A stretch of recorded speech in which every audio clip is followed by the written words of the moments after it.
What is up, everybody? We are back here for another happy hour. You know what we do every Thursday.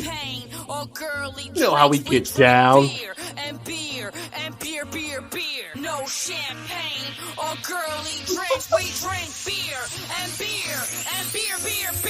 No champagne or girly drinks. That's for the people in the back row. There we go. Beer. No Getting late. or girly drinks. We Yeah. drink beer. So, if you got one, crack them open as we'll have a little bit of fun and enjoyment talking about beer, drinking beer, getting into other things, I'm sure, as well, because that's how we do in the show. There is no direct path that we follow. So we definitely go down a winding road at times, and hopefully you guys will enjoy it. You'll go down a winding road with us as we kick back. So I have a beer here to start out with. Usually I don't get right into the beer, but I do have it here since I just got it. I'm going to go a little deep on this one. Shout out to our homie Blue Ice as I'm pulling something from his neck of the woods. Yay. It is going to be the Terrapin Depth Perception Double IPA. Decided to pick this up the other day. It was just like kind of staring at me outside the cooler. I was looking at it. It was looking at me. I was looking at it. It's like, are we going to do this or what? So I'm like, okay, let's dance. So I haven't had this in a bit of time. 9.1% ABV. The new, I'm going to say standard because that's what it's all headed to. 19.2 ounce can. So, oh, hey, yeah. What's that you said? So 19.2 ounce can. They are out of Georgia. So that's what I'm going to crack open. Also, shout out to Brian because Brian's on there as well. So he's in Georgia too. So shout out to the Georgia contingent that's out there. One more, isn't there? Jean something? Jean-Pierre, also Jean-Pierre. in Georgia. Yeah. So I think we got the whole delegation right now that I'm aware of. If I miss you and you're down in Georgia, just let me know. Throw a comment in the comment section. So yeah, shout out to all you guys down there and gals that are drinking beer too. So I just know the guys right now. But if you're a beer reviewer, let me know. We'll get you shouted out as well. So that's what I'm going to crack open to start. Mal, I don't know what you got there. I'm having a problem. Is it the ghost again? Is it the ghost? Problem. No, this is literally just my stupid phone being stupid. I'm so sorry. It was not intentional. Okay. So what do you have there? So I am having Ravinia Brewing Company's Baldwin Porter. They use East Kent Golding hops, which is usually used in ESBs. So I really love the flavor of those hops. I think they're just lovely. They use chocolate and roast malts, and it's a 6% ABV and 25 IBUs. I know the difference between porter and stout is always a tough question for people. This one, I feel like it comes across as like a Guinness, but not nitro, or like not like that creamy nitro taste. It's very dry, and you get a little bit of that bitter chocolate in there from the malts. Well, you said it's a stout though, right? Mm-mm. Or porter. It's a porter. It's a porter. Okay. It's a porter, but I think it drinks more like a stout. It's very medium mouthfeel, and it has that roasty, toasty, but almost dry close. And I just find it lovely. I don't have the Robin Thicke sample, but yeah, it's blurred lines what breweries do now with the porter and the stout. But I know. Yeah. Because when you said dry, I was thinking a dry Irish stout when you said that. So, but yeah. And there's just a hint of sweetness in there. I don't know. It's so pretty. Big fan. So there's a pour of mine. Oh, pretty. The clarity. It's got the, with the double IPAs like this, it's got like that caramelly malty type fix to it. I don't know if the bubbles come through with some nice bubble action, which part of that's attributed to the nucleated glass that I'm using, which are always kind of cool to have around. So you get the little tornado almost type effect in there. But drink smooth for 9.1. What was your ABV you said? 6. 6? Okay. Well, that's porter though. That's good. That's right. That's actually pretty good for a porter. Agreed. Not to mention delicious. So bonus. Hey, delicious works. Mm-hmm. Good shout out here to the people in the stands. Al Shafe, my backstab. Cheers I've to missed you so Mal. much. Where's Chew? Hands. Chew is at work right now, but he will be home probably around 10 or so Central Time. Sorry. So cars fix. You don't have to go pick him up, or you got to go pick him up. No, he's catching a lift today. Okay. He got a new phone, so he's able to call himself. It was the phone, is what. Okay, yeah. Got Alkanauts in the house. Cheers, cheers. Hi, guys. Not sure if it's both or just one, but great. Yeah, that's always the question. It is. So if y'all haven't seen the Alkanauts, make sure to check out the Alkanauts as well. JT's in the house. Cheers, friends. Cheers Hi, to you, James. my friend as well. Got some Chicago stuff to talk about it too. I mean, Mal's here is going to talk some Chicago, but JT also Chicago. It's been a short week. So I only had a day and a half. I was off Monday and a half day Tuesday. But by Thursday, I feel like it's been longer already. Well, I haven't had a day off in 2 weeks, so it feels like all the days are long right now. We had to go through a run of hirings, so I've been doing like 4 interviews a day, trying to narrow it down. But that includes my days off, unfortunately, which was supposed to be today. It did not work. Cheers to Al for sharing it out. Appreciate you. So.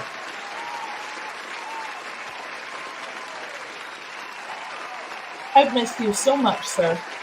Rusty says, cheers, my crazy. Cheers, Rusty. Great to see you as well. People, keep it down. You're overzealous on the applause right now. Just keep it down.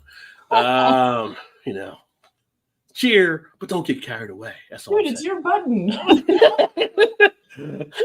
Drinking one of the very last Metropolitan Magnatrons. Oh, yeah. Yes, I was going to talk about a little Metropolitan here in a bit too. Got Shane in the house. Cheers, Shane. Great to see you. Another great channel. Y'all haven't checked out Shane's craft beer reviews. Beer review. Check out Shane. Good to see you on again, Al said. Just Ray is here. Usually Ray's the one that comes in later. So,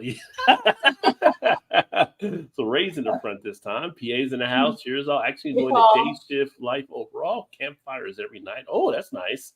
Good weather for a campfire too tonight. Oh yeah. Yeah. It's beautiful. Here, at least here it's like, well, right now Paul's not too far from me, but 52 degrees. So he's probably around 52, maybe 50, somewhere in there, 55, somewhere in that ballpark. Right around there too. Yeah. You roast marshmallows on a campfire? Did you do that when you were a kid? Oh, for sure. Marshmallows, the hot dogs. Not just when I was a kid. I did that last summer. Did you make s'mores at a campfire? Yeah. See, I've never made s'mores at a campfire. I've had s'mores, but I've never did it at a campfire. No. Huh, it's better that way. Funny thing about the campfire, doing the hot dogs. So you do the hot dogs, right? You did the hot dogs before. And you put the hot dogs on a stick, like. Yeah. That's just how we roll. I don't know if you can do that with kids nowadays. I don't know if they still do that or not. But again, we were drink from the hose generation, right? Kids that day are surprised when they find out people drank from the hose. Oh, no. Your hot dog isn't done until you dropped it in the dirt. Then you know it's ready. Get a random stick, throw the hot dog in there, you drop it, get a little grittiness on it. Just saying, Then it's ready. And depending on how close to Chicago you are, that decides if you get ketchup or not. But you need the dirt on there. It's required. Yeah. One thing that I hadn't seen as much over the years, maybe I just haven't been, they don't show them as much, right? Like when I was younger, bonfires were always big in the fall. Oh, and I feel like you don't see a lot of bonfires. Maybe it's a safety hazards like that and everything, but those were some great times. Thinking back to we used to have one every year at high school, like in the fall, big bonfire party and stuff. And we did too. Yeah. Somebody might fall in, but that's a risk, That's the risk. Gobble, gobble, Sup Rod and Mal. Let's drink responsibly. Maybe do some lies. Cheers. Emerson's falling back to the 80s there. No. He's talking about the line dancing. He wants to do line dancing. That's what I was thinking cocaine. It's very responsible to do line dancing. What a great suggestion, Emerson. See, yeah. Yeah, so no show next week, obviously, because it'll be Thanksgiving. So next Thursday. So this is, I was going to say almost our last show of December, but actually we will be on the 30th. So it'll be the December Eve at that point.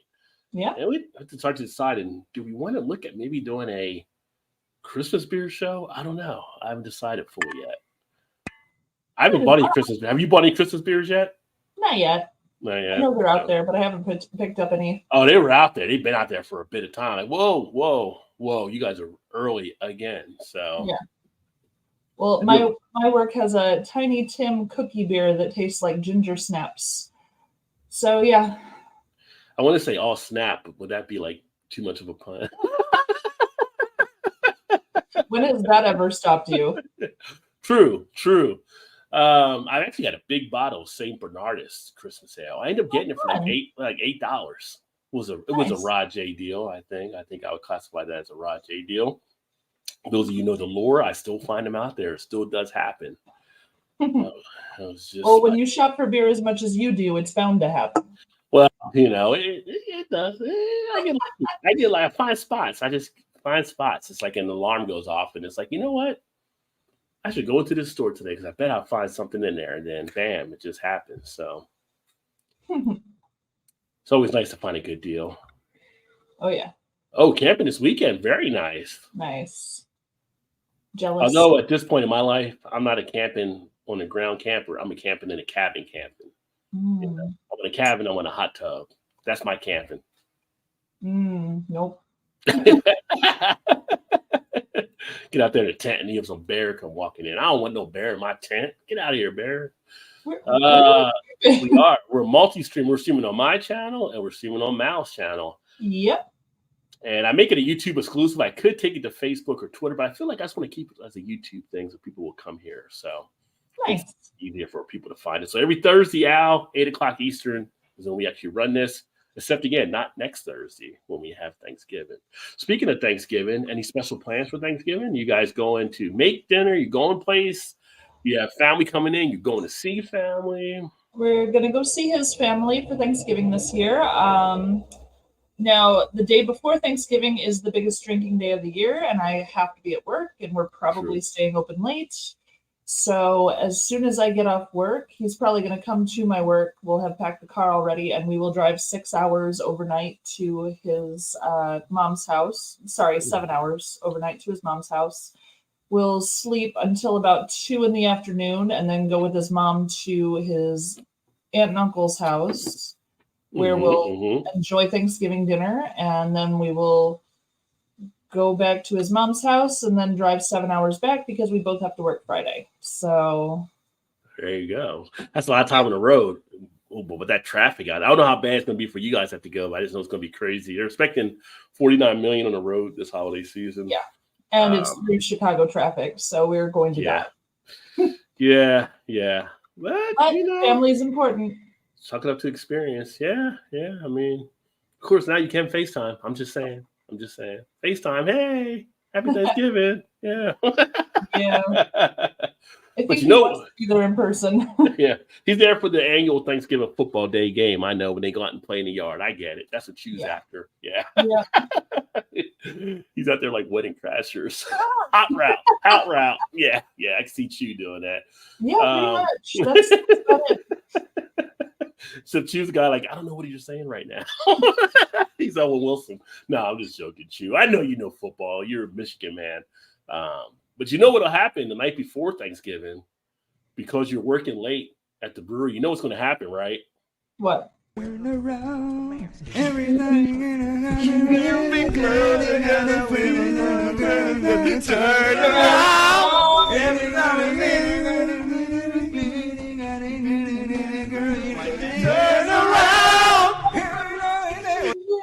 because that is a night when you get shit-faced and you start singing songs you don't know the words to. So that is true. I can see that happening that night. And you'd be like, how do I get these people out of the brewery? Well, Choose Brewery on Wednesday nights has open mic night as well. So he'll have an open mic night before Thanksgiving with that. So I wish him well. I don't have to worry about an open mic night on my Wednesday, but still I'll have to stay open later than him. Yeah, open mic night. Yeah. Do they do karaoke for his open mic night though, or is it just you get? No. It's people bring their instruments in and play, and they'll have people who do stand-up comedy, people who do poetry. They've got a lot of different people doing different things. It's kind of cool. Well, I mean, it is open mic night, so you can come in and do what you want to do because the mic is open. So get True. after it, right? So yeah. Yeah, that's true. Let me see here. Where was I? Oh, yes. So Paul says, I roast them now, LOL. Oh, not Paul. Al said that. I said the Those roast. marshmallows. Yeah. Marshmallows. 43 degrees here tomorrow. So he's even cooler than I thought he was. So yeah. A nice fall evening. We're making mountain Why did pies. you say it like that? Yeah, I just felt like saying it that way. Whoa. Sounded like something out of a Mel Brooks movie. Good evening, sir. We are making mountain pies of the campfire this week for PA Outdoors Couple Channel, camping in Ohio Pile State Forest in Southwest PA. I never heard that one. There you go. Ohio Pile. I don't know what mountain pies are, though. I don't think you want to know. It's Paul. That's the concern. That's always the concern, you know. Oh, I know what they are. They're like Pop-Tarts. Oh, don't call them Pop-Tarts anymore. Oh, my gosh. He's done with Pop-Tart, man. he put in his Pop-Tart time. Oh, see, nowadays they look at you like crazy. It's not made in the kitchen. It's not food. Oh, I'm after picking stuff off the ground. Yeah, if you get, we had the 5-second rule growing up as a kid, right? Now, some places you probably didn't want to enact that rule, depending where you were. But in most places, 5-second rule was okay. The one thing that never affected the 5-second rule, beer pong. Didn't matter if you playing beer pong. You just picked it up. You put it in the water. You hope the water cleaned it enough, and then you were off and doing whatever next. So, because alcohol kills germs, folks. It's science. It's science. Most of my fires turn into bonfires. Wow. Paul, I don't think you're supposed to put gasoline on it. I'm just saying. Is he admitting to arson now? Is this a new thing that we didn't know about him? Oh, man. I'd be the first goddamn line dancer in the South. Fastest. Oh, Emerson. Oh, goodness. Line dancing is Joseph. That's one. Yeah, you're doing the line dancing. But yeah, people like the line dancing out there, but it's funny. Which you go to a wedding and it's like you almost have like Cuban Shuffle has to be on at some point, right? And then you have the what's the other song they have? The that one song. Oh, wait, I think I know. It was Turn Around. No. Oh no, was that one? I'm sorry. Although you could have people, people drunk in the barn doing that too, though. Yeah, you just gotta turn around for the dance. It's super simple. But yeah, but it's like line dance. But I don't think people think of it as line dancing. They think, oh, this is just like dancing. Like, oh no, that's still line dancing. It's still line dancing with that. Yeah, everybody gets together. Like you get people getting out there like hadn't danced the whole night, but they hear that one song come on and like just jump out there. Everybody else. That's my song. Electric Slide. Electric Slide was one. Electric Slide was one. Yeah. The cha-cha shuffle. Cha-cha. Yeah, cha-cha. Yeah. Cuban. Of course, YMCA comes on. Everybody starts doing the YMCA. That's not really a line dance, though. No, but they do the letters like, Yeah. But you don't have to be in a line for it. You don't have to be in a line for it. No. But make sure you have your letters right. Don't bump into people. Make sure your C is going the right direction. You don't want to knock over somebody's drink. So, evening, Bart. Cheers, my friend. Got some exciting New Jersey beer news to talk about too. I think you'll be happy to hear if it hits your area. I just found a stream over here. LOL. We're everywhere now. Yeah, we are everywhere. Son, taking over the world. We're like Pinky in the Brain right now. What's up? That was a fun cartoon. Best karaoke tune of all time. I was never a huge karaoke person, but I may have told you this before or mentioned it. The only time I really did karaoke, we had company parties, we did some stuff where it was just us, but in front of like actual other people we didn't know, was when we were at a bar and me and my buddy, and we did Ebony and Ivory.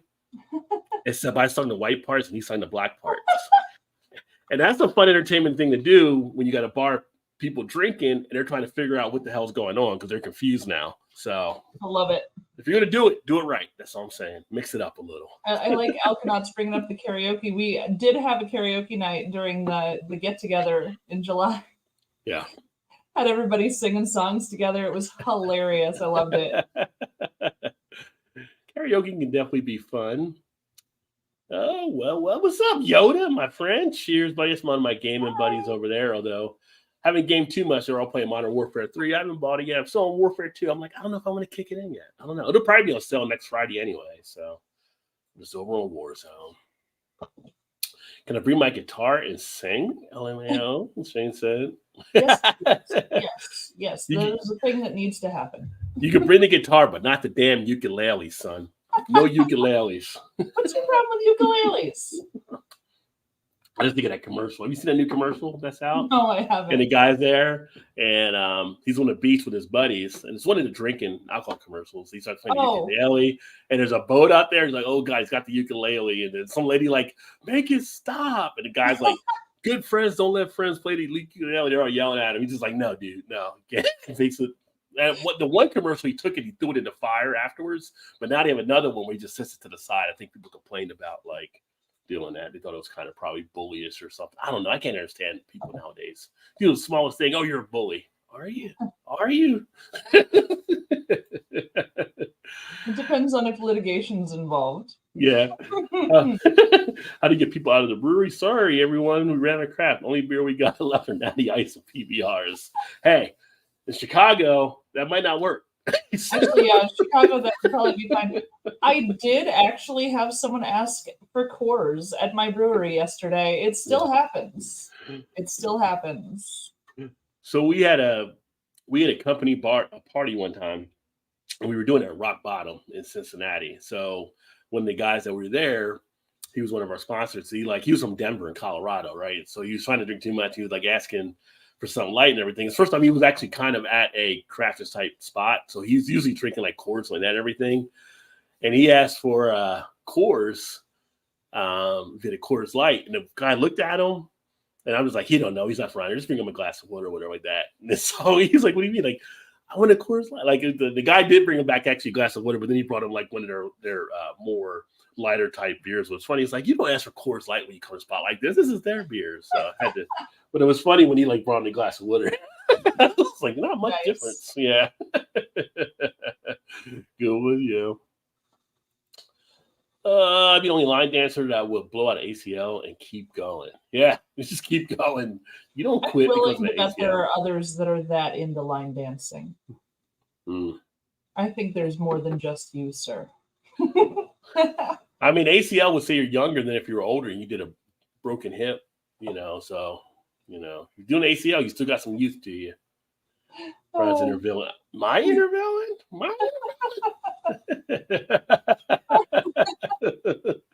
That song, After Midnight, we're going to let all hang out. Yeah. We'd have to put in our rating on the chat then. we do that whenever Shannon shows up. So. Actually, by the time she gets here, it's probably NC-17 at that point. Usually, yeah. 16 here in Chicago. 16 degrees Celsius, sir. He's helping out our Canadians. Oh, they're doing that. Oh, okay. I must have missed something. Okay, yeah. Yeah. Doing the math. Haha. Last time I cooked s'mores over a campfire, I was asked to leave Canada. NYC looked like a scene from Blade Runner. 2049 for 3 months. Oh, that's funny. Speaking of Canada being fun, not a not so funny moment, that attack that happened on Nancy Pelosi's husband, I just found out he was a Canadian. He was a Canadian resident. I didn't even know that. It came out today. He was sick, but he's getting like maybe 50-something years or that and everything. But I'm like, see, Canada, crack house above the lab. They got shit going on in Canada too, just like we do here. They always say, "Oh, in America, oh, in America." You said a Canadian down here, you got violent, you got all crazy. Yeah, but they got donuts and maple syrup, so they're better. Maybe he couldn't find any, and that's what set him off. They're like, you call this maple syrup, and then he went off the deep edge. So yeah. He was looking for those chips, the all dressed, and couldn't find them. They are in Canada. I've seen that before. People had the all dressed chips. Yeah, yeah. 59-15 in Niagara. Well, everybody's doing the math here from the Canadian side. Like, well, he is Canadian. He did the math for us. I know. I'm just saying, because we're America. Everybody's supposed to come to our side. Just do Fahrenheit. Square dance. Square dance is a line dance. No, is it a line dance? No, square dance is a line dance. Not really, because you're going in a circle. You're doing a square dance going in a circle. How did that even work out? That's only the promenade. Everything else is a square. The promenade is a circle, but that's the only. When they go in a circle, they say they're square dancing when they're going around. Well, I know it's one of the moves that is a promenade. It happens to go in a circle, but you're still sticking to the sides of the square. But if it's a square dance, why don't you just do it in a square instead of doing it in a circle? You would get off beat. You have to cut the corners a smidge to stay on beat. I've seen some of them. They were off beat anyway. Well, yeah. It's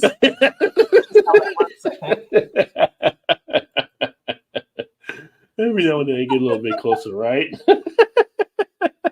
Yeah, me too. That's a fan favorite song around here. Oh yeah. ADHD. No videos have been posted. No proof exists. No, the karaoke happened. Yeah, it happened, sir. Gamer, you play any battle? Actually, I do have Battlefield 2042. I've never played it. I've got it. I just haven't done it. So I've always done the Call of Duty stuff. I might jump on Battlefield at some point. If you're a gamer, let me know, Al, what you're gaming on. I'm on the PS5. We definitely try to connect. Ukuleles. They got ukulele fans, man. I mean, if you're in Hawaii, sure. If you're not in Hawaii, they don't want that on the mainland. I'm just saying. That's right, Al. Don't forget to hit that like button. Appreciate you, Al. Hit that. Look good like. You might hear sirens, all kinds of stuff out here. Don't hit that. Don't hit that. What did you just say? The look alike. We got the Thursday night game here in town. I'm like 3 blocks away from the Ravens Stadium, so Bengals are here against the Ravens. Big game. I'm also down the street from the hospital, the police department, and the fire department. So we got sirens for that. Got people going to blow horns. We got all kinds of stuff that may be happening. So it might get a little crazy. It's okay. I have a train about 40 feet away. So yeah, you'll hear trains from my side. I never get the train coming through though. I never hear the train like coming through. Oh, it doesn't pick up? I thought it did because honestly, it's fairly loud. No, I've never. Maybe Todd, when he gets here, maybe he's heard it at some point, but I have not heard it. I'm sneaky about my trains, apparently. Right? They're a secret. No one shall know. Well, I'm drinking a PBR. Are you offended, sir? Hey, what you doing? Well, shout out to you drinking a PBR. Oh, look, we got Blue in the house. I mentioned Blue's name earlier, and Blue is here. Cheers, homie. I'm actually drinking one from your parts, a Terrapin Depth Perception. Nice. Emerson says, I'd be the only line dancer that would get busted by the DEA for cocaine. Later, I would start a dance troupe in prison. You might be popular if you're doing a dance troupe in prison, just saying. Have you considered writing novels? Because I really think this is a story that needs to be told. This needs to exist on a bookshelf somewhere, please. Oh, there they all hang on. I'll switch it back to PA Brood. Oh, yeah. Do you guys remember when they were trying to cancel PBR because they were sponsors of some bull riding show? No. I don't remember the bull riding one. I remember the Miller Lite with the commercial with the women thing, and then, of course, Bud Light. We'll talk about Bud here in a second, too. No, I don't remember the bull riding there, though. No, I don't recall that either. Maple syrup. Yeah. No, you gotta shout it, Rod. You missed that. Maple syrup. Go for it. Go for it. Come on. I can't do Shane justice enough saying maple syrup. So and then you gotta end it with A. A. Got some maple syrup, eh? Oh, the ketchup chips. I like the ketchup better. We than actually Wawa. have ketchup chips here. Hers does ketchup chips here on the East Coast. Not where I am. Yeah. Yeah. Hers is like a big East Coast brand. They do all right. They took it a permit to buy hammers in Canada. Thanks, Pelosi. Well, I mean, It wasn't really Pelosi's fault for the hammer thing, really. he was from Canada. He didn't know because they don't really. Well, they do have some people have guns up there, but it's not like it is here. So he's like, what is around the house? You can usually use a hammer because they all have hammers, right? They have gun ownership? Like, I think they have some guns. You can get a permit for guns in Canada, I believe. Really? If not, Shane and Rain can let me know, but I believe you can. yeah, let us know because I thought I think it's tougher to get. It's non-gun tougher. I place. thought it was tougher to get it there than it is here, but I think they can. Oh wait, no, because they have like wild animals protect themselves things, so they must, right? Yeah. I mean, I'm not going to try to tackle a moose if a moose is coming at me. You got to take that big thing down if you can. Actually, you probably should run away because them things are huge. I mean, way of life, you kind of have to a little bit, right? America, right? No, it's not America, it's America. America. We don't back down for nothing. Even Nothing. when we should. And has Neil Young. That's about because they sent us Celine and Justin. So She loves Neil Young. I'm not as big a fan. well, Like, good songwriter. I just wish other people would perform his stuff. That's all. good songwriter. Just wishing he wasn't singing it. Wow. But I felt the same way about the Beatles. I thought they were excellent songwriters. I just kind of wished other people did their stuff. What if the I don't know. Beatles wrote it and then the Monkees would have sung it? The Monkees was pretty much mirror image. They sounded almost exactly the same half the time. Well, the Monkees are more popular than the Beatles up for a while. True. Up to the Their 60s. early stuff, sure, that was fun. 8 Yeah. days a week, sure, why not? But once they got into some of the like deeper stuff, it was like other people I thought performed it better. I don't know. But my mom was also obsessed, and the shrines and stuff. Like there were shrines in my house to the Beatles. To the Beatles, really? I might have got burned, well, to John Lennon specifically, but I Yeah. might have kind of got burned out on the Beatles due to her rather than like, oh, she likes it, I can't kind of thing, But I've come full circle. It's fine. I was when I was a kid, one of my more favorite Beatles songs was the Eleanor Rigby track. I used to love that song as a kid for whatever reason. I thought it was really well put together. It's a really good song. Yeah, that was one. Like it wasn't like I liked Help and some of the other stuff, but the Eleanor Rigby was the one that kind of, I thought was kind of a great piece of art that they put together myself. But the storytelling was beautiful in their songs for sure. Oh yeah. Okay, I'm back. Now let it all hang out. And the NC-17 rating has adjusted. We're good. PS4, I'm going to get it to a fix now. Power supply is. Oh no! That's Taking no the fun. power supply back. Yeah, I'm Rod_J_Beer Al. If you want to connect on PlayStation, because I got the 4 and the 5. We got Justin Bieber too. Oh wait, he lives down there now, right? You sent him from the crack house down into the main house. So the house up top, you sent him down here with us. So yeah.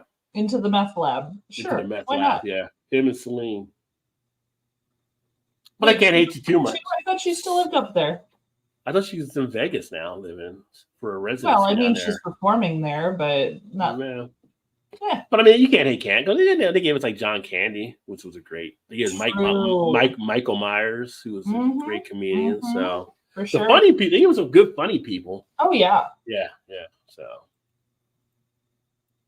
say Rick Moranis, although he stopped acting for a while, but he was pretty funny back in the day. I adore that man. I think he's wonderful. I see him and I smile. I'm just like, oh, you're wonderful. I didn't even know they made an electric ukulele. I didn't know that either. That's kind of fun. What if you get some notes on like an electric guitar? Don Ho could have killed it if he had an electric ukulele back in the day.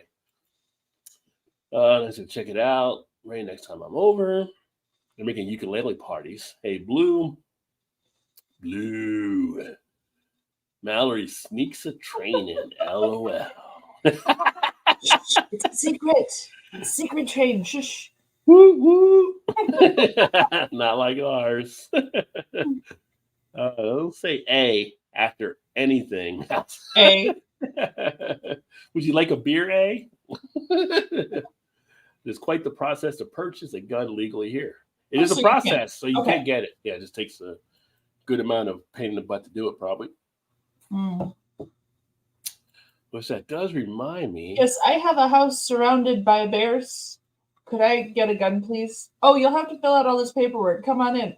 I'm surrounded by bears. A. It's not gonna work. It's just not gonna work.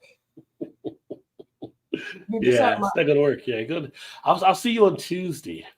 Once the Bears leave, you know. The Bears have canasta that day. I might be able to get out. I saw a video of a mother with her kid, and they were like at a picnic table somewhere, and it was like in South America or something, I think. And she's holding the kid against her with the covering his eyes and stuff to the side, because the bear's over here and it's eating their food. Like at the table. It's not a full bear, it's like a what do you call it? Bear? No, what do you call it? What do you call the baby? What do you call it? The cub. It's like a cub. And so the cub is like there, and the kid like can't look because he's like getting freaking out. And the mom's just trying to keep him calm and doing it. And like, what do you do? Like if you're sitting there eating lunch and the bear rolls up and starts eating your lunch, even if it's a cub, you're kind of like screwed, right? Like, yeah. I mean, because you're not supposed to move or anything like that and everything. So you're like sitting there petrified. At the same point, he's eating your lunch. So now you're gonna be petrified and hungry. That's just rude. Yeah. It's just rude. You know, you can scare us or you can eat the food. You can't do both. Just rude. No rules for bears, and there should be. They're Neil's a above the law. storyteller. Well, Neil's a storyteller, not a singer. Well, Bob Dylan I is. agree. I would think Bob Dylan's more of a storyteller than a singer, but Well, I feel Bob Dylan would sit in that category for me too. Yeah. But like Billy Joel, singer and storyteller. I give him both. Elton John, singer and storyteller. Yeah. Give him both. But there's could you imagine being caught up in a conversation where on one side you got Bob Dylan, and on the other side you got Ozzy Osbourne, and you're trying to understand both of them at the same time, having a conversation? Like, that would make me drink, just try to figure out what the hell's going on. So we're imagining some sort of afterlife then. Yeah. Well, yeah, at some point, yeah. But it's just like, you know, like Ozzy Osbourne, there's points where like it's funny, like to hear him talk sometimes you can't figure it out. But you tell him to sing it and it sounds fine when he sings it. Yeah. Yeah. Bob Dylan can go either way. Sometimes you can understand him talking, sometimes you can't. Sometimes you can understand him singing, sometimes you can't. And then you throw in the Rocky guy and Emo Phillips, and you've got a party. No, you got special ed back in 5th grade. Oh, let's see here. You can get guns in Canada, but it's really strict on them. Nothing in our platform is allowed. They're going crazy with it now. Can't even buy a handgun anymore. Oh, wow. Oh. Which, when you hear about some of the Canadian stuff, it's definitely more knives seem to be involved. That would kind of explain it in that regard. Now, when a Canadian sees a wild animal approaching, they reach in their holster and pull out a hammer. Well, I used to be able to. Thanks, Will. I guess you're going to just keep on hammering that home, Emerson, right? You're going to keep on hammering that. Yeah, Rod, your joke was worse than his. Well, I guess I didn't nail it. So, AR platform. Gross. Come on. I'm going to keep slinging away because it is Thursday. It's the last Thursday before Thanksgiving. All right, clock it out, guys. No. We got to get up here and jump around some.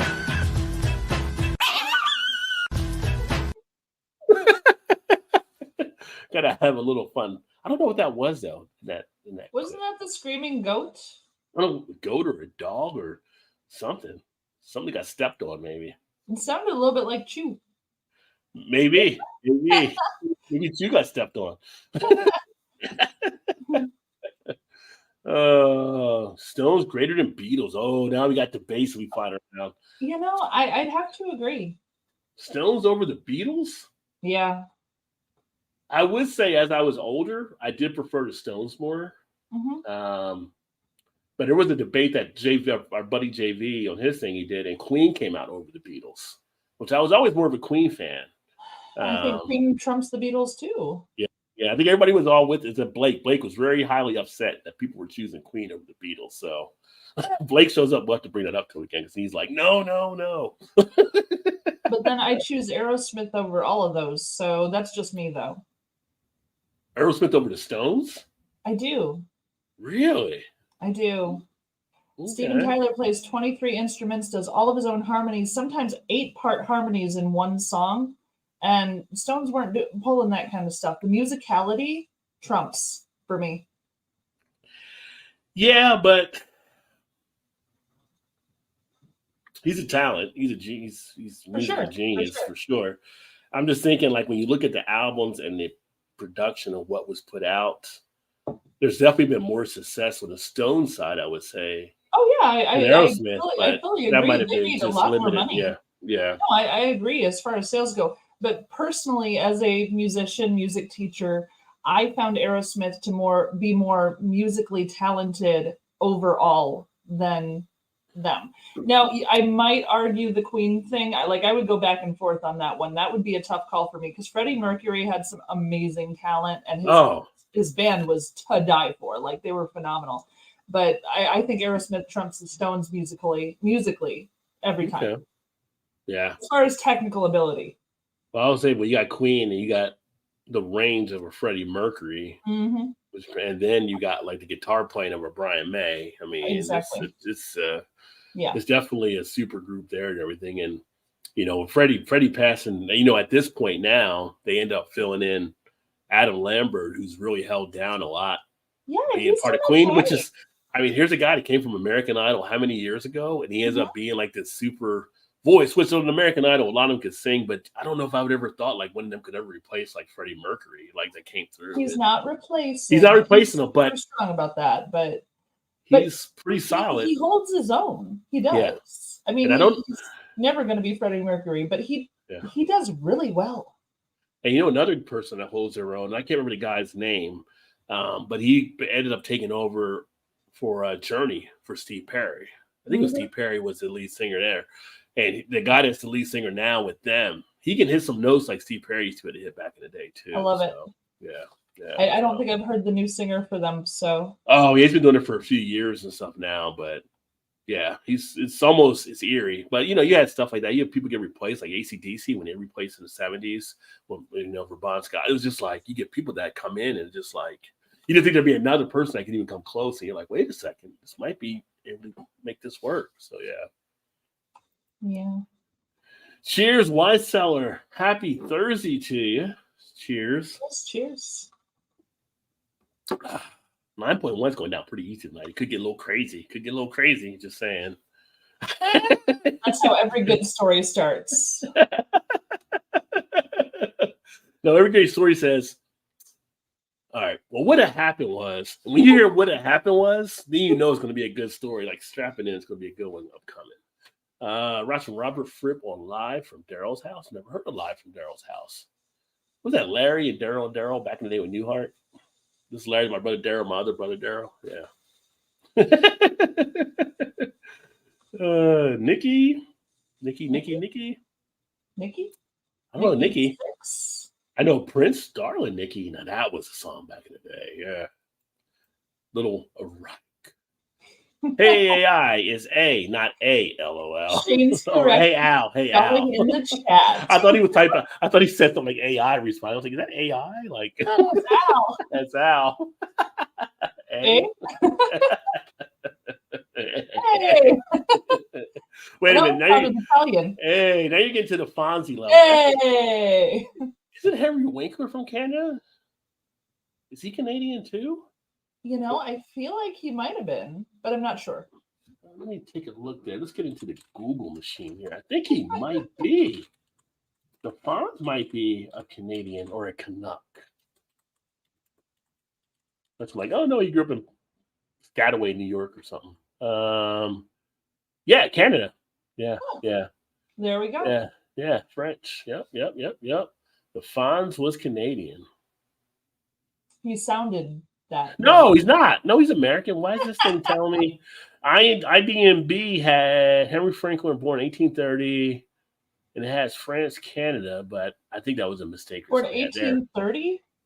No. He was born on October 30th. October 30th. I'm thinking he was born in 1830. The man looks amazing for his age. He was the Fonzo, so you know. Jeez. No, he was born in 1945. He's age 78. I need to know what moisturizer he uses. That's fantastic. Just looking through here. Yeah. Looking on Wikipedia. He's born in New York, so. But the one thing I looked at first at Canada, so I was like, wait a second. He's kind of got a Canadian look to him now, so could be easily confused. What exactly What is is a it? Canadian look? Give me the next question. I don't know. Yeah. I don't know. I don't know. I mean, it's the hat with the ear flaps, It's like right? nice, That's the Canadian look. well mannered. Like you see Michael Myers drop up. You're like, yeah, he's kind of like Canadian type look. Mike Myers. I think it's just the hat with the ear flaps. That's kind of the Canadian look, right? See, now you're stereotyping Strange Brew, and that's No, not I nice. just know the ears get cold and it's cold there. I'm not stereotyping nothing. I know how cold my ears get when winter comes, and they all don't wear flannel and ear flap hats. I'm just saying. No, I'm saying they all don't wear flannel and ear flap hats and walk around with an axe in their hand. But they should, because it's cold and ears get cold. Yeah, but they get cold here in the States too. Not as cold as them. Aussie slaves, yeah. For sure. Which when they first started doing this show, I used to watch that when it first came out. I think when it first came out, it was on MTV, right? With the Osbournes. You want to hear a terrible story? Uh-oh. Of course I want to hear a terrible story.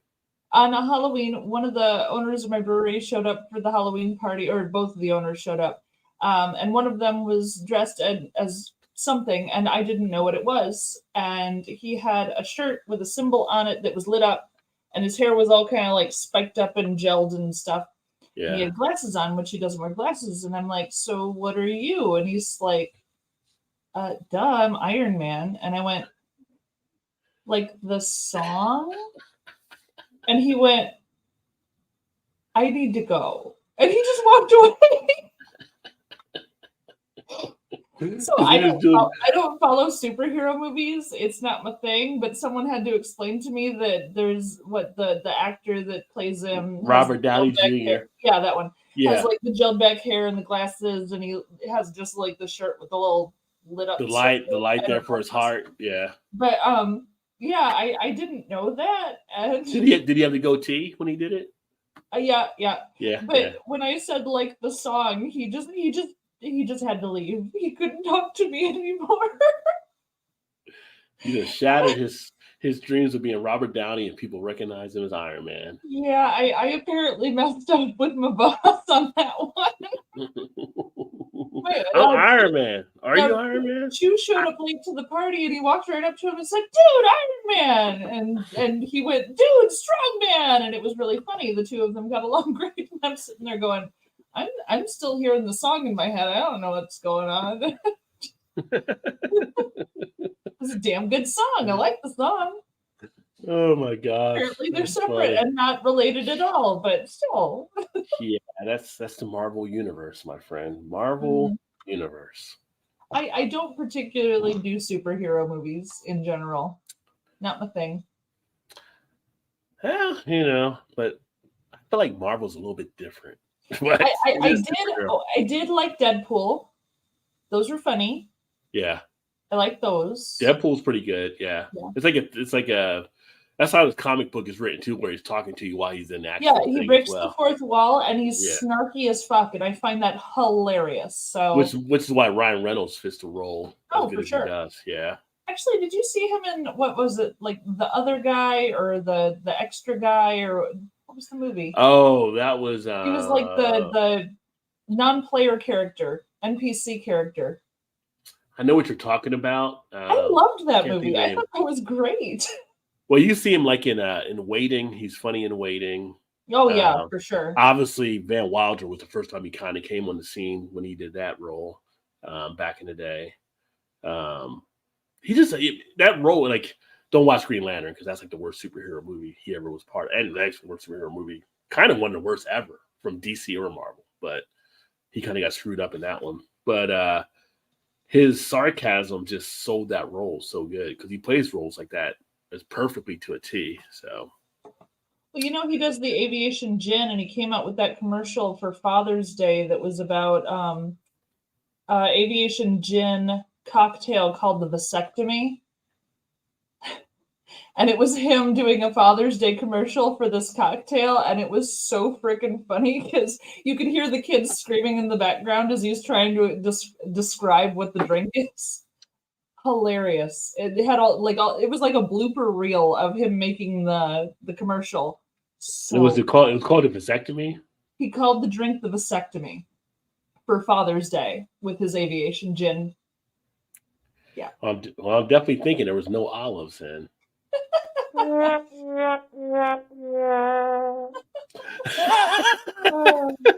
And that was the pits. Anyway, I digress. You're hurting me tonight. What are you trying to make up for Todd being missing? What is going on? Pretty much. Yeah, I got the Todd wig tonight, so I got to make up with other stuff. So, like, my soul hurts a smidge. Like, you've gone pretty far on the puns, man. I go my way with music. Stones haven't done anything good in 50 years. Beatles are overrated. Queen is unlistenable. What? I don't even know where you're going right now, JT. You're just throwing darts out there. Yeah, you didn't say anything you liked. I want to know what you like, not what you hate. You're sounding like Clint Eastwood. Get off my lawn. That's what you're sounding like, JT. Get off my lawn.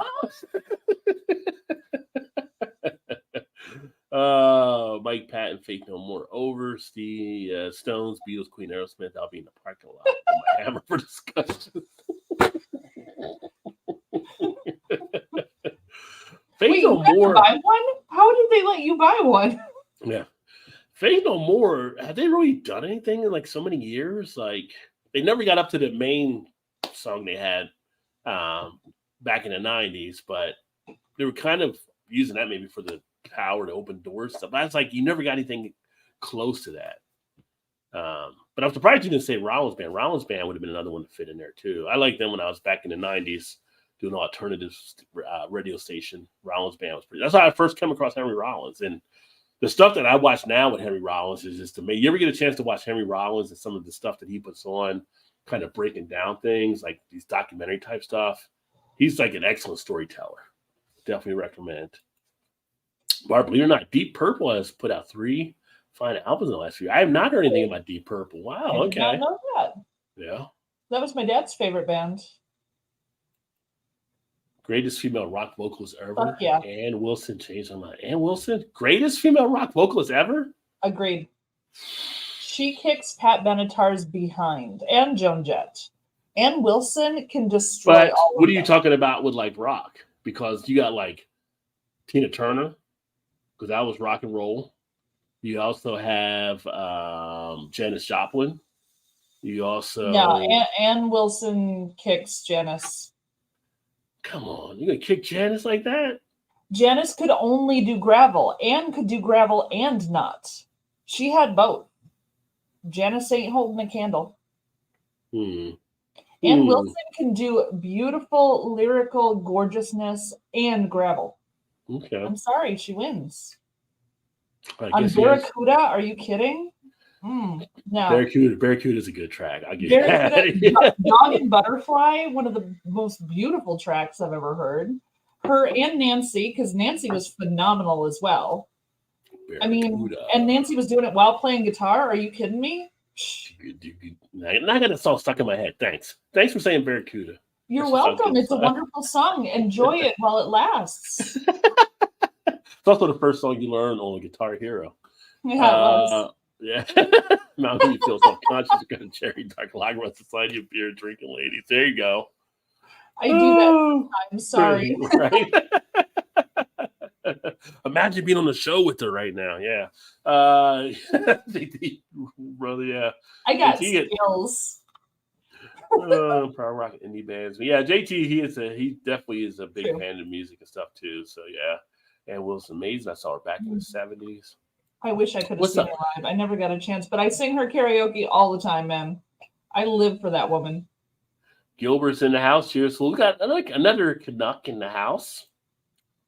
Beer House in the house. Cheers. Cheers. Out there in the OC. Great to see you, buddy. Just pulled the dog sled out of the bar. The team is ready for the winter.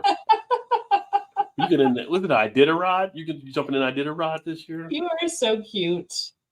Hosers all look the same, bud. Not only when you say Bud, you think of Breakfast Club. I can't help but to think of Breakfast Club anytime I say Bud. It just takes you back to that scene. Canadians, just make sure to keep your ears warm, okay? Yeah, get your hat, Gilbert. Get your floppy hat for your ears. Yeah, because that's what all Canadians wear, according to Mal. Stu has 3 of those. He's obsessed. He's from Michigan. Sorry, lovely people. I have to go. Have a fantastic evening. Cheers, Shane. Great to see you, brother. We'll have to chat soon. Bramhall in the house. Cheers. Nice to catch you. Hey! You too, my friend. Y'all haven't checked out Bramhall. Check out Bramhall. Another great channel here. Fantastic. Cheers, JT. Original Blade is peak filmmaking. If it wasn't for the original Blades, you would not have the Marvel Universe that you have now today. Because that was the one that really established it. And Howard the Duck. Howard Duck did not do well at the movies. I know that, but it was like the first one. Yeah, but it was the first one that was a crash and burn too, though. I love that movie. Like Blade was the one. Well, Blade was the one that kind of, and it came out as an R-rated movie too, but it was the one that opened up the whole idea for Marvel bringing comics more to the movies from the superhero type stuff. I would also say Spawn did it too, but Spawn gets overlooked sometimes. Spawn was another one that they brought in that was actually a great play too. They did the first one, but then after that, you started getting other stuff popping up. I still like Howard the Duck. Well, we all got it. We all got issues. JT for sure. King's Crimson, yes. And Metal Era Floyd. Faith No More had an album in 2015. I did not know that. So Invictus, COVID-19 stopped the tour with more new music. Rumors they had 2 albums until 2015. Yes, they aren't mainstream. They're brilliant. No, they weren't mainstream back then when we used to have them on the alternative station back then. I mean, it wasn't something you weren't hearing on the top 40 type station. I mean, when they broke through with the song, that one went there, but most of their stuff was still alternative. What? 5 golden tooks. What is a took? 1 back bacon, 3 French toast, 2 turtlenecks, and a beer in a tree. Was this something you guys sang there or something? I don't even know what the took is. What's a took? It's a hat. It's the hat. Oh, it's the hat. a hat. That's the hat with the floppy ears? No, it's just a hat. Okay. But I was singing the 12 Days of Christmas from the Ubers, which is technically, Upper Peninsula, Michigan, but they still make me laugh. So going with it. Yes, like Heart. The first 1,000 times I heard their 5 songs. That's my main problem with a lot of classic rock. So overplayed and now sounds tired. Well, stop listening to the radio and buy the damn albums. Please, they had 12 or 13 albums, and they were all phenomenal. You have to listen to the rest of the songs. Quit listening to the radio. What are you doing? You know why it's overplayed? Because a lot of new music isn't that great. They got to keep going back into the bag. They got to keep going to the bag. So that's what happens. No, That's me. It's me. I'm yeah, here. Bob and Doug. Yep. Bob and Doug. Yeah. The Hoopers. Beanie. Yeah, it's a hat. The B-side of those albums were where it was at. Agreed. You find good stuff on the B-side. Yeah. Always. Yeah. When I was a DJ, we would play the B-side of stuff and be like, oh, this is better than the other side of it. So, let's see here. So, believe it or not, I'm on top of comments tonight. I'm on a roll. I'm on a roll right now. You're not anymore. Call me Butter. I know a lot of great new music, but it takes work to find it because there's no radio anymore. Well, when you have like 5 companies control like 95% of what's on the airwaves, yeah, and independent radio was killed like years ago. That's what happens. Unless you go to the internet or you get like some of the like we have like Sirius that we have like in the car that you can play on the computer where you have independent stations. You can get that kind of stuff, but I stick with Spotify or Pandora most of the time. Get stuff on there too, but the FM band's been sold out a long time ago. Mountainhead. There you go. Are they Canadian? Batook is the proper word, son. Yeah. Gilbert, what you drinking tonight? What's everybody drinking tonight? I mean, I know Ray had to go run because Mal scared him into another beer, so he had to get rid of the PPR and go switch it up. But let us know what you're drinking in the comments as well, which I have to get another beer in a second too. So I'll grab a beer. You want to continue the conversation, Mal? Or you need a beer first? I've got just a smidge left, and I think I can string random words together until you come back. You might know I do a little bit of this kind of stuff, right? Like you might be. Maybe. You might not do a YouTube channel. You might know. Perhaps. I think I'll be all right. But we're getting close to the time that Todd might actually pop up here at some point too, so we'll see. Let me grab a beer real quick. All righty. So let's see if anyone can guess what kind of beer he's bringing. Any ideas? Because I'm kind of curious. I'm willing to bet it's going to be something dark and like 11 or 12%, because that's what he usually does. Ooh, Bart's having Valentine. That sounds awesome. It's been a long time since I had one of those. Thoughts on Iron Maiden was at their concert in June this year and got tickets to see Bruce Dickinson in May. That's awesome, Bramhall. How cool is that? Let's see. Cold. He's going to get a cold beer. Are you sure? Sometimes if he's doing those heavy stouts, he does like room temperature 55 degrees-ish. Let's see. Christmas Bernardus. I'm willing to bet he's saving that for a video. I don't know. What do you think? Because I feel like he would save that one. So I do kind of cheat and have the comments up on the side and like kind of watch while we're talking, because he falls so far behind all the time on the comments. And so sometimes someone will be talking about something not funny and I'll start like cracking up laughing and no one knows why. And that's why. Hi. Hey, I'm back. I actually went and grabbed. I'm on an IPA thing tonight, so. Damn it! Right? No, I guessed wrong. Atomic Torpedo IPA from Gotcha. Sierra Nevada, 9.2 ABV. So I'm still drinking session beers, and I was asking the people in the chat what you were going to bring out. 19.2 ounce can again, because that's what you happen to see nowadays. Damn the torpedoes. You've had this one before? Hard for the torpedoes? No, hardcore? I thought you were supposed to do hardcore torpedoes. No, unless you wanted a bunch of head. I mean, I got a pretty good head on there.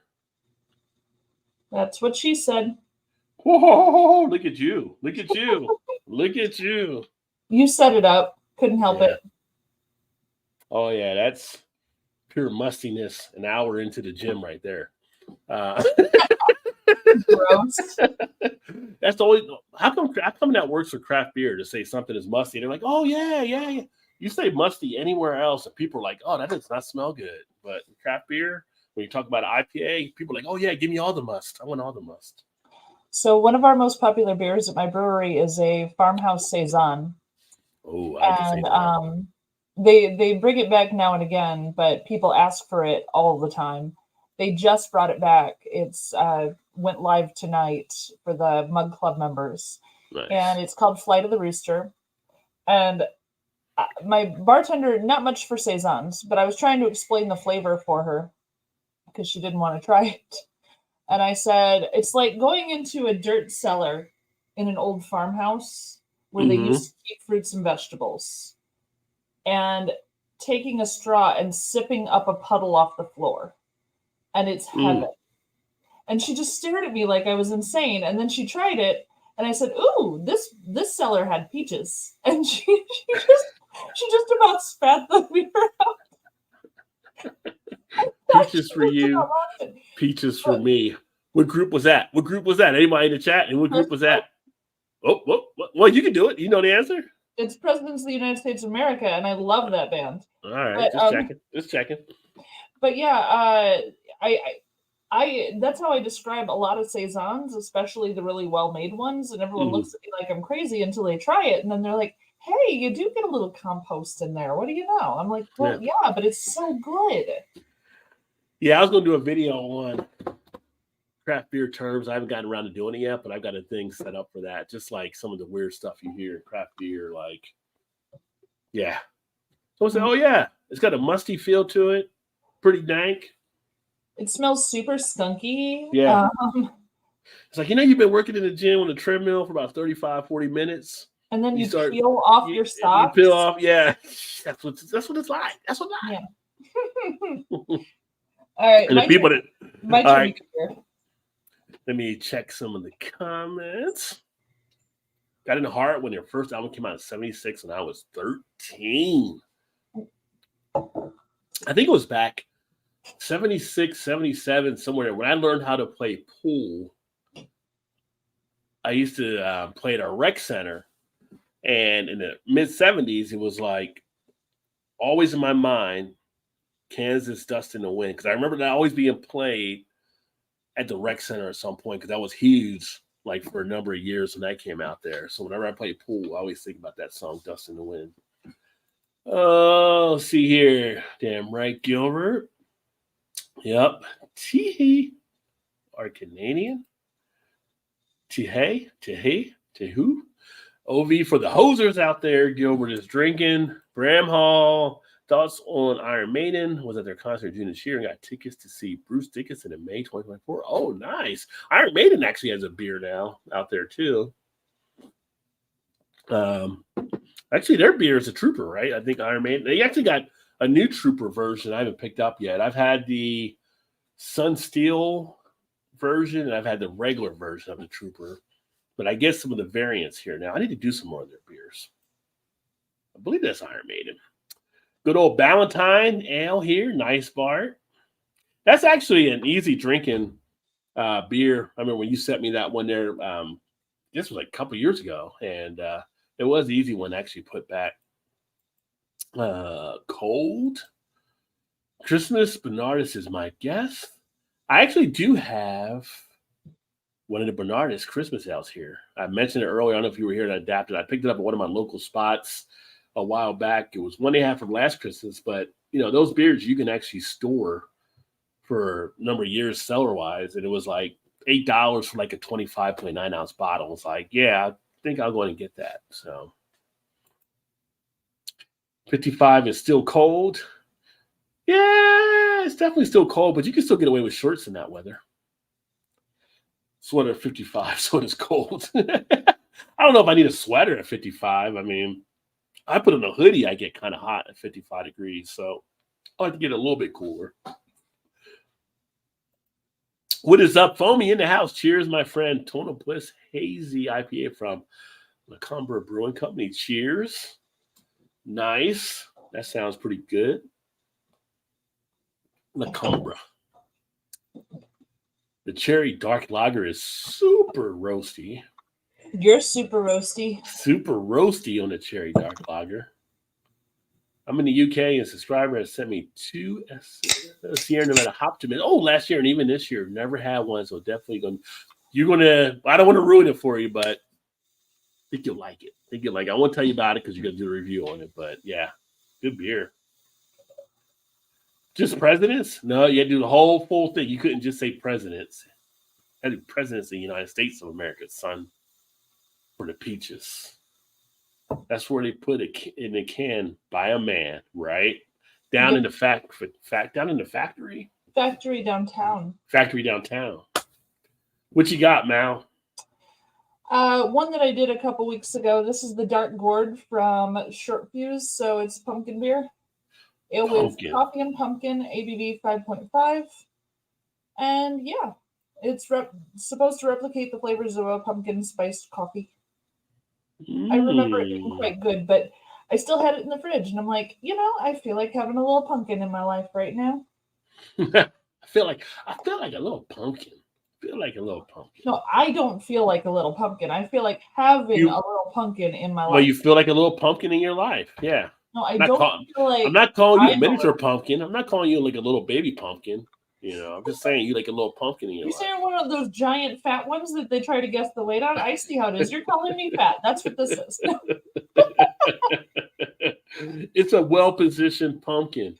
I actually pulled that on a customer today. I was walking behind his chair and he saw me coming and tried really hard to scoot his chair in to give me more room. And I stopped and I looked at him and I was like, "Are you calling me fat?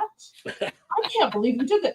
His buddies started dying. And I strung him along for just a second. I'm like, "Nah, man, I'm just messing with you." He was like, "Oh my God." It was hilarious. I was 7 in 76. Ray was 3 in 76. I'm just going to stay out of this one. Well, you weren't even a thought yet in 76. Not even a sprinkle in your daddy's eye. Nope. I saw Heart in 1977 at the Tower Theater in Philly. Nice. Maiden Beer First Edition was not good. Heart. We were talking about Maiden. Iron Maiden is a trooper beer, I believe, right? Mal? I don't know. You never had the trooper beer? I don't think so.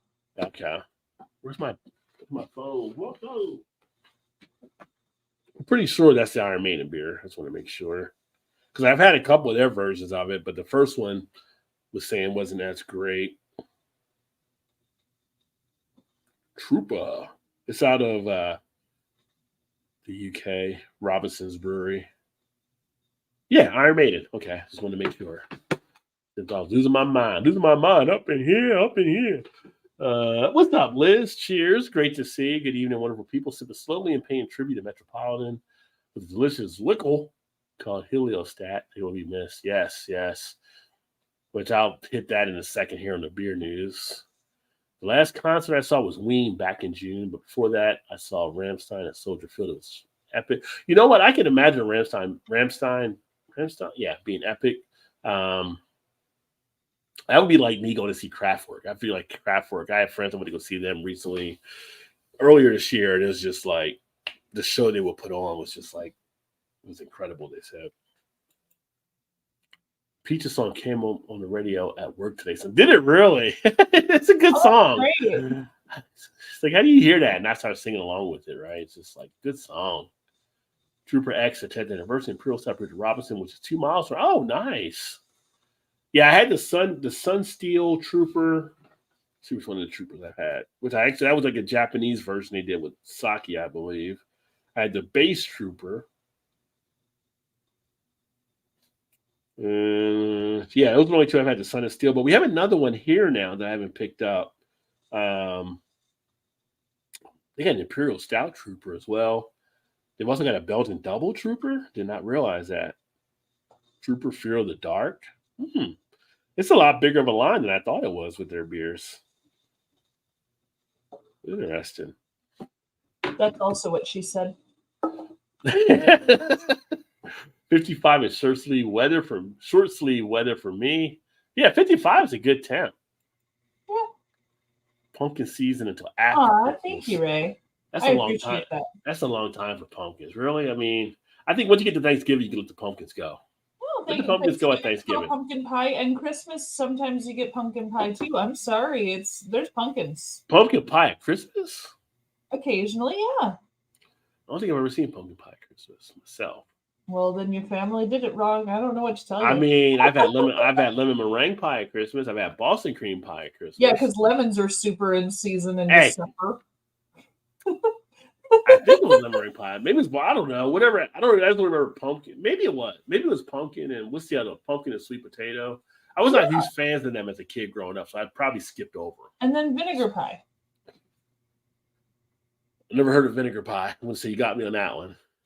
My granny grew up in Arkansas, and she made vinegar pie every year for Christmas. And what goes in it besides vinegar? It was sweet, and it had these little doughy dumplings like you would get with chicken and dumplings in it. And then it only had like 2 tablespoons of vinegar. You don't taste vinegar, but because vinegar was in it, they called it vinegar pie. It was just a sweet dumpling pie. See, now I'm going to need Blake or JV to show up because they're both in Arkansas. Like, what is this vinegar pie you speak of? Like, I've never, Well, my granny used to make it every year. Everyone looked forward to it. It was unusual, but it was tasty. Although I was more of a cake guy than a pie guy. Pie was Mm. all right, but if you gave me some cake, I I love like some both. cake. Yeah. I mean, I'll eat both. Don't get me wrong. Pie, cake, cookies, You don't cupcakes. you don't get this body by being picky. I'm just saying, I'll eat both of them. But if I had to choose between the two, cake was my go-to. So now it would be more like cookies. Cookies are my Achilles heel. Like cookies, so like warm baked chocolate chip cookies or some snickerdoodles. Ooh, Yeah, snickerdoodles. snickerdoodles. Like Speaking my language Yeah. right now. yeah, like people go crazy with the Krispy Kreme red light, and they're like, "Oh, warm blade." You know what? If they did a snickerdoodle cookie and it was warm, I'd probably be like, "Take my Heck paycheck." yeah. Yeah, I I'd be like all over it. molasses cookies as well. Molasses are good. I'm a Molasses big cookies fan of are molasses cookies. yeah. I During like the summer molasses. when you go to fairs and there's like the Amish booth that has like the molasses cookies and the snickerdoodles, and you're like, hell yeah. Yeah. You don't say that to them though, because then it's super awkward. They just stare at you funny. I think if I had a molasses cookie stand, my slogan would be "Molasses for your asses," because you know where molasses is going to go. You're going to be putting on some weight with molasses, but they're so good. So just Are you calling me molasses. fat again? I'm just saying molasses for your asses. I feel like it's a easy roll off your tongue campaign slogan that you can use to sell molasses cookies. Get some molasses for your asses. It's just rolls right off. Let me see here. Grateful Dead, 1977. Barton Hall, Cornell. Nice. Yep, it is a Strooper. It's Trooper. Trooper. Trooper. No, I like it better the other way. It's a stripper that ran into a trooper. It's a stripper. It was a stripper. Can't type. Sorry. It was a stripper dressed as a cop. It was a stripper. Robinson. Yeah. Pumpkin pie at Christmas. And especially so you know how sometimes the pumpkin pies they have the he's living meringue. He's living meringue at Christmas too.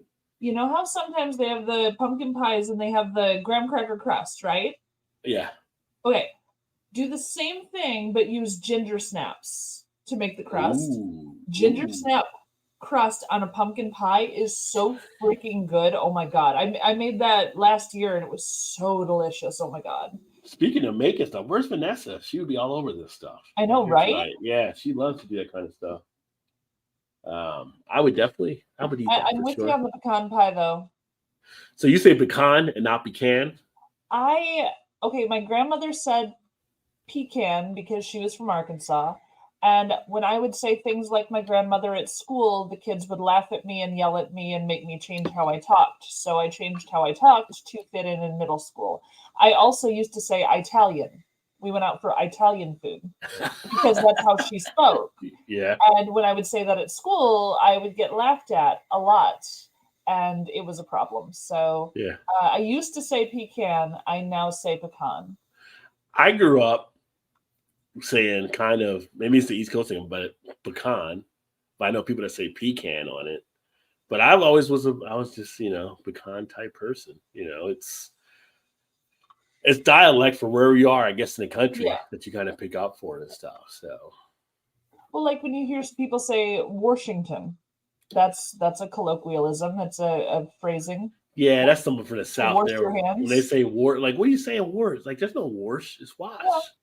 Yeah. I mean, there's a lot of fun little oh god. What do you say? Do you say aunt or aunt? Oh, I say it's my Aunt Nita. Aunt. See, I say aunt. Like, how do you just drop the U? Like, the U's a part of the word. Like, I've always said aunt. My aunts insisted to be called aunts, and I thought, well, because when I was a kid, I was like, why do they want to be called bugs? And so, are you guys part of a colony? Well, no, I asked my dad why they wanted to be called bugs, and he said it's not bugs; it's spelled different. And I'm like, well, why does it sound like bugs? So I then went and called my aunts just by their first names, and they got very cranky at me, and they told my dad and they wanted him to tell me to use aunt in front of their names, and he wasn't going to make me do it. So then I was about 8 years old when I started just calling them Sharon and Nita, and they just had to live with it.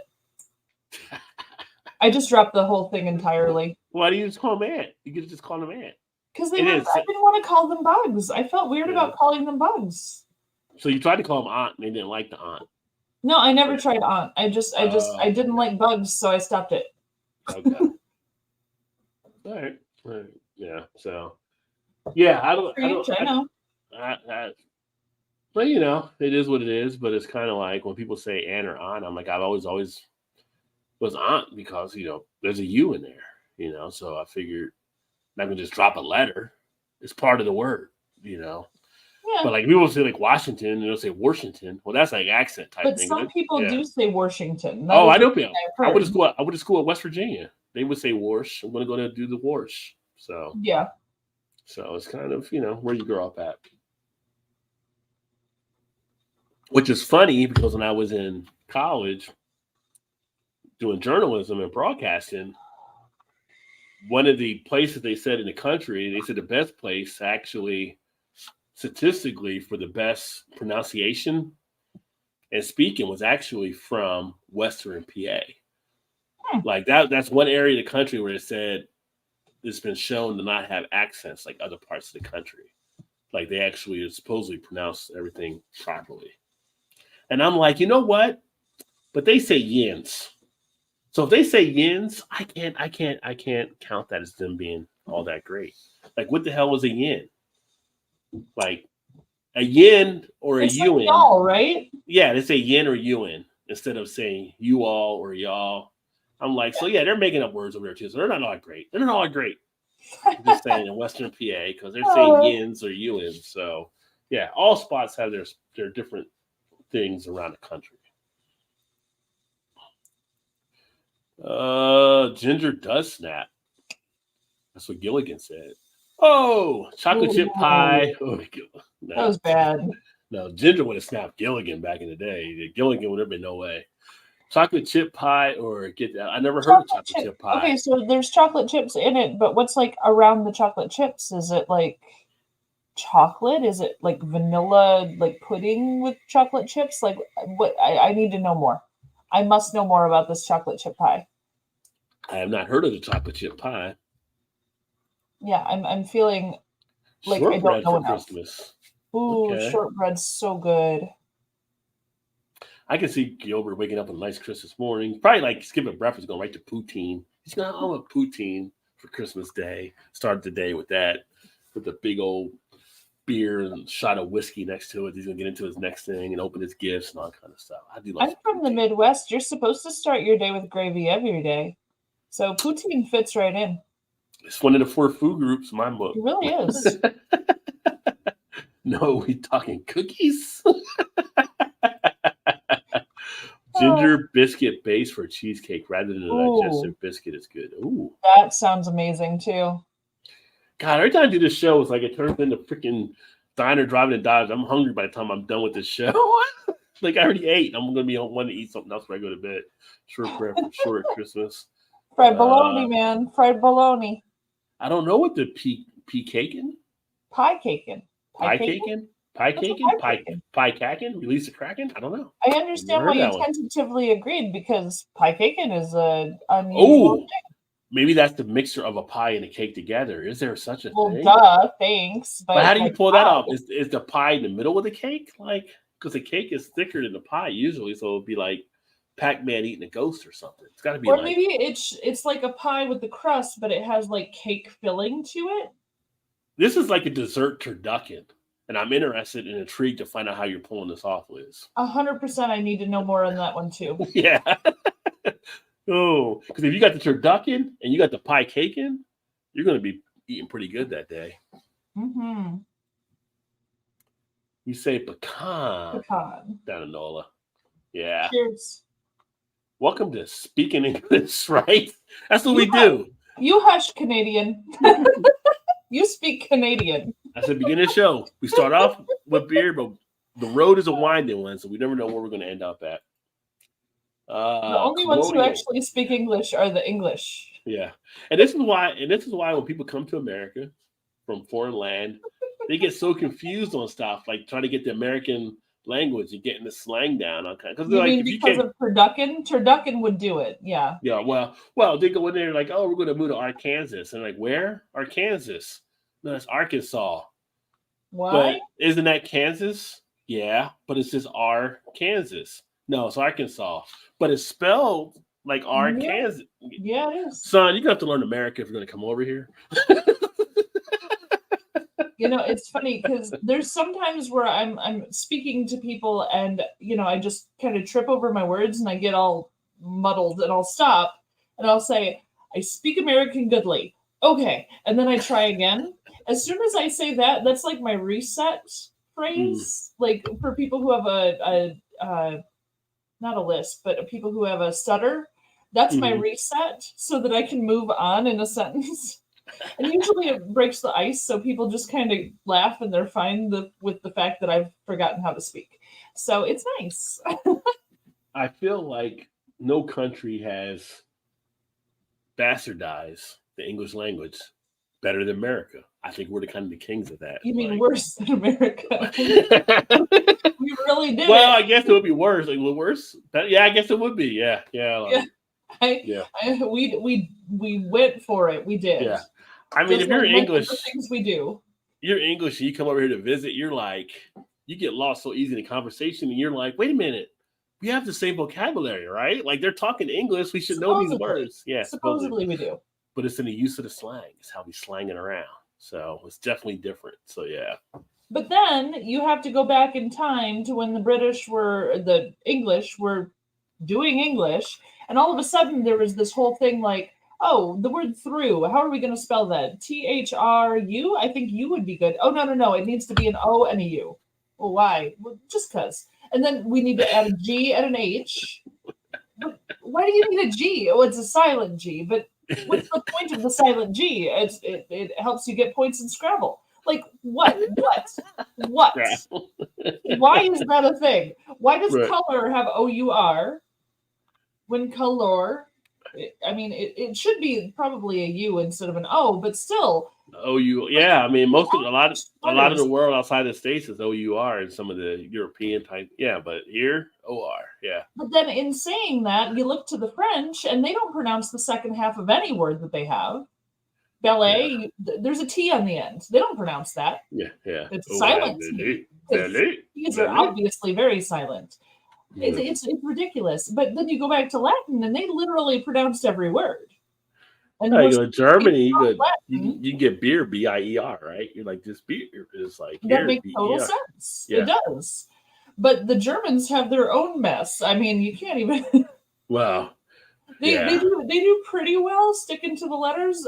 The best I've found is the Japanese, where they have 600 letters for all of the sounds that you could make. So they're safe. They covered it. Yeah, it's not like learning the Chinese language where you gotta like learn how to do artwork too. Like, yeah, you try to write a word out. Well, we did it. Like, wait a minute, we got to learn art to do the word. Because calligraphy was a thing. It still is a thing. Like you have to learn to properly write out these 600 plus letters for them. But at least they're thorough. I mean, they literally put all the sounds. Thorough, O-U-G-H, yeah. I know. Thorough. Are you kidding me? Thorough. Thuro. Done. Simple. What the heck? And the answer to that is... What happened with there, and there? Honestly. Seriously? There. Two and two. 2 and 2, too. Why? Yeah. Why? It's It's dumb. Yeah. It's all I can say.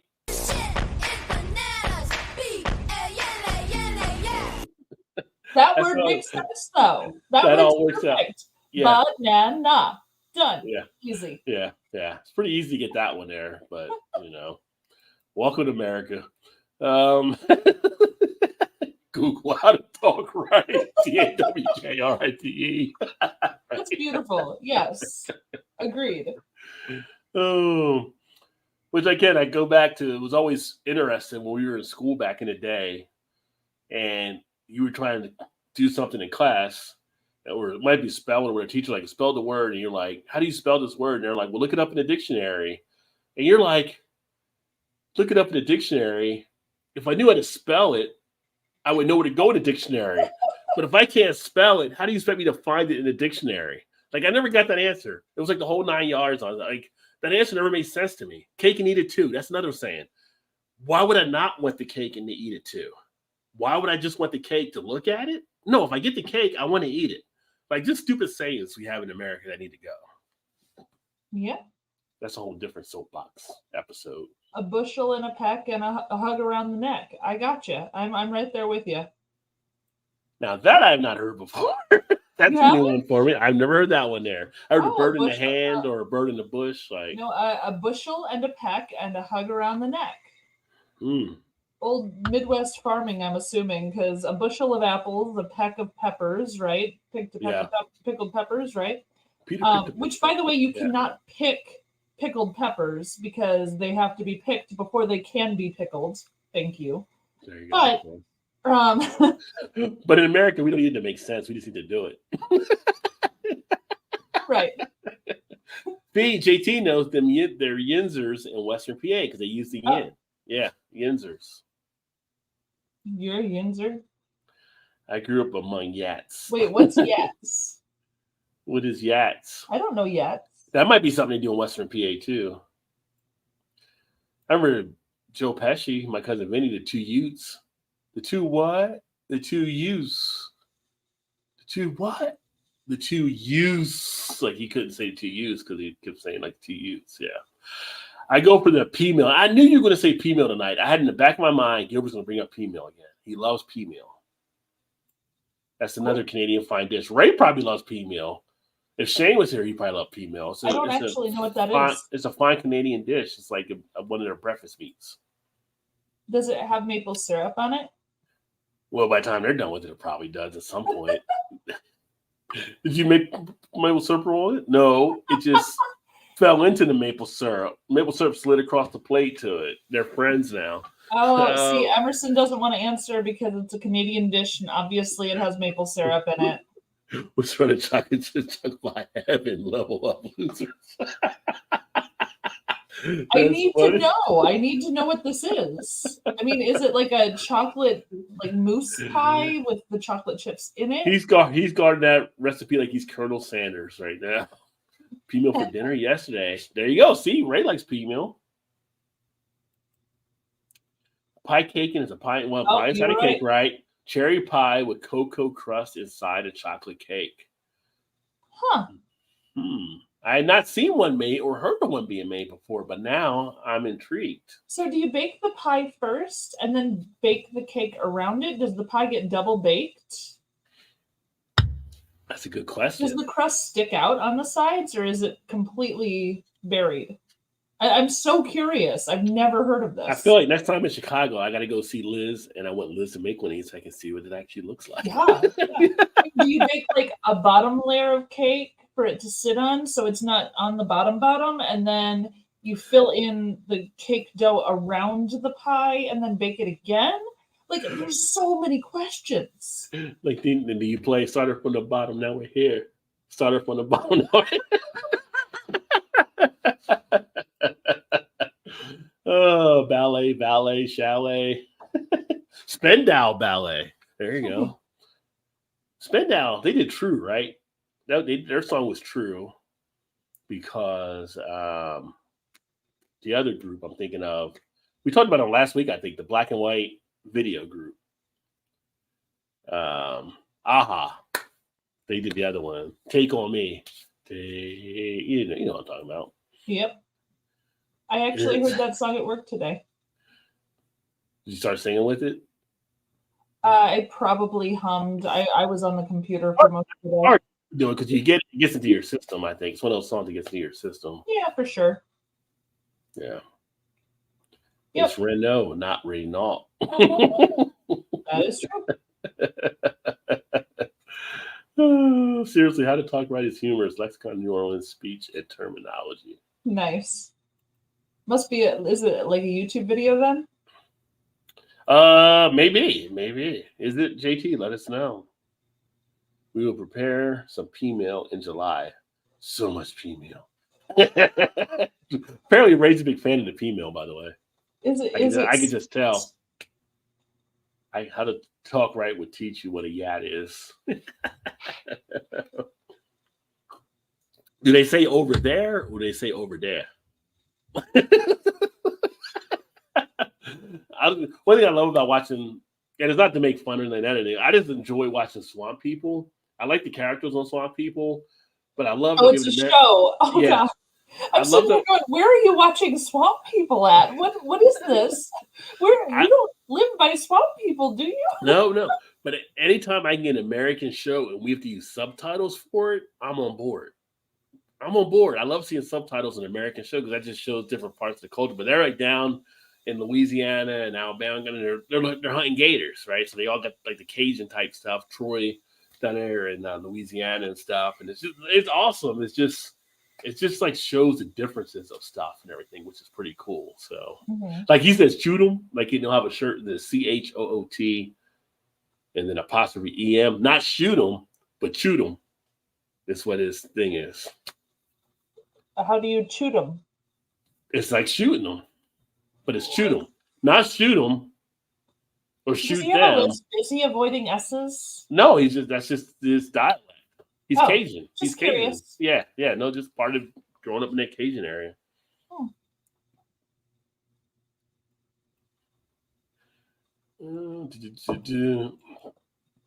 How did we got that? They like a dictionary, just text. Oh. Okay. It would be funnier as a video. Over by you. Yeah, that's like Louisiana there too. Yeah. Louisiana is such a fun state. I mean, it gets hot in the summer. Just saying, it's like you don't want to be wearing like a full suit in the summer down there. That's when you get the seersuckers, those light suits you wear. Yep. So, woo, it gets hot. You gotta get one of them hats so you can flap it in the heat. Woo, it's hot down here today.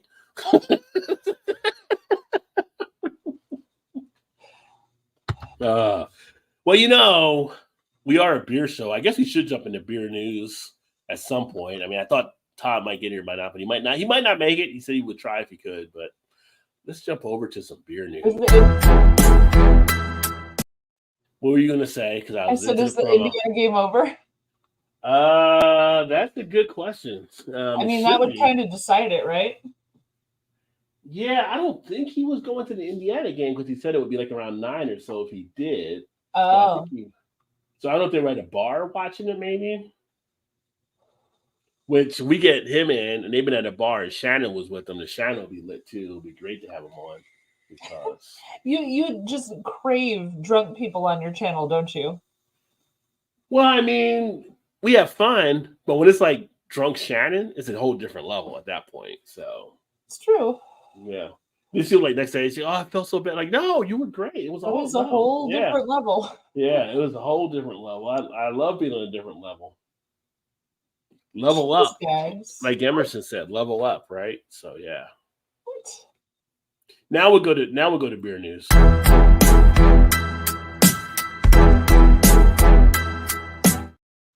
The high tech stuff that we put out there. It was actually a slow week for beer news this week, though. But we haven't talked about him in a while. I guess it's about time. So we start off with Budweiser. Might as well. I'm actually surprised it went this long, but the chief marketing officer of Anheuser-Busch is now resigning following everything with the Dylan Mulvaney fallout. I figured this would happen like months ago. Yeah. But I guess thought so too. He was trying to hold on to his seat as long as he could. I mean, you're probably getting paid good money if you're the CMO of Anheuser-Busch, right? So I wouldn't want to give it the dollars either, but at some point, we got to let you go, you know. He's actually stepping down. They're still trying to fight back from it because of the drop in sales. They fell where they're not number one beer now with Bud Light. Obviously, we know Modelo took that spot over. Corona's been moving up. They're still falling. So, yeah. I don't know if we'll see them get back to be able to be what they were. I mean, I was never a huge Bud Light person anyway, but I feel like the audience, they kind of pissed off. I don't know if they're going to come. They're dug in and they may not come back. They're finding out because, you know, with macro, you can easily switch from one to another and find out, you know what, this one's actually kind of better. And in my ranking of macro type beers, if I'm looking at like light beers, Miller Lite, Coors Light, I get more of a taste out of them than I do like a Bud Light. So if you're going around for another light beer, you're going Mick Ultra or something like that, which Mick Ultra is under ABM Bev, just so you know. But you still find maybe a better beer. So you might not be coming back to Bud Light. So they really hurt themselves. I mean, they didn't just shoot their toes off. They pretty much shot one of their feet off at that point. So they're hurting right now. They're limping around. So we'll see what happens. Mm-hmm. They were trying to come back and do stuff with the sports crowd. I don't think it's buying into it. They teamed up with MMA to try to do some stuff. I think it's just, But again, just remember, Kid Rock was your guy. He started drinking Bud Light. They called Kid Rock drinking Bud Light again. So, maybe you might want to go back. I don't know. Old habits die hard. Yeah. I mean, they're pretty much giving you a 12-pack now, $15 off for a case or whatever. So, yeah. Yeah. Sad news. People alluded to it tonight. Metropolitan has actually come out with saying they're going to be closing in December. I never got a chance to really get there when I was in Chicago. Mal, you have JT, Liz, our buddy Dave, Beer in Front. Actually, the first time I went, JT took me there. Yeah.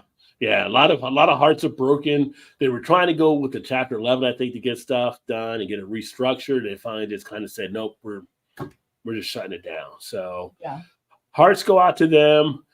It's kind of a weird thing happening right now. So I'll get into a couple of these other ones. I'm seeing some craft breweries that are closing, and I'm also seeing some opportunities made by some others. But the ones that are closing seem to be key ones in areas. They're kind of like part of communities, right? It's not like this is Joe Blow from the garage. Hey, we did it for a year. It just didn't work. Like these are people that have like a stature there that are facing these situations. So they were well known. They were well distributed. It wasn't just a neighborhood place. Like people knew it from all around, and it's hard. It's super hard to see. Yeah.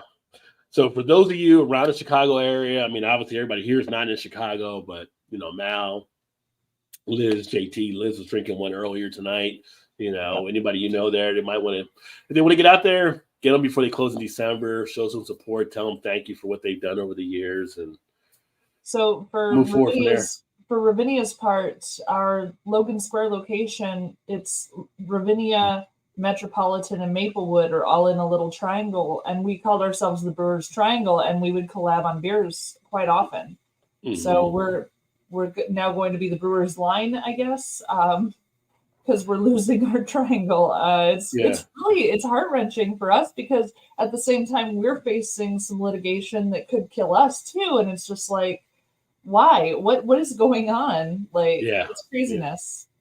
Yeah. We'll talk about that here in a second too, as well, because I'm actually going to release a video. I'm going to try to get done this weekend on some of that stuff there. I know Dave from Beer in Front had released a video about the Ravinia type thing as well. Mm-hmm. So if you haven't checked out Beer in Front on YouTube, make sure to check out Beer in Front, either YouTube or the podcast. He has it on both, where he kind of talked about some of the Ravinia stuff as well. But my old stomping grounds, I know Todd might be here, so I was going to wait to see if he was here or not. But Taft's Ale House in Cincinnati, they're actually set to permanently close. So Taft's Ale House was one of the first ones that actually used an old church to put the brewery. It was really a cool setup, cool setting, good beers. Their situation was more, I think, COVID related and the bounce back after that period, right? So what ended up happening, they were actually just off of downtown Cincinnati. And with a lot of the stuff that happened for COVID, people weren't going in, right? We had the COVID stuff, and people started becoming remote type workers. And so with Cincinnati, a lot of people weren't downtown, and we're seeing this with other spots around the country where pretty much the traffic they were getting, they don't get anymore because people are remote or they're hybrid. They're going in a couple days a week, maybe. Fortunately, they're kind of a casualty of that, but if you happen to get any Taft's Ale House type beers, they did a really good job. They had one that was a key lime that was really a good beer. That was delicious. Yeah. And so it's kind of sad to see they're actually not going to be producing as well. So they'll be closing, I think, here in December as well. So for those of you that do watch back in Cincinnati, since I was there, I have a lot of people that watch from that area. Make sure you pay homage to them as well. So Chu and I stopped by Taft's during our Best Midwest beer run. Mm-hmm. That was one of the ones we stopped at, and we loved it. We absolutely adored that place. They were quirky. They were fun. Good beer, good food. We had a lovely time there, and I'm really sad to see that's happening. Yeah, with the Cincinnati revitalization I get to say that word a lot, of the craft brewery scene. They were like one of the early ones that were kind of doing stuff. So going back into I want to say it was like mid 2000s, maybe 2008, 2009, whatever it was around that time where we were seeing a lot of these pop up in Cincinnati. They were one of the early ones there.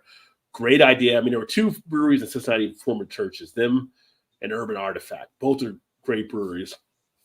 But they were actually did a really spectacular job, like Mal said, going there. I mean, just kind of go and pretty cool old church, how they had it decorated, and the service was always great. The people were always fun. It was a great place to hang out. And it's just one of those things we're seeing trying times, and they weren't able to bounce back, which is always a concern. Like after the COVID event, what was the world going to be like as far as workers? Because a lot of workers didn't have to go to the office now. And a lot of jobs are kind of curtailing stuff. Myself, I'm 100%. I don't have to go to the office. So it's kind of like you lose that foot traffic. So when you don't have that foot traffic, it makes it harder. Like people have to like set up an event. You're going to, let's go downtown this Friday. Let's go this Thursday. Rather than, hey, just walk over after work, right? If you're there, it's a lot easier. Just be, go over happy hour type thing. So hopefully the people that get this place will be able to pick up at the other breweries they're actually at, or something else will happen there. But we'll keep an eye on it. Then again, Orlando. So as I'm picking up a theme here on some of these breweries, right? So Orlando, if you're down in the Florida area, Deadwood's Brewing and the land-based Persimmon Holland Brewing, they just filed Chapter 11. So they're restructuring the past month. So for down in the Florida area, we have a few people that are down that area. I think of Dave's TV, but he's more, I think, towards Jacksonville area. They're actually going through a thing there too. So breweries are just taking a hit out there. And I say this because if you have a local brewery you really enjoy, make sure you get out there and show your presence, because at any point, any of these breweries can get hit in a certain way and they may fall on bad times, right? And things may shut down if things aren't being done. So it's always nice to get out there. The good thing about going to a brewery is even if you see their stuff in a store, if you go to the brewery, you'll often find stuff they're not putting in the store. Oh, yeah. So you get to experience 100%. all the different things that are available that you wouldn't be able to pick up by not going 100%. there. So you've got to go to the breweries. You got to support your breweries if you want them to stay open. Yeah. And I think some people think by going to the store and buying a beer, and I've been guilty of this myself in the past, thinking I'm supporting them because I'm buying their beers. It's not totally the same as actually going to that brewery where they're able to do that. So they're not noticing that you're buying the beer from the store. They're noticing when the store sends back whatever they didn't sell. That's what they notice. Yeah. So, I mean, okay, so they're sending back less and getting a refund on less beer, but still, no, go to your breweries. You've got to keep your breweries open. If you want to keep them, that's the only way. They're small business. Yeah. And then,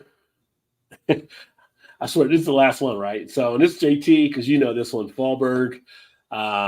And Fallberg used to be the old Dixie brewery down in New Orleans. They're actually scrapping plants and now turn New Orleans east into a regional beer making hub, because they're also facing issues down there too with some of the stuff too. So they were planning to kind of really get that blown up. They changed the Dixie to Fallberg name kind of a few years ago to kind of get through. So I never really felt offended by the Dixie name, but they kind of went to Fallberg to kind of, I think they were kind of getting that stuff received in. Anyway, they're now seeing some issues. New Orleans was really growing as a beer place too. Like there was big growth happening there for a little bit. Yeah. Lots of new breweries opening all at once. It was really impressive to see, and this is sad. So that's all sad news. God, you're killing me here. I got other news to bring us back up. So I hope so. I'm just saying. But yeah, so it's just some changes taking place down there. So again, for those of you down in that southern area, if you're a fan of it, just stuff to be aware of.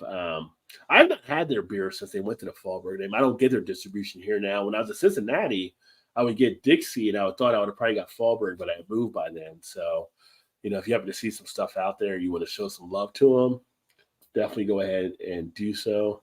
What was I going to ask you about? I saw a news item about one other brewery. They changed their name because people were getting upset or something on it.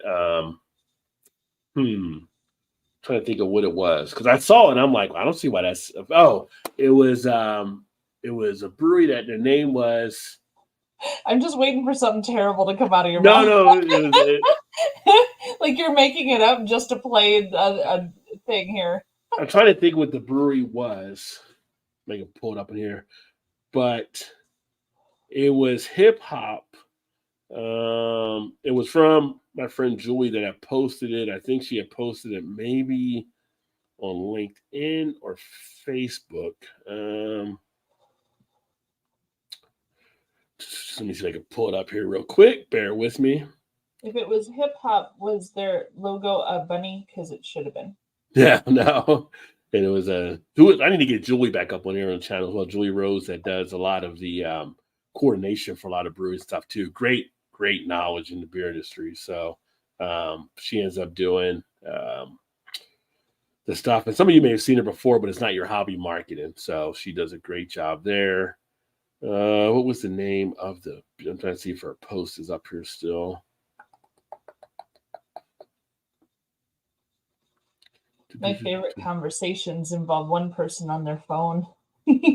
Right? Yeah.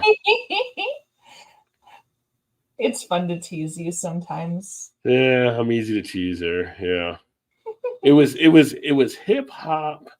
I'm trying to think of the other word that it was, but it wasn't anything. The hip hop, you don't stop. That one? No, don't go down that road.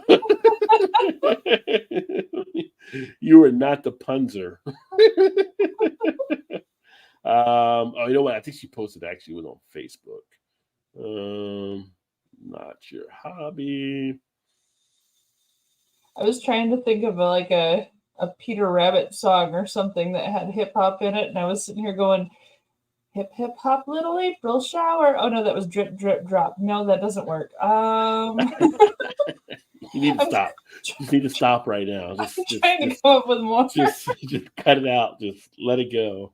I want to say it was like hip hop collab or something like that and everything. But anyway, it's like this brewery that had done this as their label had to go back and change their name because people were like, "Oh, I can't believe you did that!" Like, knowing how many people died in the '90s because of the whole East Coast West Coast type thing, and I'm like, really? It wasn't that like you had in hip hop you had the East Coast West Coast type beat, but it wasn't like the people that it's like.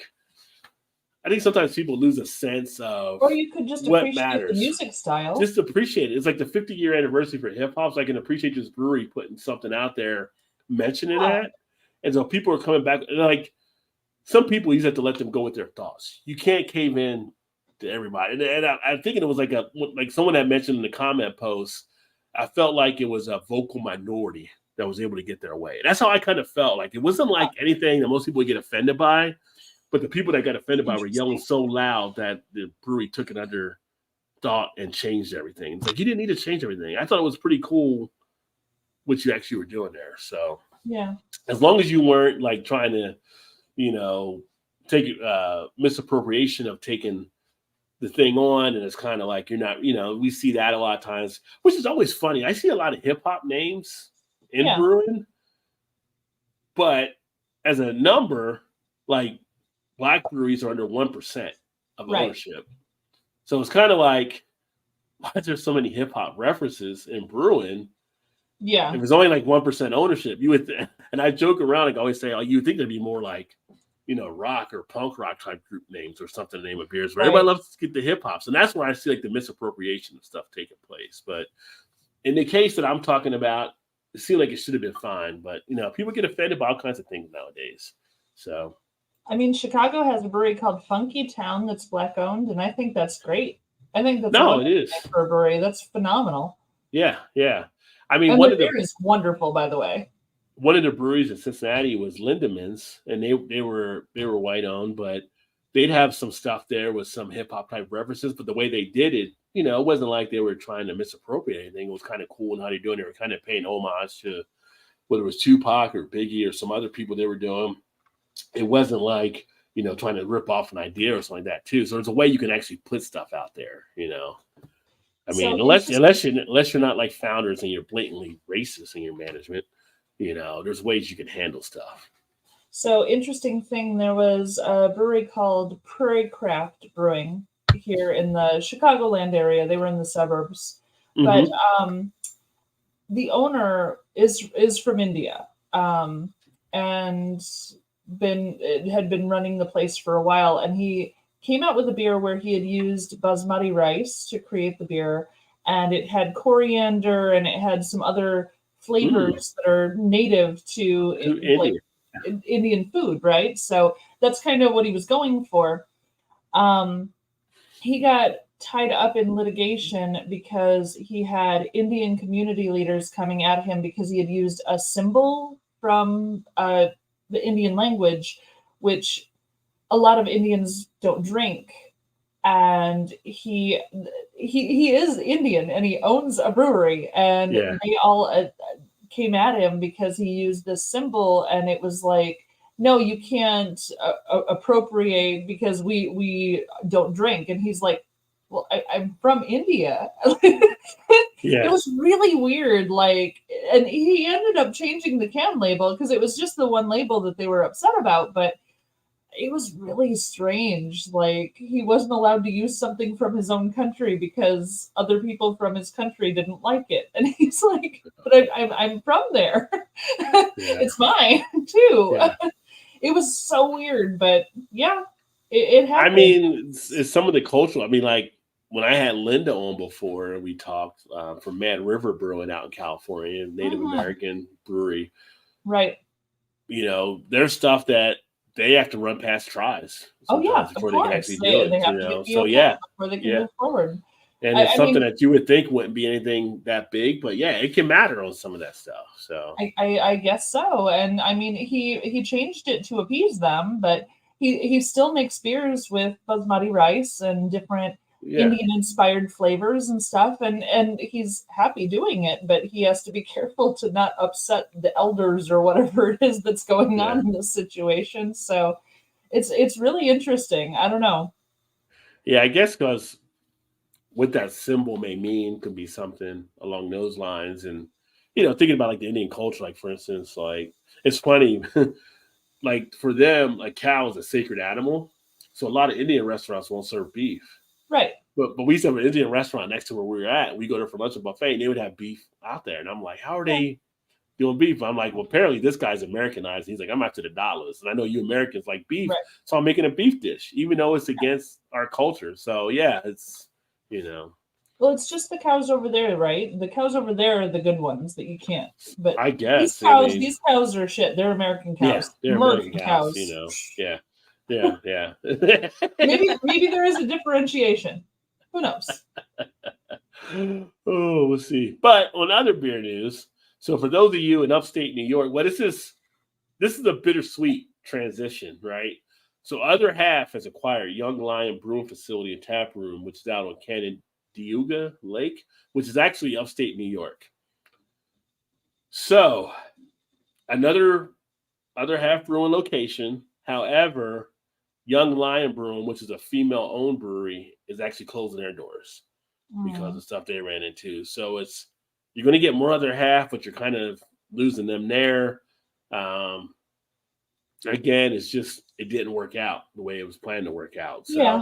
So and for years people have talked about possibly a craft beer type bubble out there and stuff. And I don't know. I still see a lot of growth. So you look at the numbers, craft beer is still growing. It It's is still just growing. there's just a lot of companies. There are companies that are being now sold off because they're not making enough from what they need to make on their end, but people are Right. still buying the craft beer. So that's just part of how it goes. You have some contraction that takes place. But if That you is how it were goes. upstate New York, Joe the Beer Patrol and Dan from FLX and even some of the guys over in the Niagara side, they might have seen some of the Young Lion beers, not for distribution, but you may see more other half. So take that for what it is. Mhm. And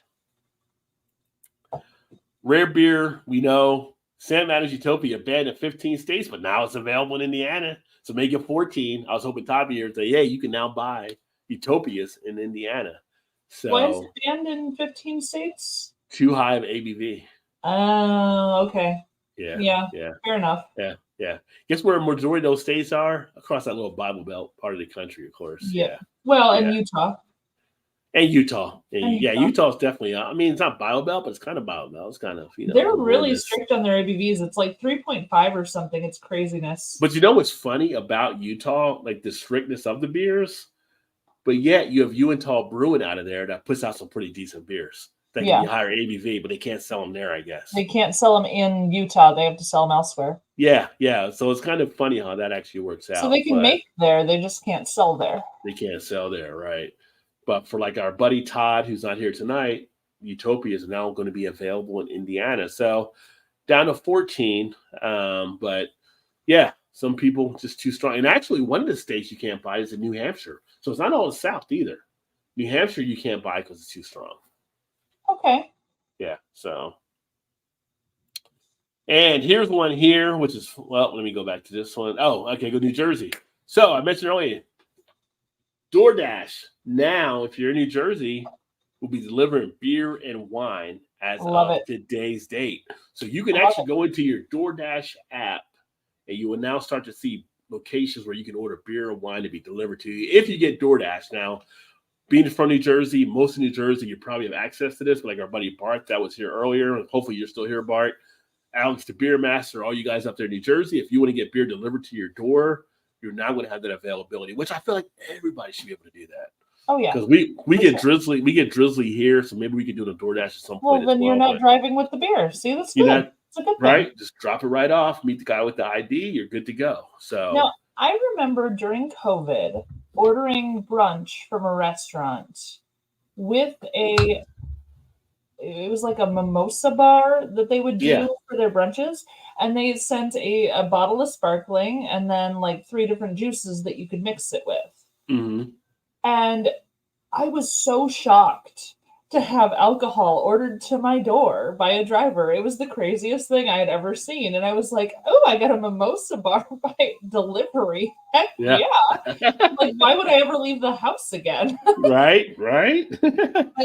But I don't know if that carried on after COVID. So I'm not sure. I haven't tried to order alcohol, I guess. I don't even know if Illinois does it. Well, some states, they had it where they took it back after COVID, after like 2021, so I don't even know if Illinois does but some states, they were actually able to keep it because it helped out those businesses. It opened up a new avenue for them to actually make sales and keep striving and doing well. So depending on your state, but check your app. I think here in Baltimore, I will say actually some of the restaurants, now I think about it, like we have a pizzeria here we'll get pizza from, and you can order a 6-pack of beer with it, or you can add a bottle of wine on it, and they'll deliver it from that restaurant. So some spots, if they have it, you could probably get it there. It's possible. I'll have to look into it. I'm not even sure if I can anymore, so I'd like to know. Yeah. And then over in, you set up a shop in Russia. I'm just saying, you're at a risk. Well, 2 Baltica beer executives were arrested on suspicion of transferring Russian brands to Carlsberg. They're suspected of transferring the rights from the Russian company to Carlsberg. So basically, when they were working for over there, they took Baltica, they're saying, and took the rights to go to Carlsberg to be able to operate and do their beer. Yeah, that didn't work out as well. Like if there was a country I didn't want to go to prison in, I mean, there's a few countries I wouldn't go to prison anywhere, really. But Russia's one of the spots I would not want to go to. You know, when they bring you to court, you're keeping these little boxes. It doesn't look good. It doesn't look good. And if they think they got anything on you, I don't even know if you get a fair trial. It seems like just to have an accusation is enough because nobody's going to take out Putin. If Putin says whatever, you're going. Like, forget about it. Well, yeah. So, though whatever you do to get yourself in prison, I don't think Putin's going to give a shit. So just say, unless you're a pawn. If you're a political pawn, like they did with Brittany Griner and some of the other people that we had over there, they will use that for the power. But these 2 guys, I mean, think about this. Putin pretty much took Carlsberg away from Carlsberg for like $1. Yeah. So if you're 2 executives that probably thought they did something, I don't know if you're getting out. I'm just saying. Yeah. But good luck to you. I've had the Baltic at number 9 before. I did a review on the channel. 95421. I've had a bunch of them and I liked them. They were fine. Yeah, they're okay. I don't know if it's worth stealing their recipe on or signing them over, but hopefully, these guys have a better day and they can get their way out of it and stuff. But we'll see. But yeah. So they're facing that, and then for some of you, this may shock you. This next story, the last story that I have here. It better be a happy one, for God's sake, because, man, you've been such a downer the last half hour. Well, the funny thing is, I keep hearing stuff about it. I'm like, you know what? I'm actually going to have one of their beers here in a second because I don't think there's a problem with it. But Voodoo Ranger Imperial IPA is now the #1 craft beer in C-stores. So for those of you not familiar with C-stores, it's convenience stores. Oh. As far as sales that get done. Sam Seasonal passes Voodoo for #2 spot in grocery. So Okay. Sam has kind of moved up for Sam Adams. But I hear a lot of people talking about like Voodoo Ranger, not liking Voodoo Ranger. Like, I have no problem with the Voodoo Ranger line. I think it's the easy drinking beer. I'm about to have me a Juicy Haze IPA. I'm going to just say, there's definitely still some craft beer snobbery that's in play. I think that's what part of it is that people have towards New Belgium from the way they had actually done stuff, and people are like criticizing them for just focusing on just the new Ranger line. But guess what? It's America. Yep. America's ran by the green, and right now for them, there's nothing greener than New Belgium because people love New Belgium. So that's where they're putting their efforts into. I mean, I like the old New Belgium stuff they were doing. I can understand why people want to see more of the old stuff, but at the same point, they're not going to get rid of their cash cow. And I haven't done a lot of the Voodoo Ranger more recently, but I pick up the Juicy Haze from time to time. Like I said, I'm going to crack one open here in a second probably, and I've had some of the other stuff. I think it's a decent beer. Again, there's no need to be a snob in craft beer, because I feel like that's what I get on some of the attitude towards the Voodoo series, but live and let live, people. Drink beer, follow your palate, drink what you like, and go from there. That's what I say. As far as Voodoo Ranger is concerned, honestly, their marketing is phenomenal. The can label art with the skeleton thing and how they change up the skeleton for all the stuff. Like, they do a great job. It catches the eye. It's you pay attention. And once you've had one that was good, and then you see all those skeletons in a row, you're like, oh, I'll probably like that one too. And honestly, if you're a hophead, that's a great way to go. They really rock that. I mean, right. They ain't going wrong on their hop use. They know what they're doing, and they're doing it well. So I think that's great for them. Yeah, I think what they're doing works, and it's a great opportunity. So I don't hate on them at all for doing what they're doing there. I think it's actually no. I gotta say, cheers to them on their marketing, because they've done an excellent. My father talks about Voodoo Ranger often. Like, he's excited when he gets a 12-pack of Voodoo Ranger. Like, and like that's what it takes. And my dad's kind of old school. Like, he grew up on all the 70s beers that are still around, but he loves this stuff. Yeah, a lot of people do. Yeah, a lot of people do. It's an easy drinker, I think. And good for them. I mean, cheers, man. Good job. Yeah. So that right there is the beer news for the week.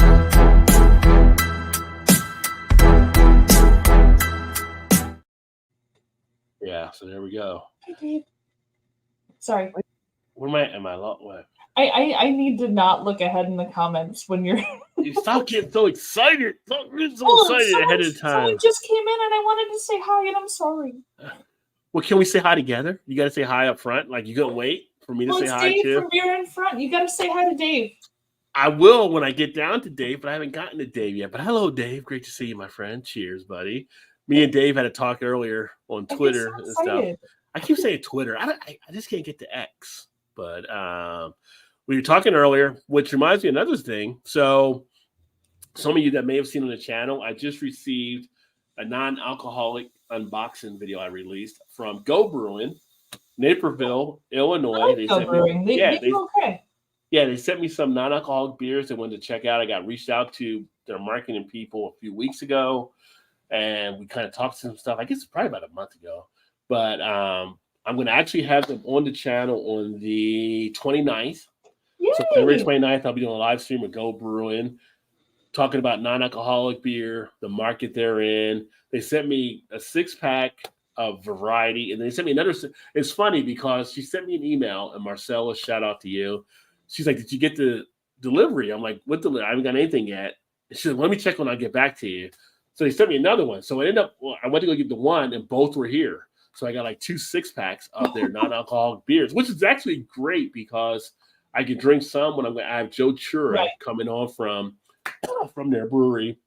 I can talk with him when I'm drinking some, and the other ones I can do just as reviews and stuff. So I'll probably look at doing some reviews upcoming for that. But they sent me a sour, double IPA, their IPA, a few of the different things. Dave had the sour from Beer in Front. He really enjoyed it. So I'm interested because I want to tap more into that market of the non-alcoholic beer because even for myself, I don't drink beer probably as much as many people think I probably do. Like there's days on the course of the week where I'm not drinking, but a non-alcoholic beer would be something great to have, like with the, burger, tacos, whatever I'm eating for dinner. And it's just I say bull. I think you drink 5 or 6 a day. Yeah. I know better. It's cool. Yeah, right. tell them whatever you need to tell them. I know the truth. It's all good. You know how much I like to work out for 5 or 6 a day, but yeah. So I'm excited to actually have them on and kind of get into it because I do want to share more. Because I do have people that do watch that don't drink alcohol. And I have people that are kind of fighting some other things they're doing. And it's like, you know what? Here's some stuff you can do. You like the taste of beer, but you don't want the alcohol. Here's some opportunity for you. So able to go ahead and look to share that there. I'm trying to see where I finished off on the comments here. We had Ray had to leave. He said, well, stay fresh cheese bags. I got to run big day tomorrow. With cheers to you, Ray. Great for having you swing by. Let's see. Bramhall. It amazes me how small England is, but within 20 miles, the accent is so different. It can be confusing. Example being Gordy and maybe Scouse or Scouse. See, I wouldn't know. I don't know which way we're going to go with that. But the friends I have in England, yeah, just like the differences in the accents is, it's awesome, but it's kind of crazy too. It's like, yeah. Well, you have the same thing in Chicago. You have the same thing in New York. I mean, it exists in the big cities always. Oh, we have it over here. Like we've come across people and it's just like, why do you talk like that? Like, it's just, you have different accents, different dialects. Well, I used to say Italian. I know. Yeah. What's hilarious about the Bud Light boycotts that many of the brands as Young Swiss too are owned by the AB and Bev. Right. Well, it's funny because one of the things I thought, like when they went to Modelo, I'm like, well, they're going to Modelo. That's AB and Bev, right? No, not in the States. In the States, It's owned by Constellation. Yep. So Constellation, they benefit. But in other countries, it would have been under AB and Bev. So they weren't able to recoup those sales back. But, like I said, they jump on a Mick Ultra. I'm not going to drink. I'm going to drink Mick Ultra. That's AB and Bev still. So it's a different division is now getting those dollars. Like, hey, our sales are up, blah, blah, blah, blah. So yeah. I was at Metropolitan today and they had a banner hanging up that said, fuck around. I feel like, whenever I hear that saying, being a Gen Xer, I feel like that's just a saying of my generation. I feel like that's the perfect Gen X generation. And it's funny, on my Facebook today, no, not today. It was yesterday. I posted a video. You ever see the guy? I think he might be Japanese or China. No, he's definitely Japanese, I think. And he's like, why do we let Generation X off the hook? Like, what did they ever do? He's talking about and it used to be the one chick would come on and she'd be like, listen, you don't want to mess with us because we'll fuck you up, blah, blah, blah type thing.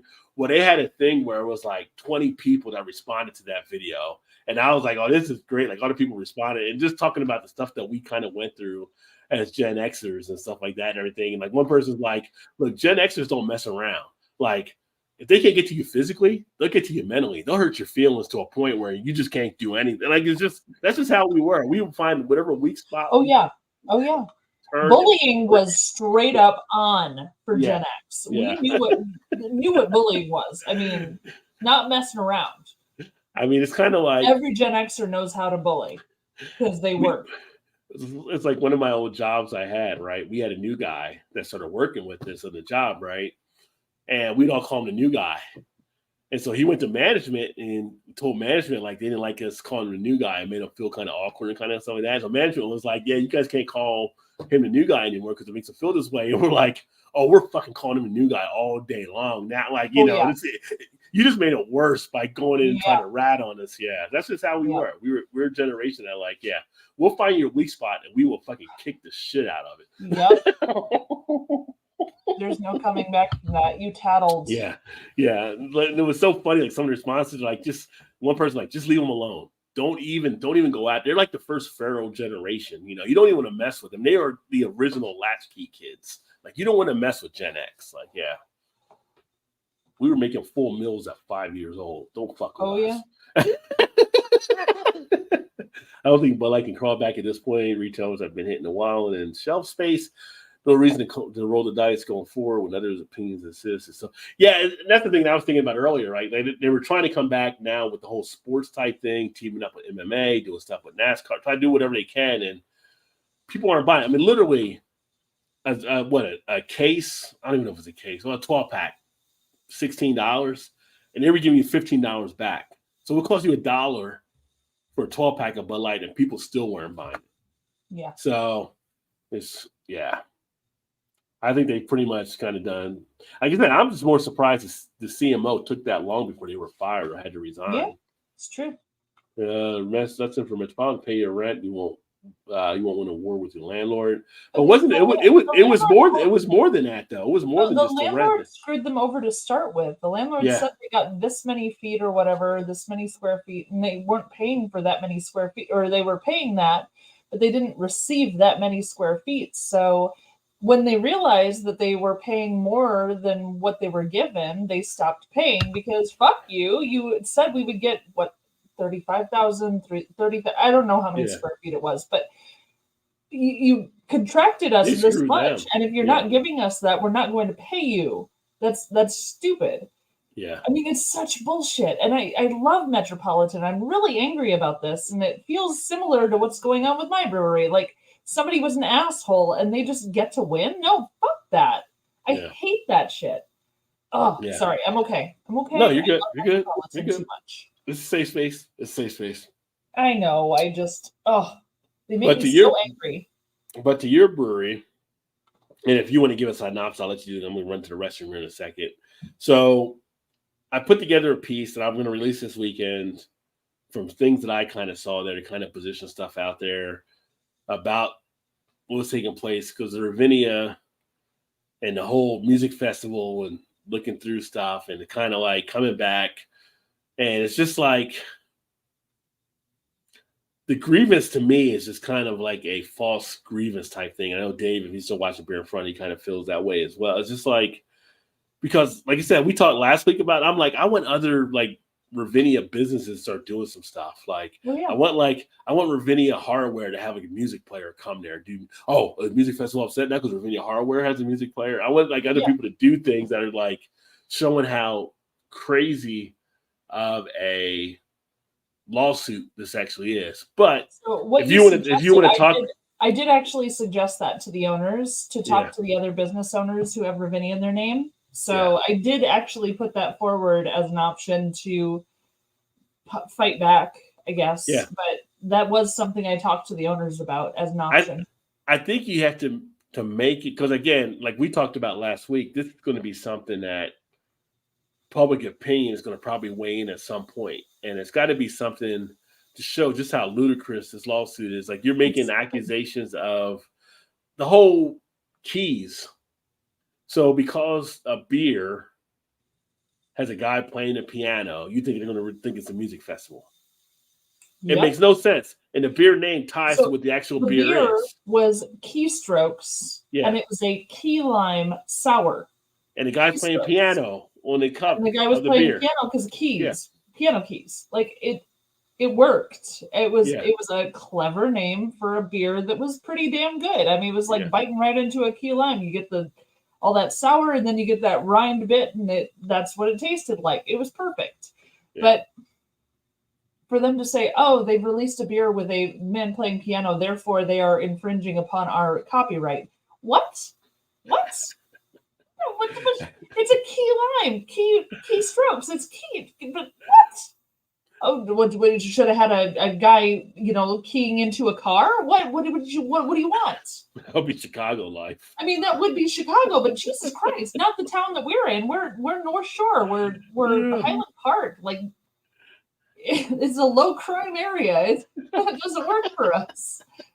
I feel like as my grandfather used to say, I feel like Ravinia's got too big for his britches. Like this whole music festival thing. Like, dude, like change with the time. Like, you got all these other Ravinia businesses. It's like the name of a town. It's the name of a town.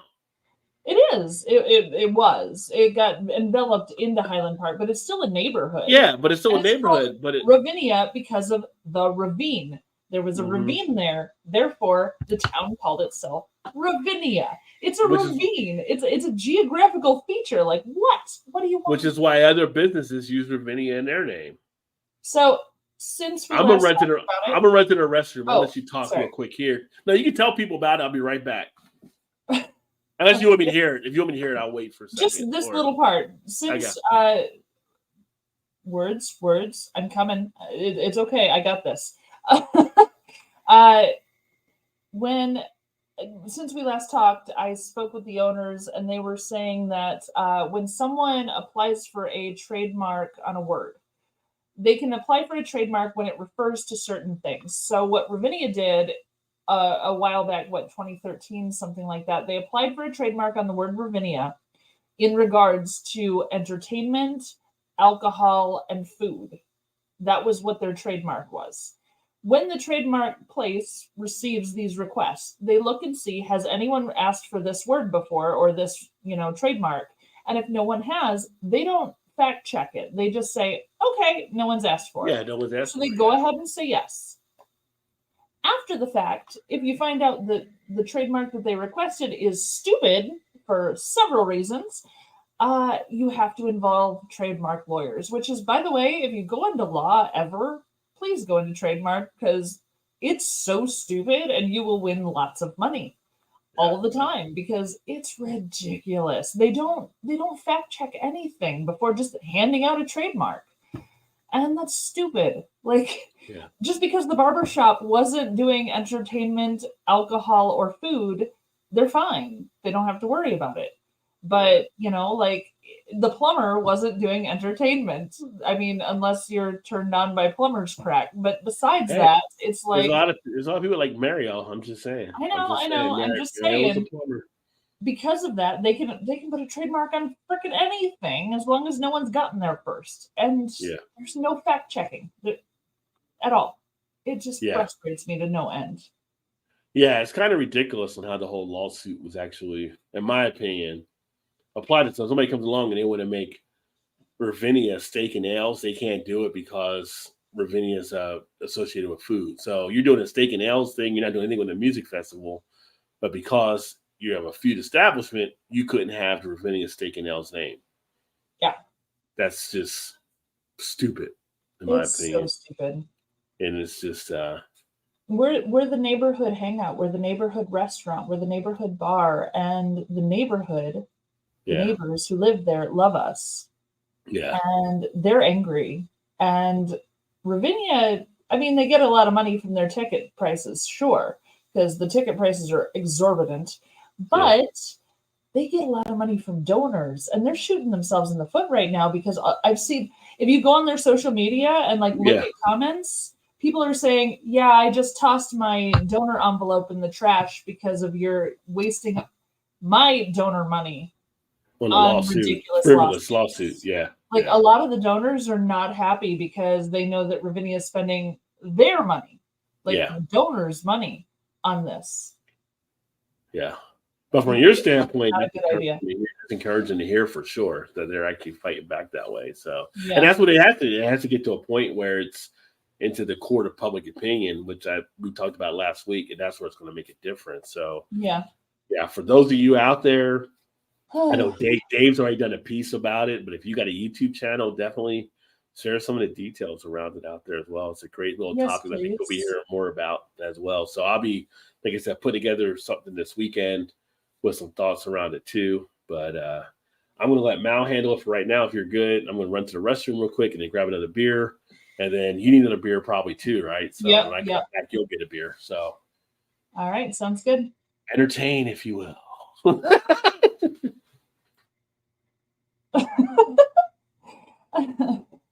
So since I can't actually like move the comments or anything, I'm just going to jump ahead to the last few. So hi Dave again. I know I jumped ahead of him on the hi Dave there. Yes, go to Metropolitan, support them. I do hope they open in another location.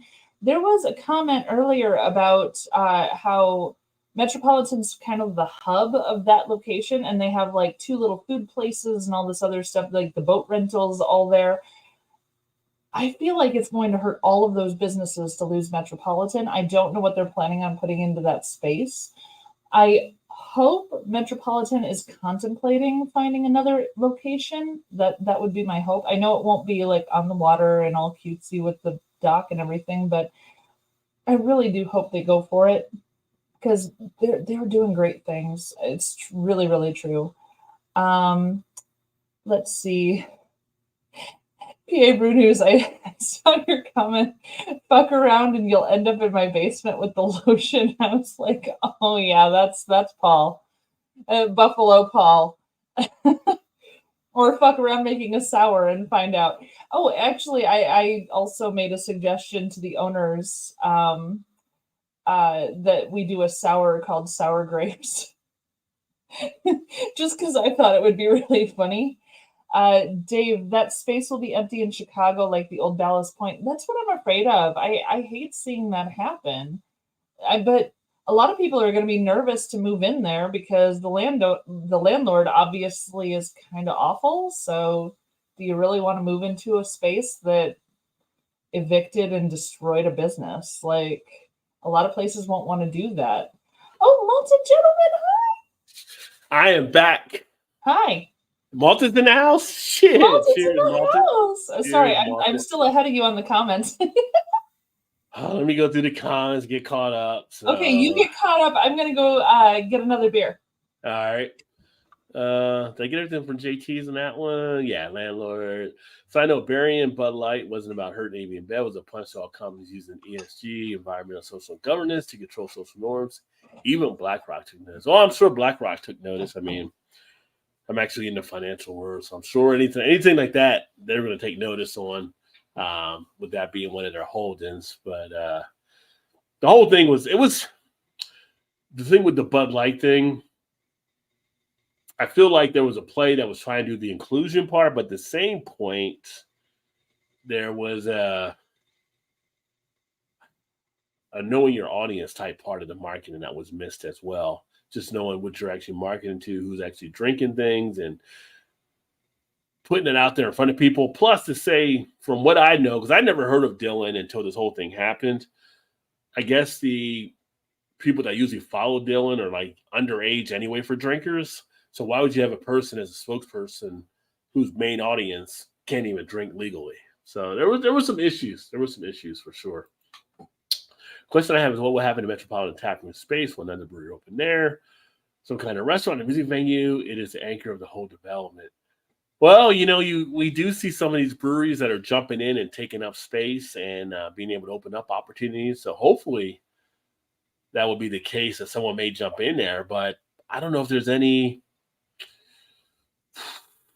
I can think of in that area that might be like, say, the gypsy type brewery, like Hot Butcher was when Hot Butcher took over the acre space. So I don't know if there's any breweries out there. Maybe there are some that might be an opportunity. Hopefully the employees are able to get on with some of the other breweries as well. Fallbrook, New Orleans isn't a big city. Many people don't have a lot of disposable income, and tourists don't go there to drink in Eastern New Orleans, which is far from the French Quarter. Yeah, but they did have a plan to try to do some things there. So it's just sad to see another brewery kind of take the fold. I know some people were mad when they went from Dixie to Fallbrook as well.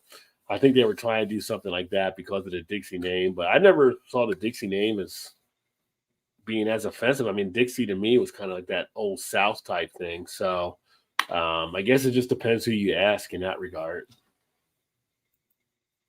I feel like G.G. Allen isn't represented enough in brewing. I mean, there has to be really shitty craft brews that are begging for a big name, whatever. It's funny. Yeah, JT liked that one too. Yeah. Up until the 80s, Florida used to mandate low beer like 3.5. Well, yeah, so you look at Florida, they were low beer, and that's why you had the Smokey and the Bandit movie, because they were running the Coors from where they were at in Texas over to Florida, because Florida had low beer back then. So that was set like in the late 70s. So that's part of the storyline of why Burt Reynolds as Smokey was running, not Smokey, as the Bandit was running beer from Texas to Florida, because they couldn't have more than 3.5, which is kind of crazy thinking at one point 3.5 was a high limit for some states. Did you explain your new beer? I did not as of yet. So I didn't miss it. I was finishing my last one. Well, I've had this one. I've done a review on this one on the channel. Actually, all three of these I've done reviews on, but I'm having a Voodoo Ranger Juice Force IPA. Just an easy drinker, say what you want to say about Voodoo Ranger, but this one actually delivers 9.5% ABV. I'm just hitting all the session ales tonight, Imperial IPA. So yeah, I like this one as far as something to just knock out, put down, and sit back and enjoy. Oh yeah, baby. Did you hear the crack of that can? Woo! Yeah, that was awesome. That was music. So I'm going to get the pour here. Nothing like the nice pour of a new beer into the glass. Put that on the. You can get one of these spinners. These spinners are pretty cool. Spin your beer around and back there. Give it a good size head. But this one's got the haziness. A little bit of the haze on there. So you're not seeing the nucleated bubbles as much, but we'll let that settle. Big Dave in the house, beer in front. Cheers, my friend. For those of you watching, if you've not followed Dave, make sure to follow him. Beer in Front. Great podcast, great YouTube channel. The Man About Town in Chicago. Can't say enough good things about Dave. Dave has always been pretty solid on stuff. So, got a chance, and I was up there to actually to meet Dave in person. We had a great fun time out of Hot Butcher. And it's funny, I was talking to Todd last week. I think it was last week, either before or after. So whatever we were talking about it.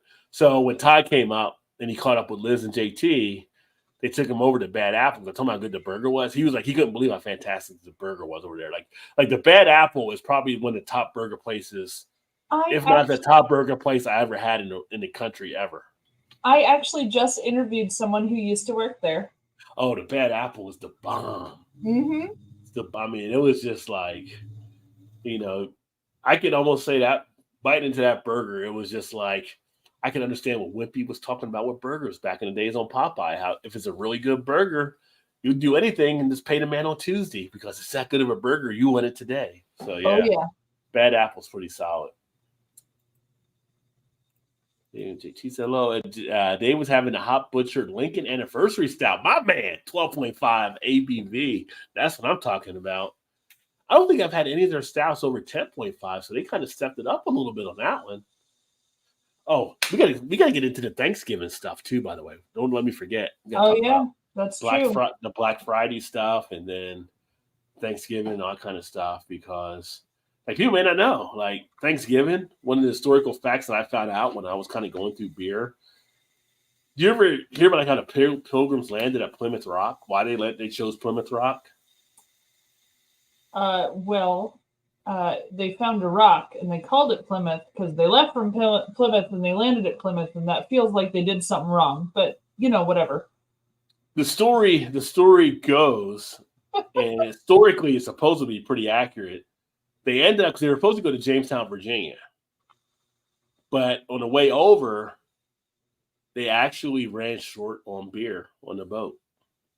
Oh, and that caused them to actually land earlier than planned at Plymouth Rock. And then they were able to go to Plymouth Rock and I guess landed there, tried to start brewing some other beer, but of course they met Native Americans and all that kind of stuff. But yeah, let's not go there. Yeah, right. But yeah, that's a whole different topic on that one. But the interesting thing is that just shows the importance of beer. Like If you go into a party and they're like, we're out of beer, the music stops, the people stop. Just stop the boat. This like, we're out of beer. Pull over. So, and they landed in Plymouth Rock. So just one of those little things out there in the notes of history of how they got to Plymouth Rock. Nice. Yeah. So don't ever underestimate the power of beer, folks. No. The force is strong. No underestimating. PA says I may have to crack open a big 750 and sip one until I get tired. Chocolate and coffee imperial stouts was a mistake. Well, I could keep you up a little bit. Yeah. I've done that before. Like sometimes, like, do I want to do a beer review at 1 a.m. with a coffee stout? Why not? It's 3 o'clock and I can't go to sleep. Yeah. Cheers, Dave. Drinking the Metropolitan Magnetron. I bought the last 2 Sixers in the universe today. JT closed them out. Plans to go there today, but it'll go tomorrow, Dave says. Which reminds me, I forgot to mention, on the poll out there. So if you haven't done the poll on the chat, probably should have mentioned this earlier in the show. Make sure to check it out. So the current poll, are you planning to be out and about Black Friday to pick up any of the Black Friday beer releases? 28% said yes. 72% said no. They're not going to be into madness. They do not want the madness.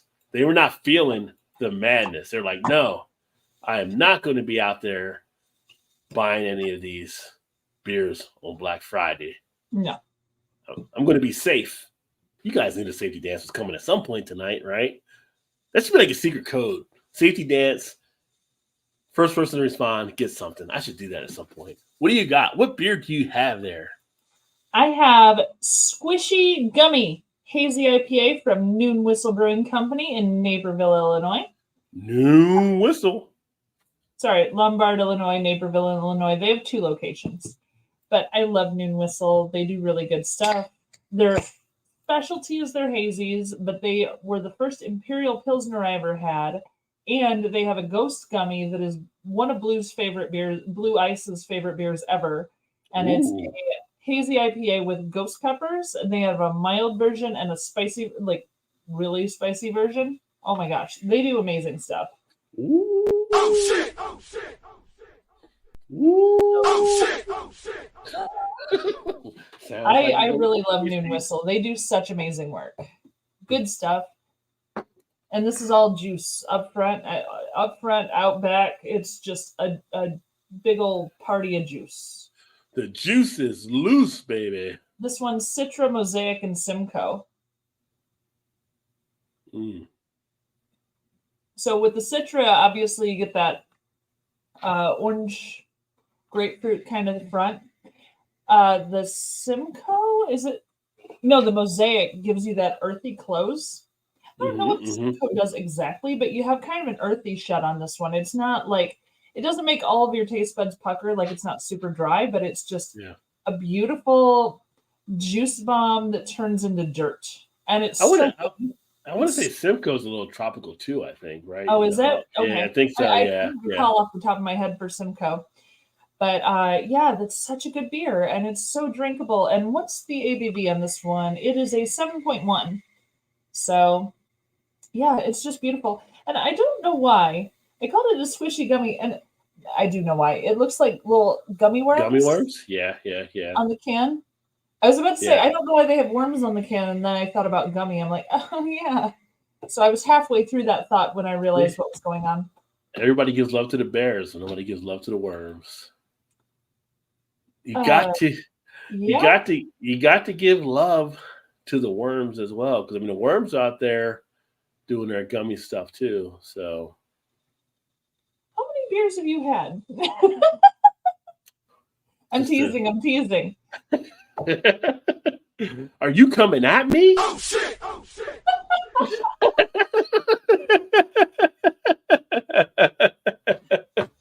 There will be no beer shaming here.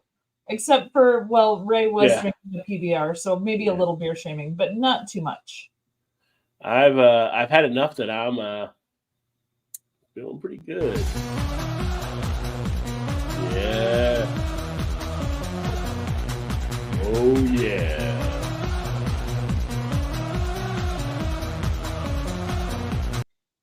Yeah, the party's going on in my head right now, so I'm feeling. I thought you were going to update all your songs for this one or all your sound effects.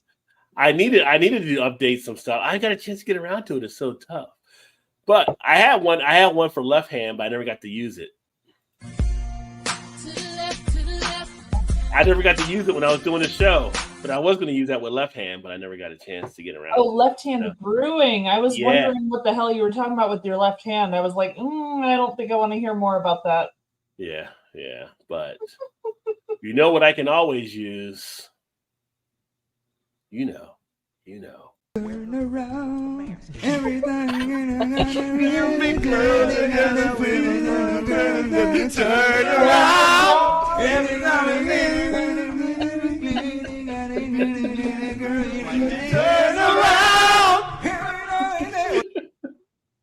I feel like that should have been like a Wedding Crasher with Vince Vaughn and Owen Wilson doing that part. Because I thought that would have been hilarious there. But they'd have been like totally hammered. So yeah.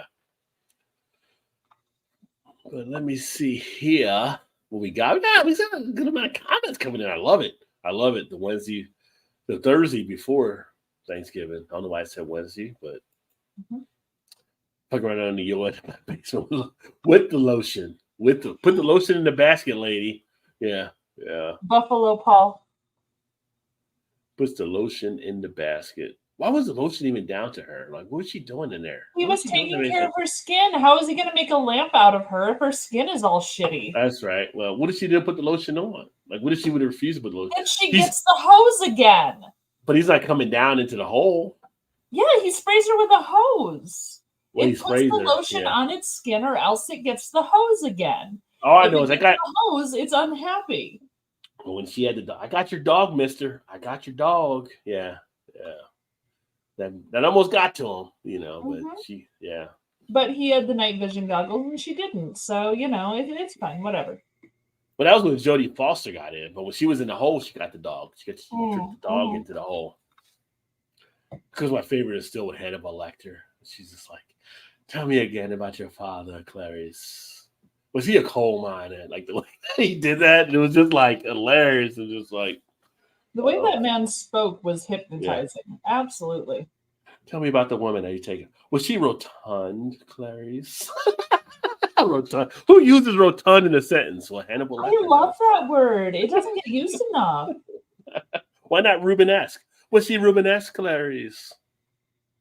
Instead of rotund. I'm just saying. Rotund. Yeah. I'm like, if I'm doing geometry, I think of rotund. This is fucking around making a sour. Paul's not a sour person. Place will be empty in Chicago like the old Ballast Point. There was a Ballast Point in Chicago at one point? I didn't realize that.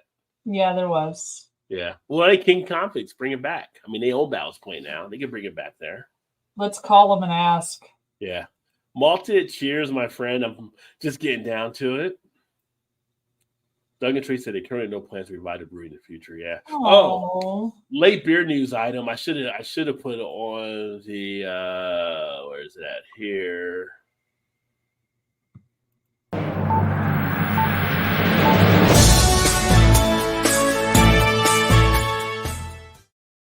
Yeah, that's the breaking news right there. Because breakdancing is back in the Olympics next year, so we got breaking news. Because breakdancing is coming out next year.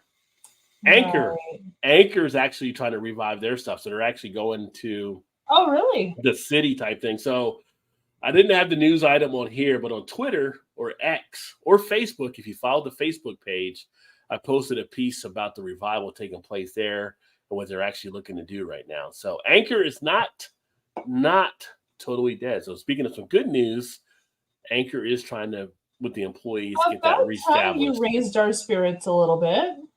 I try, it's like the old drill sergeant. Break them down and you build them up. Why are you so smart, yo? I don't know, drill sergeant. Just like yeah. Hey, I have the name for that. I'm Major Payne. Don't.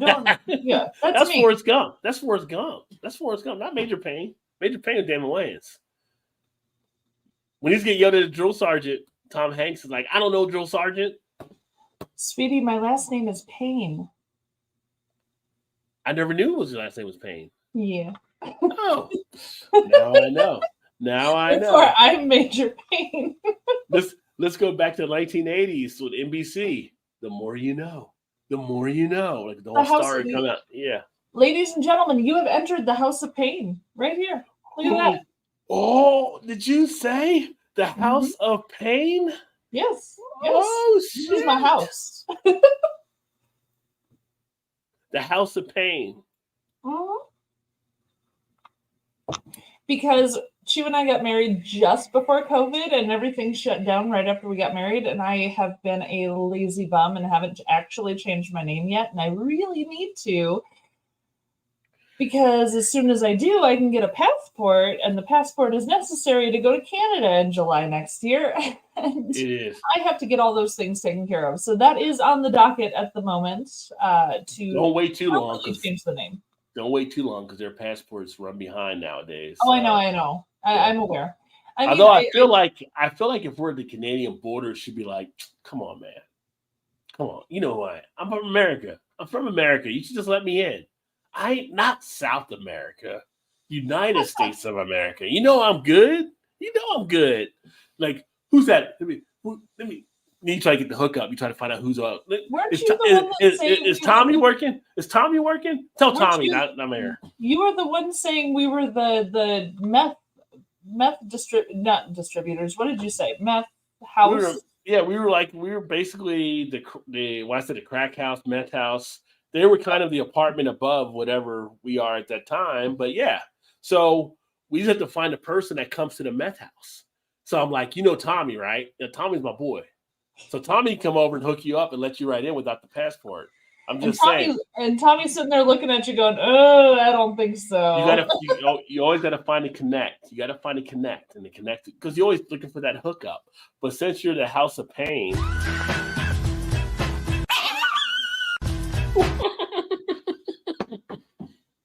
that'll be your new theme song there. I always thought I would be a dentist or a pediatrician as a child because I thought it would be really funny to be a Dr. Payne. It made me chuckle when I was a child.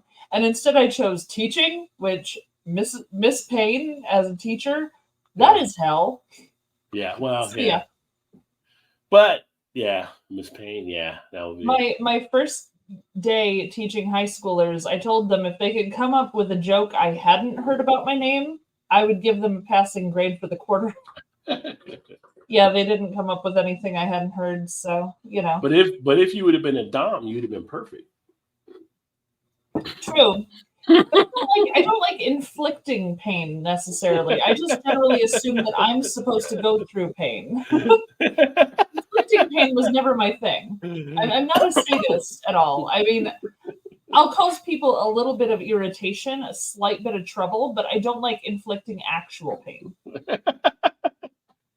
You messed up at Mrs. Payne class. Guess what?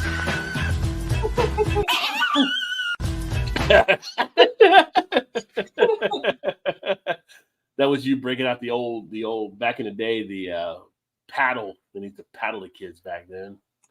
Paddle, ruler. I never got New Jersey. They didn't really paddle, so never had to worry about that or the rule. Now the nuns, the nuns will try to get you sometimes. Now, if we're going hardcore, I could go to caning the bottoms of the feet, right? So, if you're going hardcore, like there's the caning. Yeah. But yeah, it wasn't my style per se. No, I would say no. But I super, super love making people irritated. So, I mean, you can argue it's just minuscule pain that I cause. Yeah, I went to cat school for 6 years and never had to deal with the cane or the rule or anything like that because, That's good. When they came at me, I was like, you messing with the nature boy. You messing with the nature boy right now. Oh, shit. You don't want the smoke. You don't want the smoke. You don't want it. You don't want it. And I'd be like, and I may or may not have had students say similar things to me in the past, just so you know. I'm like, you better sit your habit ass back down. You don't want none of this. That's just how I roll, though. I mean, one of a kind.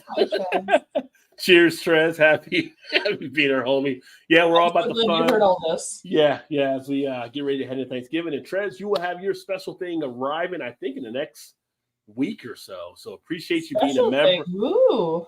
Yeah, so people can be members to the channel, and Trez Wait, being a who's the member. Who the Never what? mind. Never mind. Trez as being a member to I the asked a channel. very inappropriate question. It's cool. Carry on. Inappropriate on this channel? Is there Mhm. are we gone to the inappropriate level? Oh no! It was funnier that you didn't hear it. I'm happy. Go I mean, on. if we're inappropriate, feel free to tell me what you want. Yeah, so yeah, there you go. Oh, that right? was great. Yeah. But Trez has something coming to him as being a member and a great supporter of the channel. So appreciate you, homie. What's up, Is Trez it from one of Emerson? these? It is not one of those. Oh, I love these. Those are pretty convenient, though. I didn't have one of those I for myself yet know. either. Yeah. So It was that like is the super magnetic. bottle It opener. sticks to the fridge. I love this thing so much. Great bottle opener. Oh yeah. Let's see. What's good? E. And then we got what's up, Robert? Cheers, my friend. Bottles up to you. Make sure you guys let us know what you're drinking in the chat as well. I know Cheers. Trez probably the drink with you working at this point. But yeah, so next Wednesday night, biggest drinking night of the year. Yeah. Thanksgiving. We have the holiday, of course. You know what I love about Thanksgiving? It's like you get to Thanksgiving, you get right into the final, start to really get into the big college games because it's like you have the college games going on in football, which are usually the rivalries, but you also got the basketball with the feast week. So I'm looking forward to that next week as well. But outside of that, we're looking at Black Friday, right? So on the poll right now, it's still 28%, so they'll probably be out there getting some of the deals. Are there any Black Friday beers that you're looking to get next week? Are you looking to get any of the Goose Island, or are you going to plan to be out there doing anything? Or are you kind of just, status quo? If I go to a store and something's there, I might get it. Like anything along those lines? If it's Friday, I am hiding. You're not going anywhere next Friday? Absolutely not. Not to the beer stores? Not to get the... Absolutely not. No. Really? No. I never do Black Friday because no. I used to work retail. I worked retail for 7 years. Yeah. I worked in diamonds. I worked in medical supply, and I worked in high-end loose leaf tea. And I will tell you, after working retail, I will never set foot out of the house on a Black Friday ever again. Never going to happen. It is over for me. But I don't know I've had family members leave Thanksgiving at like 10 o'clock so they could get to the store and buy a TV or whatever they were getting. So they're leaving Thanksgiving with the family to go buy things. But if they're at the store buying things, that means those people who work at that store are forced to work and not be with their families. I'm not okay with any of it. I'm out. Completely 100% out. But are things different now because people can actually shop Thursday night? It's horrible. Like I don't agree with it. I don't go out Thursday night or anything like that and everything. But I know some people go out to like the Walmarts or the whatever. I think it was like last year or the year before they started kind of trying to change that. Yeah. I will say I am the GM at a brewery. My husband is the GM at a brewery, and both of those breweries will be closed for Thanksgiving Day, and both of those breweries are closed for Christmas Day because our staff has families, and no, it's more important. I'm out. Well, I'm just thinking, but you're open Christmas Eve. Until 6 p.m. I think. Oh, that's good. That's good then. Yeah. Until 6 p.m. I remember back in the day we used to go drink on Christmas Eve before we went shopping. So, but you would get like some of the places that were open. But I just kind of think like I've been to beer stores on Black Friday. I work Black Friday morning from like 8 to 12. So I'm not out in a rush or whatever, but I'll stop out maybe that afternoon, see what might be in some spots. I know some spots that might have like the Goose Island, or they might have like for me, it's funny. Like the last few years, it hasn't been a Goose Island as much. Like if I stumble across it, I'll grab it. it's actually been more the Epic Brewing and the Big Bad Baptist series. So those are the ones I usually look forward to actually picking up.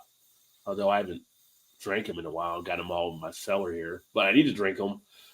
But I like to see what they're actually putting out as well, because you get like the 22-ounce bottle, pretty good deal on it type thing. You know, it's like $17 or $18, whatever, which beats the hell out of some of the Goose Island deals, and pretty comparable in taste wise that you can get from a Big Bad Baptist too. So I if I come across it, it's good, but it's not like I go out to wait in line like at 4 a.m. in the morning till they open up or anything. So it's more about just being out there. Like if you're out somewhere, you're going to stop in and kind of see if they have anything. But you're saying you're going to avoid the whole thing totally. So I worked retail at the time that Tickle Me Elmo came out.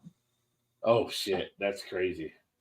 I worked retail at a place that didn't carry Tickle Me Elmo, but Toys R Us was on its last legs and a lot of them had closed, and people assumed we did. Yeah. And no. Toys R Us. No, I'm 100% out on all of it. I think it's the most ridiculous thing that people will drop check old ladies to get a toy.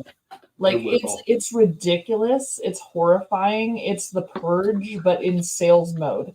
It's just disgusting to me. I can't stand any of it. I watched people spend stupid amounts of money on stupid things, and you know what? Christmas. My thing is not even to spend the money; they're going in debt because I'm using credit cards on stuff too. Like, it's not like we don't know Christmas is coming. Everybody knows Christmas is coming. It's literally on the calendar all damn year. There is no surprise when Christmas shows up. There's no shock to it. Yeah. But for some reason, people feel that there has to be this thing where everyone has to become a hockey player for the evening. And it's like, I don't really see it, because for me, I buy gifts throughout the year. Right. I have not a Tupperware, but one of those big containers, the plastic containers, whatever. And in January, if I see a gift that I know that my best friend will love for Christmas, I will purchase that gift and I will put it in that Tupperware thing. Not Tupperware, but it's a big bin, Yeah, to hold it. Yeah. And in February, if I see something I know my dad will love, I'll pick it up and I'll put it in that thing. And then when I get to November, December kind of thing, I start going through that bin and realizing, oh, I forgot this person. Okay, I just have 2 gifts to buy this year. And it's great because it just shows that I'm thinking about these people the whole year through, not just when I have to buy gifts. Yeah. I don't know. It bothers me. Like, this isn't like, it just makes me angry. I'm sorry. I get weird about it. It gets crazy. That's funny. I was laughing because Dave's comment cracked me up there. Bad Apple just got banned. Yeah. Bad Apple was the spot you want to go to for a burger. Oh, that's awful. Did it really get vandalized, or did you just... Oh, I hope they didn't. That's terrible. I thought it was, I read that differently there. No, I hope they didn't. Gosh, that sucks. I mean, I hope they're okay. Like, that no one got hurt. Well, he said vandalized, so it's probably just graffiti or something. But I mean, I thought he was saying because I was talking. I thought he was saying because we were talking about Bad Apple, like people were going to go like take it over like crazy. I thought he was making a thing there, but hopefully he didn't get actually vandalized. Oh, so I'm not sure. I don't know if he means actual vandalized or not. So see, this is what happens when people drink. They're trying to figure out the meaning of it.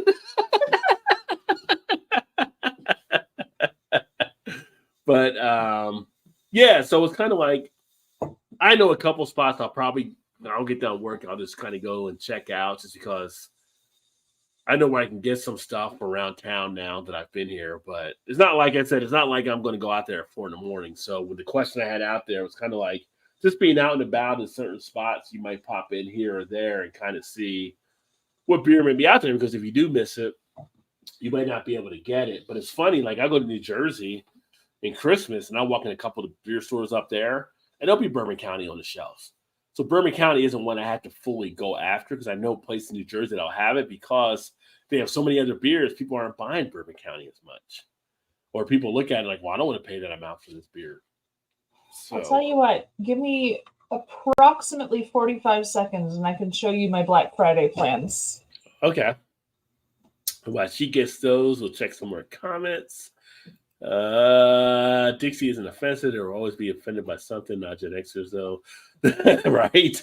The word you need to stop doing and pander to those coming later. Yeah. Yeah, it's kind of like we grew up watching All in the Family, the Jeffersons, Alice, all kinds of shit where people were saying shit they probably shouldn't have been saying. So we're kind of like, yeah, I mean, you could take it that way, but you know what? It's just words at the end of the day on some stuff. So yeah, it's like we don't get offended as easy. Cheers to Trez from JT. So you see this? Yeah. This is the fluffiest, comfiest pair of socks that I own. Mm-hmm. I will literally be wearing these all day on Black Friday. Out and about? Are you or at home? Just at home relaxing? Not moving. Yeah. This is my Black Friday plan right here. Everything I have planned is in these socks. And it's black. And they're black. the comfiest, coziest socks ever. And I will be a happy camper all day. You're gonna be sitting home watching some movies or watching movies, reading a book, I don't care. Just there you go. Those there socks you go. have to have hey, if it works. Ever since juice force for the web, punch in the mouth, get weird, dog. Yeah, juice force. I don't mind juice force. So yeah. Where's Todd Shannon? Don't tell me. Finally going shopping for curtains. Oh, what's up, JV? About time. No, they're waiting for Black Friday. Well, Todd was trying to watch the Indiana stuff earlier, so I think they were out and about watching the Indiana game. So he said he'd try to get here if he could, but if not, that was fine. But JV, you're in Arkansas. Have you ever had a vinegar pie? Because JV might know because he's in Arkansas. So yes, I've had vinegar pie. It's my granny's favorite to make, or it was my granny's favorite to make. I have the recipe now, so I think I might make it for my family. Or Arkansas for those of you outside the states. Right. 50 years of peace and helpfulness should not be overlooked, but people always just go to the later issues that were not caused by the original setters. Just saying, no. Yeah, I mean, perspectives. Well, okay, you say 50 years of peace, but there were definitely some diseases that were happening at that point too. Just well, not intentional. That was not intentional. I'm not blaming. I'm just. No, I mean, for me, actually, I've never been a huge Thanksgiving person, knowing the historical aspect of it and the way things have done and things like that. But I think over the years itself, but the food, man, food's so damn good. Well, I think over the years it's become more of a celebration of being thankful for what you have versus the whole pilgrim type land. And so I'm on board for that. Yeah. But I remember, as a kid, I never liked turkey as much. So my grandmother, when she was alive, she used to make a ham for me. So we come down there, and there'd be a ham and a turkey. So I was like, because I didn't like turkey, so I would have the ham. I was a ham person too. Yeah, I was a ham and all different stuff. And so the stuff she made ham, and she made the macaroni and cheese in the oven. The good macaroni and cheese where it's got the crust and all that kind of stuff on, burn on the top type thing. It was like. Yeah, you'd eat that. I would eat that, and she make the other. I was never a big sweet potato person until later on. Yeah, with the green bean casserole. I never did the cranberry. I was never a huge fan of the cranberry. No. Yeah, no. But I saw it come out of the can once, and I was like, nope, done. Yeah, and her roots. She was from Virginia, and so she would make greens and stuff, really good greens. Oh, like collard? Or? Yeah, collard greens, nice. And then we'd have cornbread, all kind of stuff. But then, the dessert table, the dessert table was crazy. The dessert table was lemon meringue pie. But I was, like I said, I was more of a cake person. So you make lemon meringue pie, but you also make lemon cake.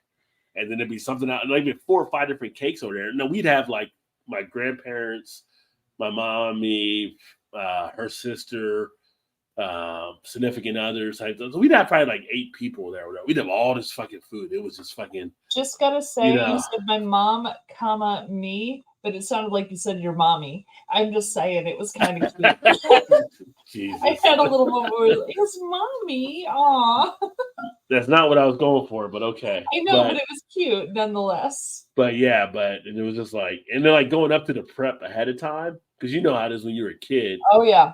And she'd make the cakes, and it was back in the day. I don't know if the kids do it nowadays, but back in the day, they make the cake and they make the batter, and And so it was like you get the two little spin things when they're making the batter and stuff. You like lick the batter when they were making the cake, Oh like in yeah. the beginning. Oh, I used to Yeah. love getting those and stuff too. So yeah. So fun story. Well, two fun stories. One was from my childhood when I was 4 years old. Went to my grandmother's to have Thanksgiving dinner, and she was making mashed potatoes. So she had boiled the potatoes, she had the potatoes, and she was like mashing them, you know. And I Yeah, so came my up and I'm grandmother like, did, yeah. and I went up to my granny. I'm like, "What you doing?" And because that's what kids do. And she's like, "I'm making mashed potatoes." And I said, "No, you're not." And she looked at me and she's like, "What do you mean I'm not?"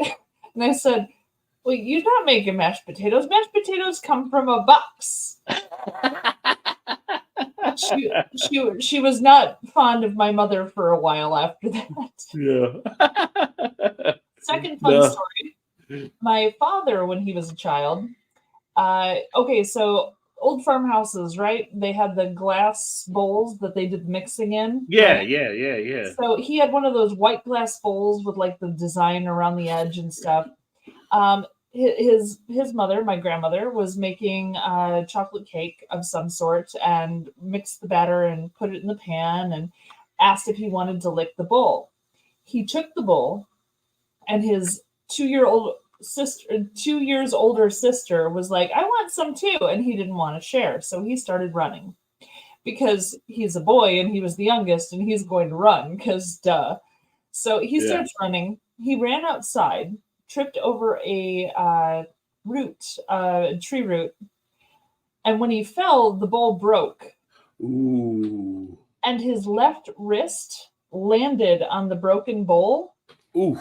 and it sliced right through here. Ouch. Yeah. So they spent that day. He doesn't remember much from the day. His sister, my aunt, remembers much more, but He was probably passed out.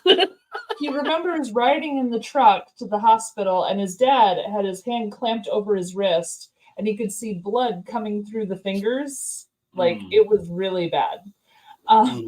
So my dad learned early not to take the bowl of the leftover cake batter. So he didn't like cake much after that.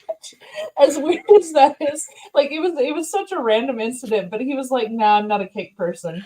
He's a little like, traumatized. "Well, why not?" And he said, "Well, here's why not." Super fun. I think it's interesting that a trip to the hospital can change someone's palate so much, but it traumatized them. It just, yeah. But Granny was the best at desserts. Yeah. Like she left me 3 boxes of recipes, and all of them are desserts. I have no savory recipes whatsoever. Yeah. It's all desserts because she loved making them so much. What was so funny, like back then, it was like everything all in the oven. I mean, obviously still people make food now, but it's a little different now, I think, because we have so many more of the modern conveniences. But back then, how much they had to put into organizing and knowing this goes in at this time, this goes in at that time. Yeah. They had to put it all together, and they would put the rolls in there, and so the rolls rose at the right time and all that kind of stuff. Yep. And it was just like, yeah. So as you get older, you appreciate those kind of things and you remember that kind of stuff. So for sure. Yeah. And especially if you had enough space in the oven to do several things at once, and knowing the temperatures that you needed versus, where the cool spot in your oven is, so you can have the cooler, it's amazing what they could pull off and what they learned just by doing it all the time. But it's phenomenal. So did you have a favorite dish for Thanksgiving? Or anybody in the comments as well, favorite dish for Thanksgiving? For Thanksgiving, it was the ham. I just lived for the ham. Ham was mashed good. Potatoes. Ham and mashed potatoes. That was that's all I wanted. Well, which one was it though? You can only have one. Okay. Was it the ham or the mashed potatoes? It was the ham first. The ham first? Ham first. Yeah. See, for me, it was the mac and cheese was my first one. I love the ham, but the mac and cheese was the one that was just like, because the way she did it was like so cheesy and gooey, and it just was done right. It's not like, you can't do the box macaroni for what your grandparents did back then on stuff. So I will say my family didn't do mac and cheese. That wasn't a thing. There was a cauliflower casserole. There was a green bean casserole. There was ham. There was turkey. There was gravy, of course, turkey gravy and pork gravy. So they always Yeah. had both. Oh, there was a difference in the gravies. Like some people didn't Oh, run. for sure. Yeah, there was definitely different in the Oh, gravies. for Yeah. sure. Yeah. And then the desserts table was always just full of crazy stuff. Like Yeah. everybody brought desserts. Yeah. Be it almond bark versus, pies versus cakes versus this, that, and the other thing. But yeah, it was the ham first for me. Yeah, we were always pies and cakes on the dessert table, I think. Like I said, we didn't have cookies weren't one of the things back then. It was always like a pie or a cake. So I will say my granny's eldest brother, James, he has passed on, but he used to bring fudge. Like he would make fudge at home and like candy thermometer. He taught me how to do it, so I Yeah. still know how to make the fudge, but he made it and it was always so perfect. Like just it was so good. So his fudge was everyone looked forward to his fudge. Yeah, I found a pretty good fudge spot here in Annapolis. I need to go down there again. It was really tasty. Yeah. I usually head up to the little island, Michigan. Shoot, what's it called?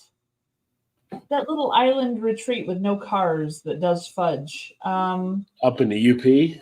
In Michigan. Well, it's between the UP and the Lower Peninsula. Okay. Shoot, I took two there. Mackinac. Oh, Mackinac Island. Yeah. Their fudge was really good. That was good. Some good stuff right there.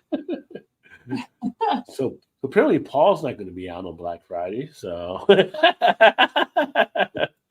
good for you, Paul. Bam. Driving a boat, someone yells, "We're out of beers." Pull over early. Genocide infused beers made Walmart again. Right? That's how it kind of rolls out, right? It's like it's just interesting when I found out about that and reading through stuff, because I actually read about it and I was like, is that true? When I did research, and a lot of it points to the fact that the Pilgrims were out of beer when they decided to land at Plymouth Rock instead of going down to Jamestown, Virginia. And I've heard the story before. I just didn't know the truthfulness behind it.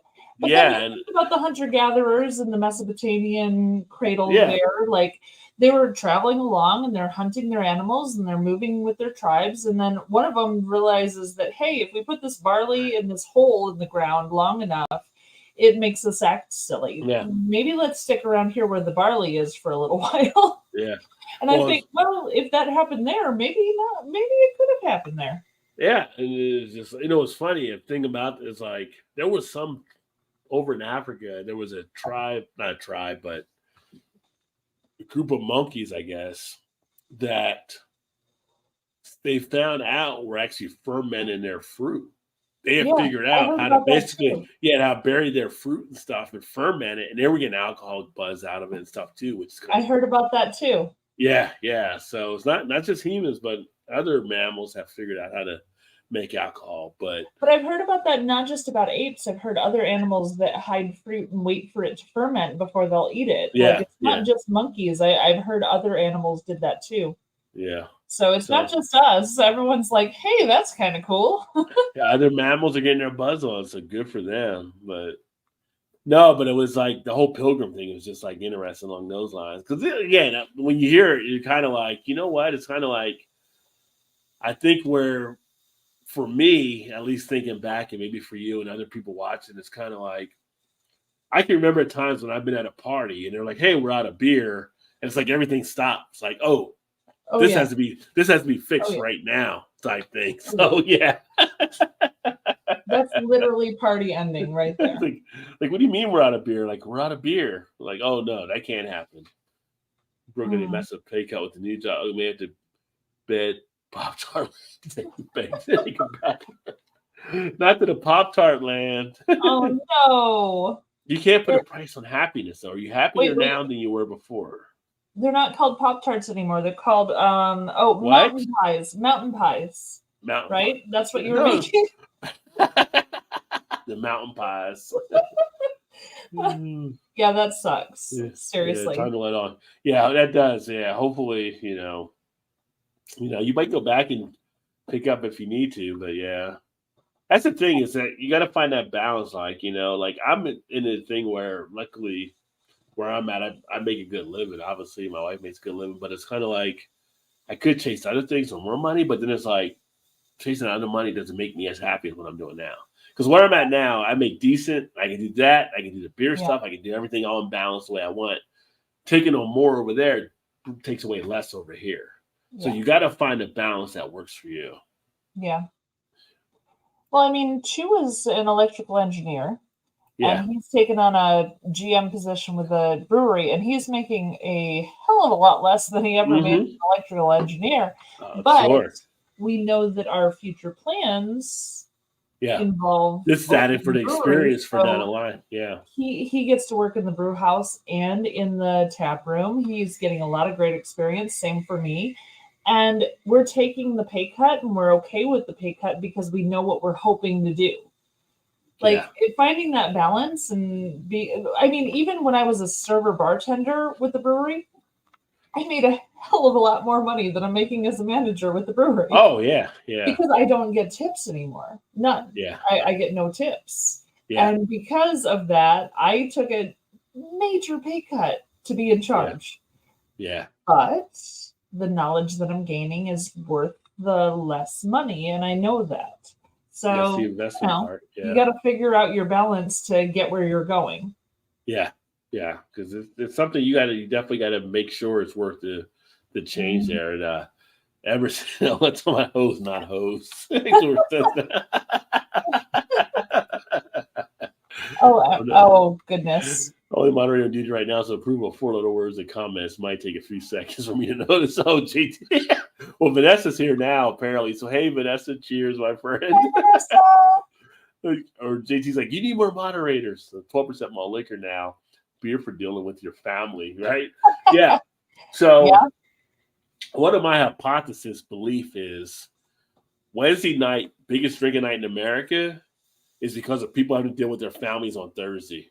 Yeah. Like because of the different views and stuff like that, when they're having discussions and stuff like that around the Thanksgiving table, is kind of like, I think there's kind of like, it's kind of a weird type thing. Like people shouldn't have to feel silence or anything, but at the same point, it's kind of like, if you know you're going to walk into that lion's den, are you going to want to poke the lion, or you just want to kind of just get past it and move on? But I feel like at some point, if you don't poke the lion might poke you, right? Too. So it's just I know, but if it's a long distance lion, you don't mind. You don't mind, yeah. So sometimes you get to walk away, be the bigger person. Yeah. But I think that's why some people they pour their emotions into their drinks Wednesday night, like getting prepared. I will say, last year for the Wednesday before Thanksgiving, I was a server at the brewery, and we had party of 8, party of 10, party of 12, party of 8, party of 6, party of 12, and like just all these big parties coming in together. But what I found out was that the people there groups of friends. Words are fun. I do them goodly. It was groups of friends. You do them goodly? I do them goodly. It was groups of friends who knew that they were going to spend the next day with their families all day. But everybody was back in town. So it was like, hey, we're all back in town. Let's meet up at this place and hang out. And so we had just crazy numbers of people coming in. And honestly, our brewery is not big. I think our max capacity is like 150. And if it's 150, you can't walk. You are held up by your shoulders. Your feet are not touching the ground anymore. That's how tight it is. Wow. So it's a tiny space, and a lot of people come to us because we are the neighborhood bar. So it was insanity last Wednesday, and I'm thinking about it, going, oh my god, I'm glad I'm not a server, but I wish I wasn't in charge for it. I can't help it. I'm like, oh my god, I know what's coming, and I'm just like, and after it's done, I have to drive 7 hours to Michigan. I'm like, right. Yeah, you got that long drive there too. Yeah. It's like, I should have married a homeboy, man. I Michigan. I'm like, it's so far. It's so I'm gonna fun make to him drive, go. 'cause I know he's not gonna have much traffic at his brewery because his isn't like one of the like neighborhood bars as much. His is like hidden in a little industrial area. So he's not gonna have as much trouble as me that night, but Jesus Christ, I'm gonna be dead. You just know what's gonna happen. I'm so scared. Right? I think I already have reservations for it actually. When I was looking at Open Table, I'm pretty sure we already have reservations for that night. I'm like, no, you guys are killing me already.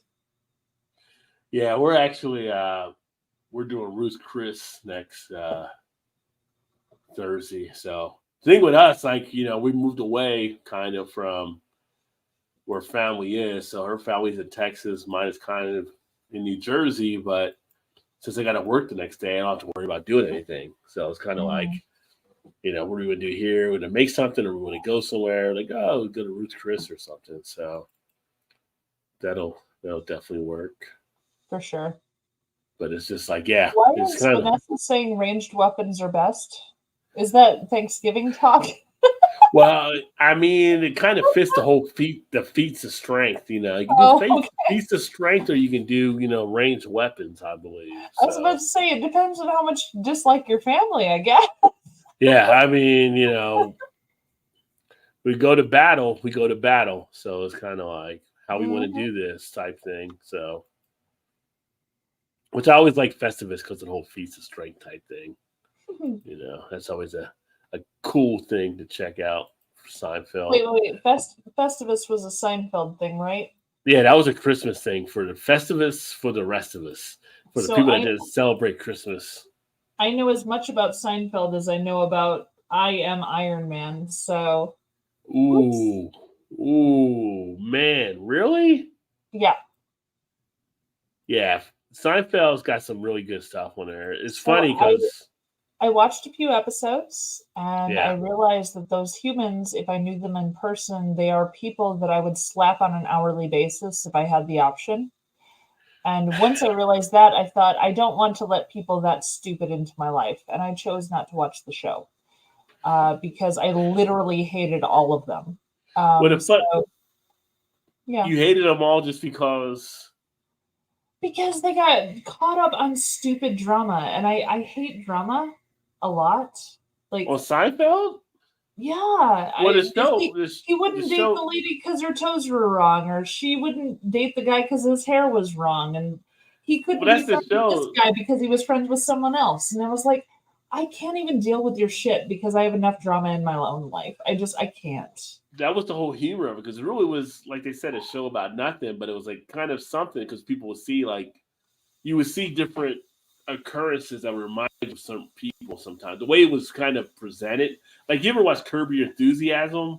Oh, I didn't like that one either. Oh, that's the HBO version of Seinfeld, basically, because the guy wrote for both of them. But that was higher brow. Like, that was a little different too, right? Yeah. Well, you had a little more leniency when you're on HBO versus being on network TV type thing. But it was just like the whole idea. Like, one of the episodes was about Elaine trying to get Chinese food. And she couldn't get Chinese food in her apartment because she was across the zone. Like, you can order food and they're like, we only delivered to so-and-so. She was in a zip code over. Literally, she was across the street and that was a different zip code. Gotcha. So she had to order it to another building that was across the other street that was a linen closet. So she had to hide in the closet like it was an apartment for the guy to do it. It was stupid humor, but it had its moments that were kind of like, will relate back to some different things. Like George did a thing one time where he made his desk where he worked for the Yankees. He was able to set up where he could take naps under the desk. And it's just like, you think about people at work sometimes. They're like, I want to take a nap. Get over and take a nap. Like, what am I going to take a nap under my desk? Now, I will say George was probably my least favorite on the show. He gets a lot of hate. He was just petty. He was superficial. He was very superficial. He was superficial and petty. Yeah. And honestly, if I knew him in person, that is a person that I would cut out of my life. Like, that is a person that I would not want to be around because. But that's what made George George. In general. That's what made George. Seinfeld himself at least had a little empathy, but still, like, he was so self-centered. I had a lot of trouble with the characters on that show. They were just so focused on what their needs were, regardless of how the world worked. And I found that annoying to me. I don't know. I just felt like they were just It was. I mean, it was entitled definitely. assholes in general. Well, that was the whole thing when they did at the end of the series, and they had the series finale, and they were all in trouble in this like town up in New England. Dude, Because spoiler when alert! Spoiler alert! Someone might not have seen it. I'm really thinking about now. As Joe would say, that's on them. But on the season thing, it was actually the people that came on to the season finale. The whole thing was basically about all this time about it being about them, and they're basically recounting all the different times when it was That they about were them and not useless the other people. assholes. Yeah. They're pretty much, well, I'll say pretty much dicks, but it was kind of like that's just what it was all about and stuff. So it was pretty funny. I mean, it was, but it was a humor inside the way that it was actually written. I thought was well done. It was pretty, because I didn't watch it from the beginning when it was on network. I started catching it from reruns, and I was like, this like syndication, like this is kind of funny, like some of the stuff they were doing on there. So See, my problem is I run into people like that on a daily basis. I worked customer service. I've been around a lot of people, and I found them so horrific and in person in to real person, form, yeah. in form, like right in front of me. And then why would I want to watch a show about these people that I already dislike? And so that was kind of my feeling on it. Like watching them made me angry at the world. And so I Did you ever watch show. Office? Did you ever watch Office Space, the movie? I did watch Office Space, but it was before I had ever worked retail. Yeah. So Office Space was kind of a movie like that, where if you Yeah. watched it, you kind of, but then when it's like, for me, like in the career I did, I worked in like a cubicle type thing for a number of years. So for me, it resonated different. Like, and I had one of my friends was like, I just don't get this movie. Why you guys like this so much? And we'd be like, well, because you're Lumberg. Like she didn't understand. Like she was the manager as part of the role stuff thing there. So she saw from a different perspective. But as being an employee under it, it's kind of like you're getting all these different emails coming in. You're getting all this kind of stuff. And it's I don't need to be told like 5 times about the same damn thing, you know? So Seinfeld had a little bit of a resonation, I think, with a lot of the people in the public, where they would kind of get that kind of stuff, where it would come through, and it's just like, how do you not know this, like type situation? It had resonation, but it was also at the same time celebrating the people that are like that to an extent. It was saying you have to love these people even though they're shit. Well, and it's like I disagree. I don't think I have to love those people. well, I mean, when you look at it, it was kind of like one of the episodes when Jerry was trying to do a rental car. And if you went to get the rental car from the reservation, they're like, oh, we don't have that car. We have this car. And it's like, but I had a reservation for this one. It's like, yeah, we have your reservation, but well, I don't think I actually don't think you do have my reservation. Because my reservation was for this car, but you're trying to give me this car. And so it's kind of like just the different things you kind of deal. So, yeah. It's just an interesting perspective. I'm not saying that the businesses and the people who work at those businesses are always in the right, because they're not. That's true. Right. I've run into so many Karen customers over the years that I couldn't watch a show about 4 or 5 Karens running around being Karens. Like it just grossed me out a little bit. And that was before even Karen was a thing. Karen wasn't even a thing when they were on. Yeah. But RIP to the Karen names. So I'm thinking like a lot of parents are naming their kids Karens now when they're born. Probably not as much. Though my best friend is named Karen, and she is the sweetest, most conscientious person you will ever meet. Oh, I have a friend I used to work with named Karen, and she'd be like upset because they were using Karen, all that kind of stuff. And she was like a great person, but she's like, I wish you guys would stop saying all the Karens. Oh, yeah. Yeah. It's like, sorry, your name was hijacked. So, Karen, and what's the guy's name? Terry? Kevin? I've heard a couple versions. Yeah, like Kevin or something. Yeah. It's just like, yeah. But honestly, I don't watch a lot of like sitcom television shows. It was never really my thing. Honestly, I was happier even now at the age of, I'm nearly 40, and I'm still happier watching cartoons than anything else because I don't have to think. I love cartoons are pretty simple for a while. Although there are some cartoons out there that make you think a little bit. So, yeah. Well, yeah, it's true. But if you're watching Cartoon Network and stuff like that or some things, there's some funny stuff. I mean, I will admit, as far as the things that Chu and I watch, we watch Thundercats. Oh, I still love Thundercats. They were yeah? supposed to be making a live action Thundercats movie, but that Oh, kind no, of no, no. got We watched the halted. old one. We don't watch the No, new one. they were making a movie. They were going to make a movie, Oh, really? and like it got halted like a couple years ago and stuff. Because I was on board to see the Thundercats movie, but No, we back in the watched day, Thundercats. yeah. Oh, we watch Unikitty. Unikitty is one that we watch. We have watched Lower Decks, which is like Star Trek, but the people who work on the lower decks who are not Yeah. involved in all the crazy, but they're like having to deal with the crazy. We watch Rick and Morty. And honestly, I prefer cartoons. I'm just happier in that space because I don't have to deal with real life situations like I do. But On they have some of their subtext. Like Rick and Morty has some subtext, and it'll be like, oh, they yeah, have subtext, yeah. definitely for the adults on that part. Yeah. And Simpsons, Family Guy. I mean, Yeah. what's the other one that's the aliens? Oh, thank you, sir. Yeah. No, Which one? It's Which by one? the guys who did Family Guy, but it's aliens, and they live here. And he dropped the pupa. I can't remember the name of the show. You're not talking about the CIA agent one, right? You're No, talking about no. They are Bone Top? aliens living Funk, here. Funk something like Shoot. the new one that just came out. I mean, it's been out for like 2 years. Something Copulus or something. Oh shit. They're from Remulac. That's the planet they came from. Maybe I'm thinking of the other one. I'm thinking of remember. the other one that's on Fox. I'm thinking of a different one, I think. No, this one's from the Family Guy people. Shoot. I'm just gonna type in Remulac and see what pops because I think that'll pull it up. But appreciate you, Trez, on the merch there as well, my friend. Yeah, hopefully you enjoy, and it should be a good fit for you. Oh shoot, Remulac is where the Coneheads said they were from. Oh, Coneheads. So it's not the classic. Coneheads. It's Oh shoot. Cheers, Vanessa. Let me know what you thought of that left hand nitro stout, by the way, because she finally was able to get that.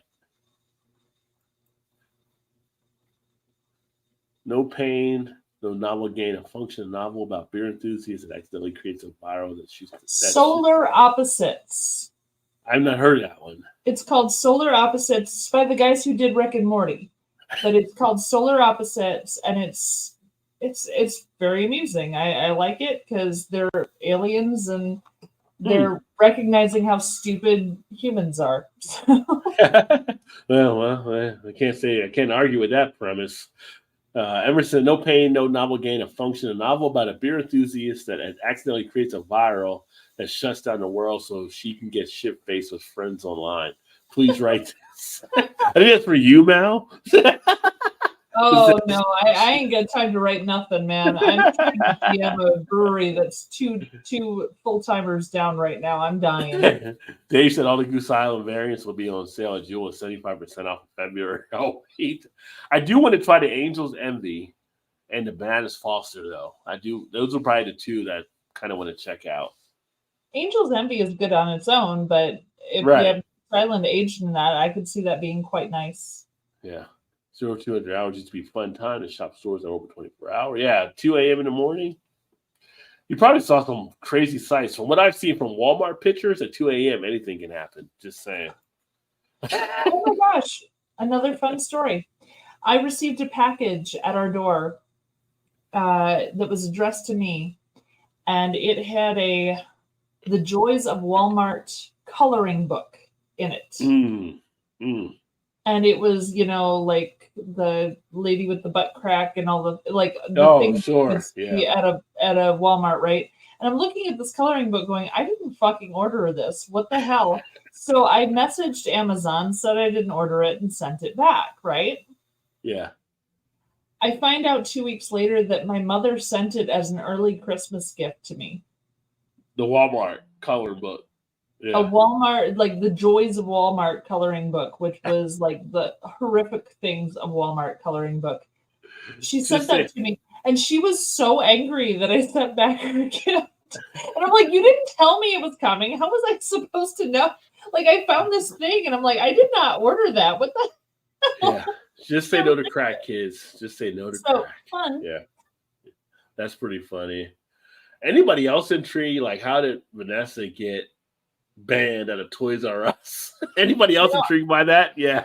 with her logo being a gun, I can think of several things that it could be. No. But what was she doing at West Harper store that got her banned? Like, was a Ken doll involved or anything? Like, what's going on there? Like, I feel like Were there's you asking the kiddies where they were touched on the dolls? Like I what were you I doing?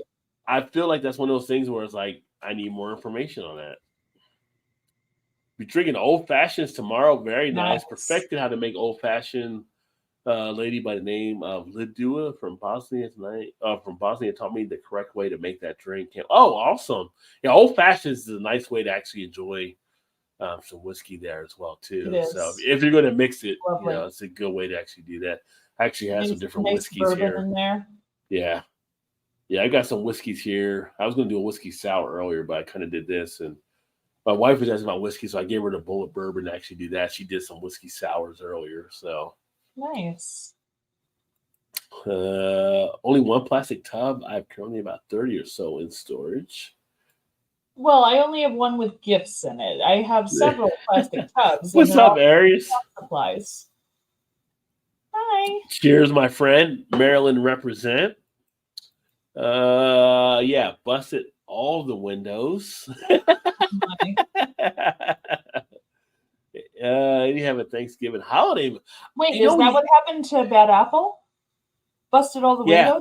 Busted all the windows. That sucks. God, that's terrible. That's terrible. That is terrible. That's that sucks. Why can't people have shit nowadays? It's just like crazy shit that's just happening. I mean, I feel like there's reasons why people aren't having shit, but it's like some place like that's a nice little area. I don't know why people would be having shit happen down there. As far as, but to be fair, there's something in humans in general to break down things that other people have. I mean, that's why kids break down other kids' sandcastles at the beach. That's a thing that people have always done. It sucks, but it exists. I feel like in areas where the economy is struggling, you may have more stuff happen than areas where it's not. And that's a good area where I don't see where things are struggling. So it's kind of like, why were they kind of targeted on something like that and everything? I feel bad for that happening. And hopefully they're okay and they're able to get everything all situated there. Great spot right there across from. Said, I recall hearing about a brewery that was it was in a bad area, but I don't recall what city it was in. But it definitely was in a not nice area. And they had been broken into 4 times in 1 week. Yeah. And like cash register cleaned out, the whole thing. And they ended up closing because of getting, stolen from 4 times in 1 week. And I feel like it was Chicago. It might have been St. Louis, but I'm kind of like. Well, I know we talked last week on the news, and there was a brewery in San Francisco where they decided to close down. Was it San Francisco? They were broken into like so many times. They're like, that's it, we're done. Like, and it's just like, you're killing your own community when you do that. Yeah, it's kind of like I'm trying to figure out how to say the right words and stuff like that, and everything, because it's kind of like shit is happening. There's areas that, like right here, like in Baltimore where we're at. Like right now, people are like Kias and I can't remember the other brand are getting broken into for cars because they're easy to steal. It's like you're just like it's like why? Like and I know part of it is some people look at it as an easy way to make money or struggling or whatever it may be and stuff. But at the same point, it's like you're killing your own community. So like you go to some of these areas in the cities and around the country now. Literally, you walk into some of the CVS's or Walgreens, and you can't even get toothpaste. Like everything is locked up. Yeah. And it's just like, why is it got to be so crazy as it is? I know there's an economical impact in place, but at the same point, it's kind of like there's like less of a, I don't know, like it's different. It's different now than when we grew up as kids and kind of way boundary stuff were set, I guess, is what I'm trying to figure out. So in living in the Caribbean, so I lived in the Caribbean for 3 years. Very different culture in general from the US. I'm glad I did it. I wouldn't do it again though. But there was this whole thing where there was a lot of gang violence on a lot Yeah. of the islands. That is a common occurrence on several islands that you're in. But if you're going there on, your paid for resorts, you're going to be fine. But if you go into Right. the interior of the island, you could run into some trouble, and you have to be careful on the islands. So again, I was there for 3 years, so I spent a lot of time on a lot of the islands, and I learned a lot.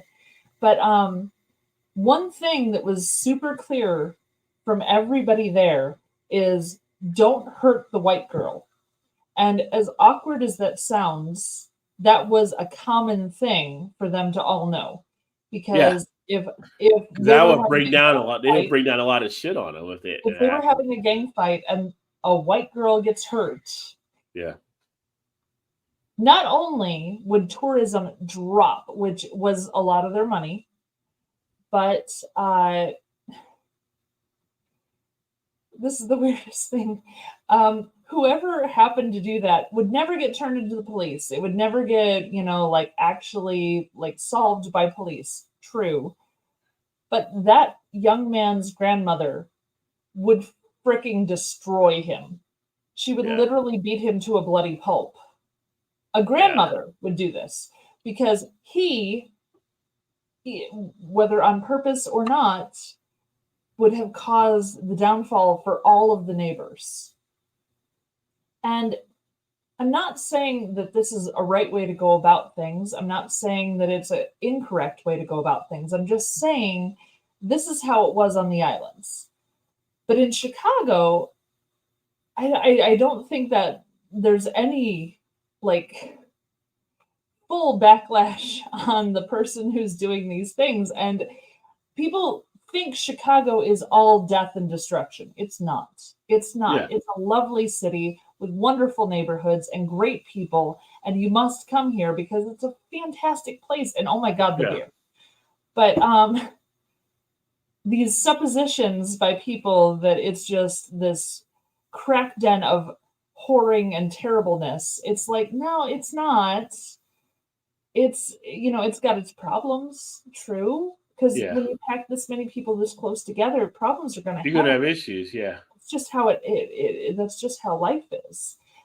But don't write off a place just because there's been crime there.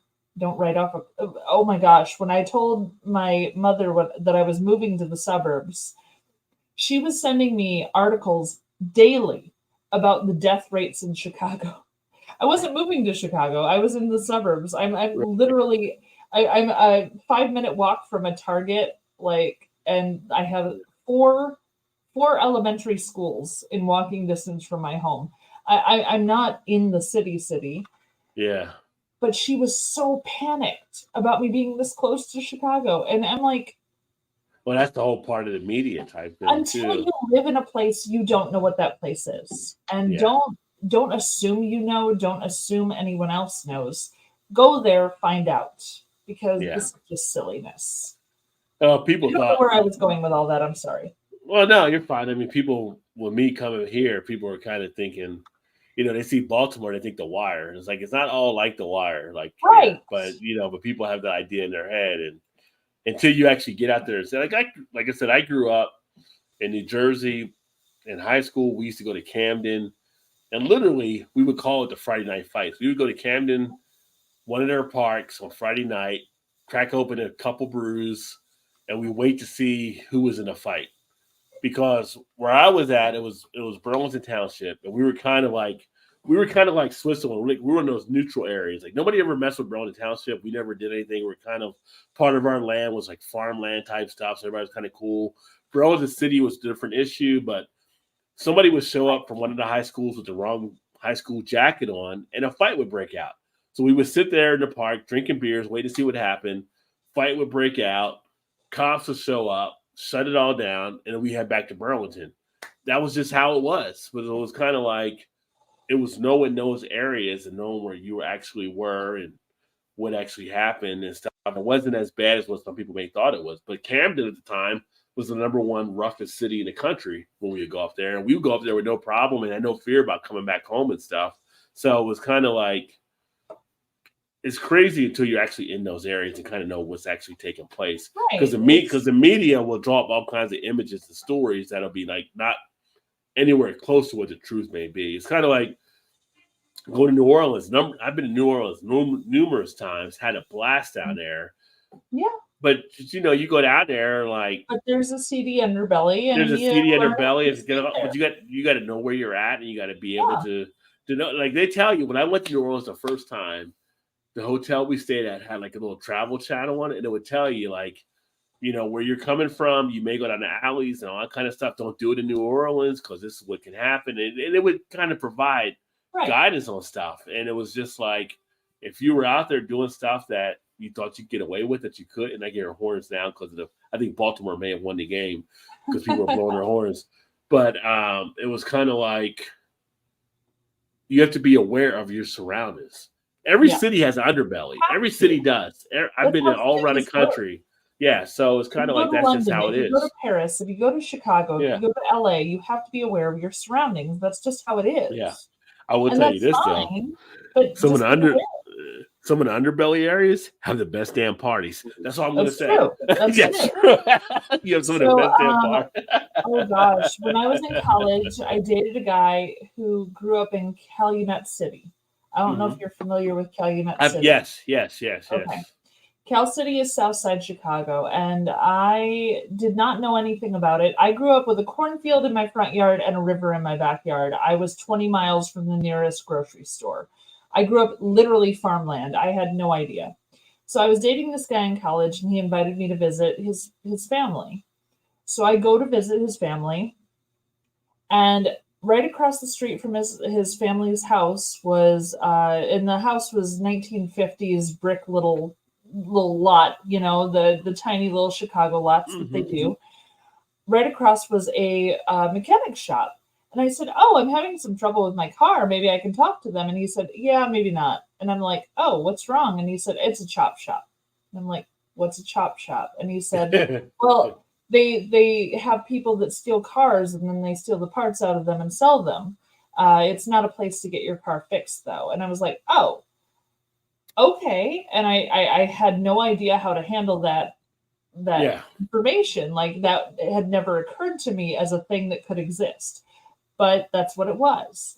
And he's like, we can drive 15 minutes and go to a restaurant and have some food, but we gotta go a little ways. And I was like, really? And he's like, yeah, we can't be around here. I was like, okay, are we gonna be safe driving there? He's like, yeah, we're fine.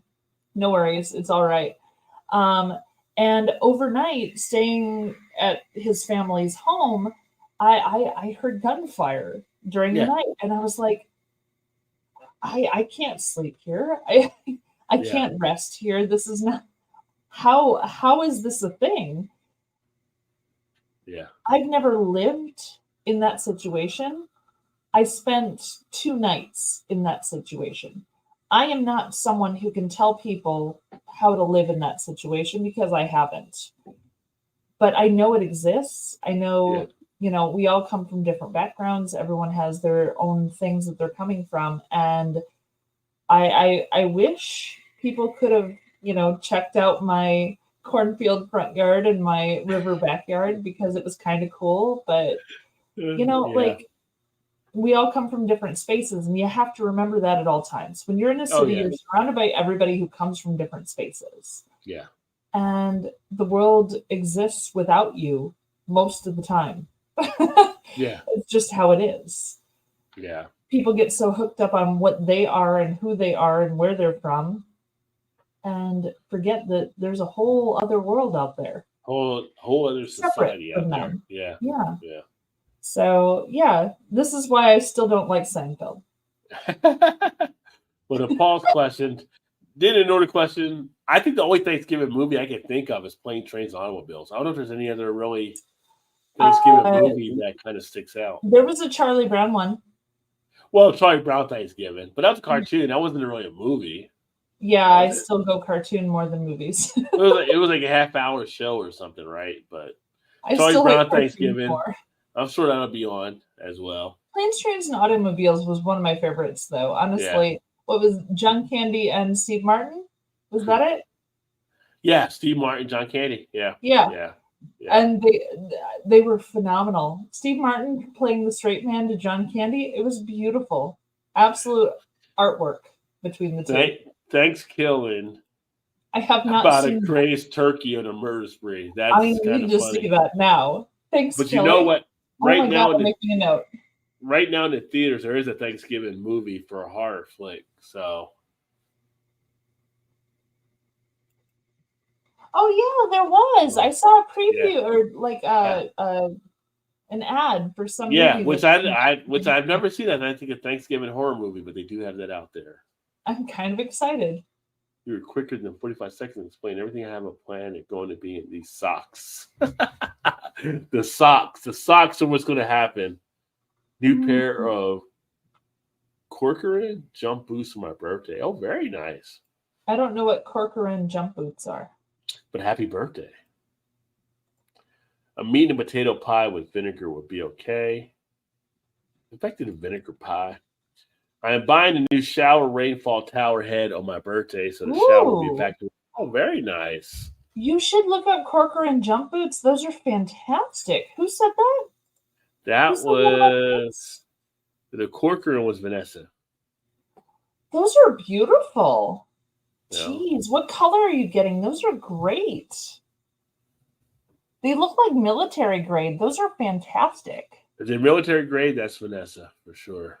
Well, I know, but they're pricey. But Jesus Christ, those are gorgeous. It's probably why it's for her birthday. I kind of want some. Those are great. Very nice. Beef steak Ooh, pudding, that sounds amazing. baked sweet potatoes. Yeah, we're going to Ruth's Chris next week, so that'll be steak and something. And let's Good see. morning. What's up, Trilby? It's been a while, my friend. Trilby. Cheers all. Trilby's overseas for us. Making these 3 sets of apple dumplings. My brother can bring them to 3 relatives. Oh, that's very nice of you, Oh, that's so Vanessa. sweet. Yeah. I have to make an apple pie for Thanksgiving, apparently. Making pies so. on Monday. Mm-hmm. Breads will be baked as the turkey gets removed. Are you making your duck eggnog yet, Vanessa, by the way? No, She makes she's duck eggnog talking every year. about the different stove temperatures when you're taking Yeah. out one thing, and yeah, that's beautiful. Ooh, oyster dressing. There you go. Really? I remember that from back in the Mackinac Island we were talking about James earlier. knew.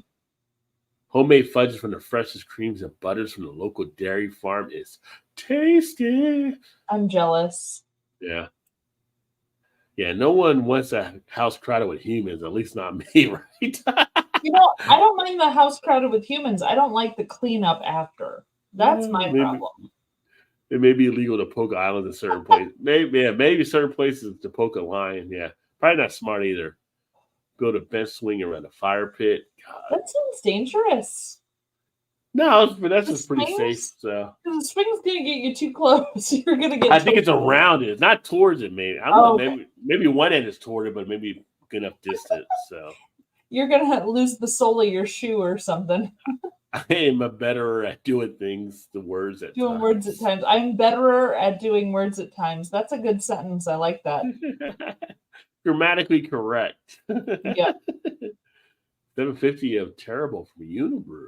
Oh, very nice. Try to get, Ooh. yeah, because you drank that big caffeine stout earlier, coffee stout. Mai Tais Thursday night at the Firecracker. Oh, there you go, Ooh. Mai Tais.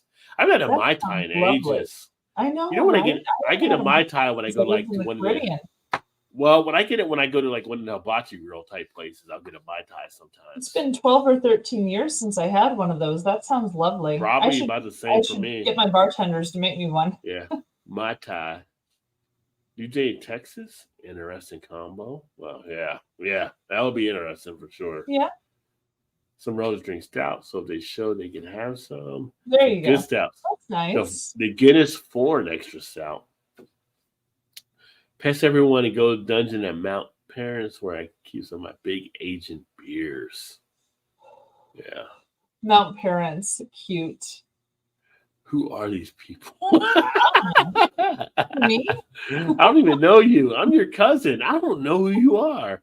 Yeah, I see him in that basement apartment here. My brother and his wife on my hideaway. I love the show in the 90s. Seinfeld has aged very well. Sometimes all his characters have sufferable superficials. Well, if you look at it now through today's Thank you, lens, James. but it's kind of like, but it's a different. It's hard to reflect back on some stuff. Like you can reflect back on it now to where you're at. Yeah, you could definitely say that for sure. But back then, that was common talk. Yeah, I So, reflected straight up back Yeah, then, and I was yeah. not happy. So thank you, Yeah. James. I love you. I mean, calling someone a soup Nazi, calling anybody a Nazi nowadays isn't a great thing. But to have a soup Nazi and have that kind of being the feature of the show, yeah, doesn't hold as well.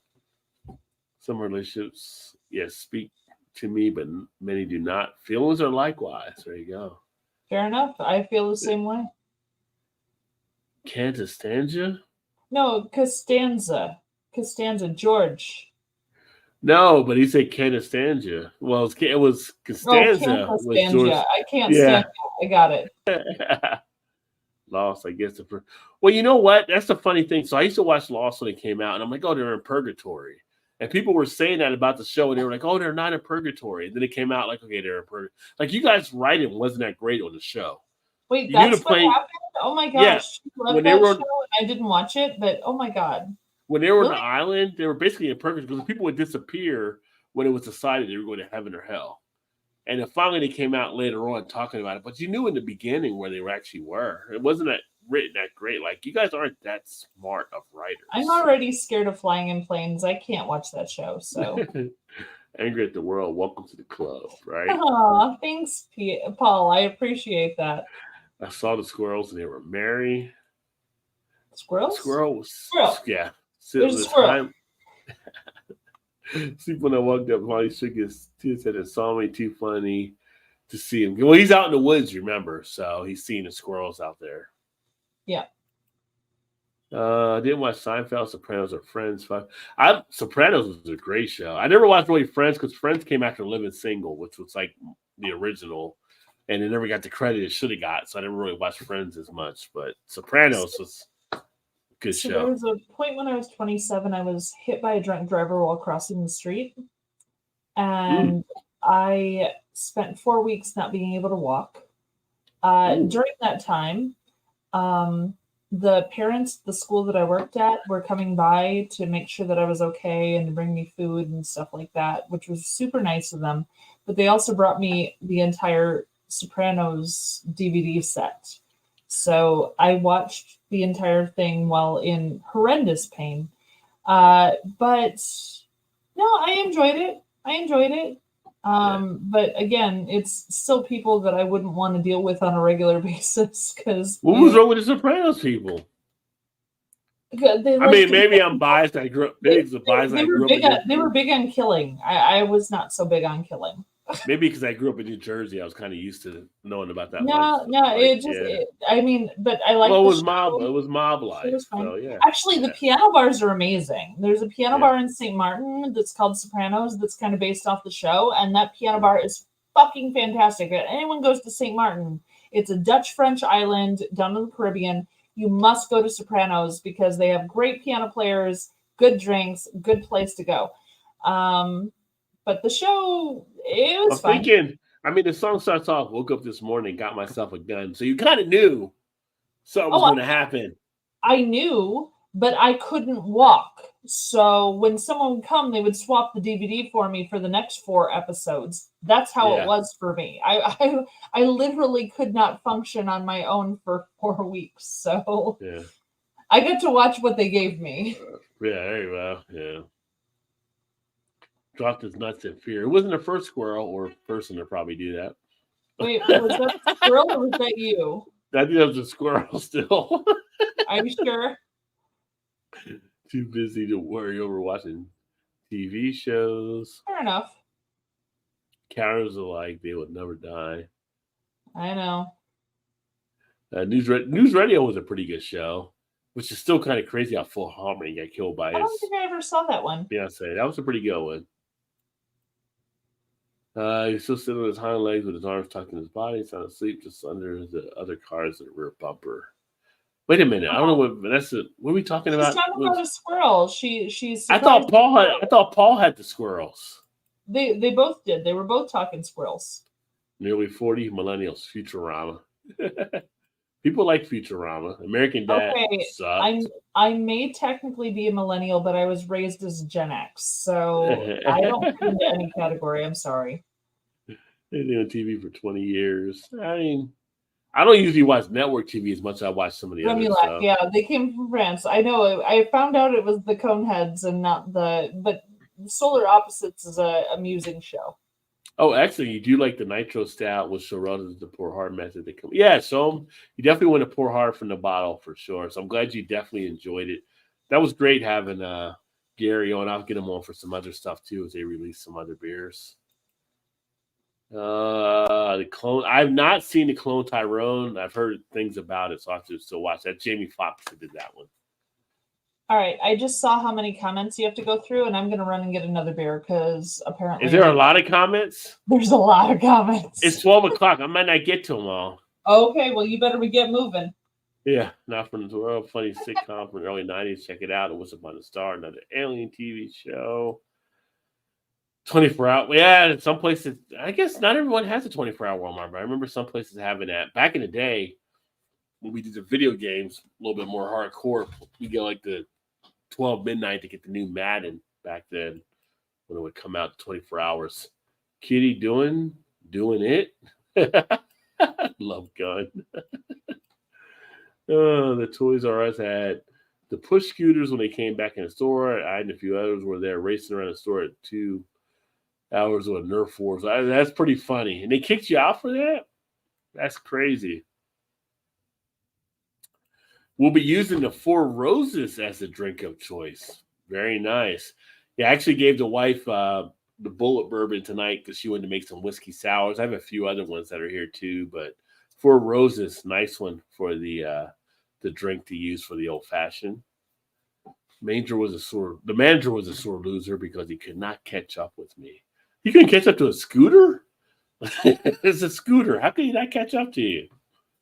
Rosie Brewery. I learned to pour. Yeah, on the pour hard method. Yeah, definitely. So it was cool. It was a great interview. I was glad Gary came on and kind of talk about Left Hand. Left Hand's been a brewery I've enjoyed for many a year. So good stuff.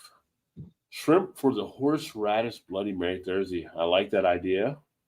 I like the horseradish Bloody Mary idea for sure. A brewing PA was just right. Oh wow. It's crazy. Some of the crime stuff you see nowadays are just like too much. This is crazy. People are not from these communities. They only care about themselves. Like if they were wheels on. Small celery or taste that brings me back to the moment at 10:23 hours one August Saturday morning in Tucson with the Bloody Mary. Celery brings me back to that exact moment. Gotta have the celery with the Bloody Mary. Thankfully, we have some crazy crimes right now near me. Late the tavern I walked by on the way to the gas station. Yeah, I saw a story about one of the breweries out in San Fran. They're actually closing up as well because of the break-ins. I think we may have talked about it last week, but they have 4 break-ins on one day. It's just some of the crime is out of control in certain areas. Dear Kia, you made an entire line of automobiles that can be hacked with a USB drive. Cheers. Every dipshit in metro area with the police presence. Right? Like people are breaking into Kias because they're so easy to break into. Great idea there with the USB. Computer tech. Porto Semper. Floaties in this one. You put some, that is some floaties in there. What is that taking place? That's some yeast. What kind of beer is that? Is that a sour? It's the same beer I just had, but this one has all the floaties apparently. Oh, wow. Wow. That was different. That was not expected. Let's see if it tastes the always. same as the last one. Well, if you're in the area, Vanessa, where you can carry for sure. When a film named Iraq is made about urban violence, it didn't help. No. It tastes the same as the last one, but the last one didn't have the floaties. Yeah. Yeah. Oh, Chirac. That sucked, man. That hurt us a little. Thought to rob the town over, excuse me. Yeah. Sorry. Don't rob here, you rob the town over. Yeah. Oh, you gotta say I'm terrified every time I leave my house. Sarcasm. Yeah. Yeah, Yeah. yeah. I was taking a bus to Hunts Point for a job position in '88. The bus driver didn't want to drop me off at the plant. That is New York City, Hunts Point, in between the listens. Yeah, some people just, I don't know. It's kind of weird. It's kind of like, I've been to different areas and stuff like that. And I used to travel when I was in sales to visit people. People are like, oh, you don't want to go here, you don't want to go there. It's kind of like, I get down there and I have no problem at all. It's just people also build up in their minds an Yeah. idea of what something is, but not having been there, they don't really know what it is. Exactly. Living in the Bronx next to the Yankee Stadium, while the kids ran the streets, setting off the car alarms until the batteries died. Oh, that sucked though for the batteries. So I dated someone who went to Washington University in St. Louis when I was Mm-hmm. in college, and I went to visit him.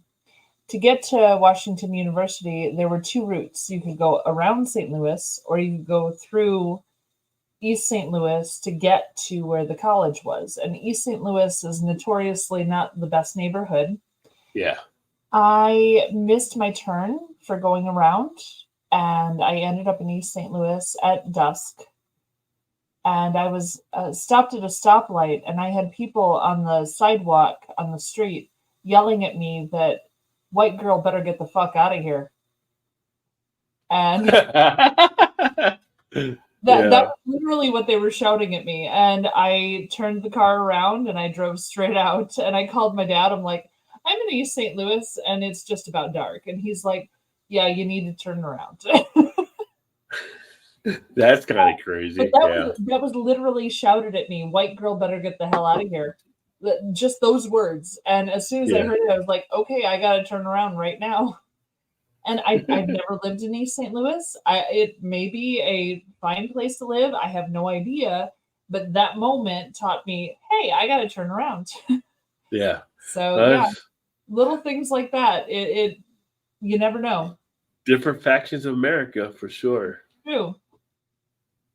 Some people never leave the reason they were born. I myself enlisted USA Air Force. And yeah, most people don't live the areas they were actually born in. I think if you look at statistics, a lot of people stay around where they were born at or within that proximity of it, so to speak.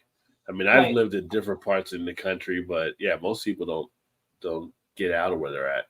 Oh, there's 3 Thanksgiving movies. Ooh, 3 of them. Black. I don't know. I don't know what kind of beer he's talking about, but it sounds good. My Karaki Jump boots have been my go-to boot on active duty. There you go. They look so Vanessa's very familiar with them. Yeah, duck eggnog Thursday, spiked if you like. So she's making that. Nice. So, even better. Sweet potatoes on our last camping trip. Gourded them out, filled them with butter, pepper, jack cheese. Ooh. And roast beef. I like that idea. Oh, geez. Wrap them with foil and pepper them on the fire. That's pretty cool, Paul.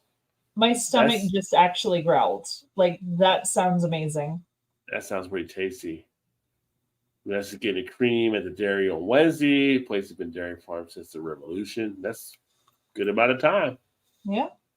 Ben swings fire pit. Have each swing on the side of the hexagon poles.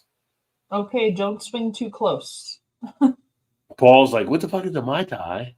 A Mai Tai is a cocktail. Mm-hmm.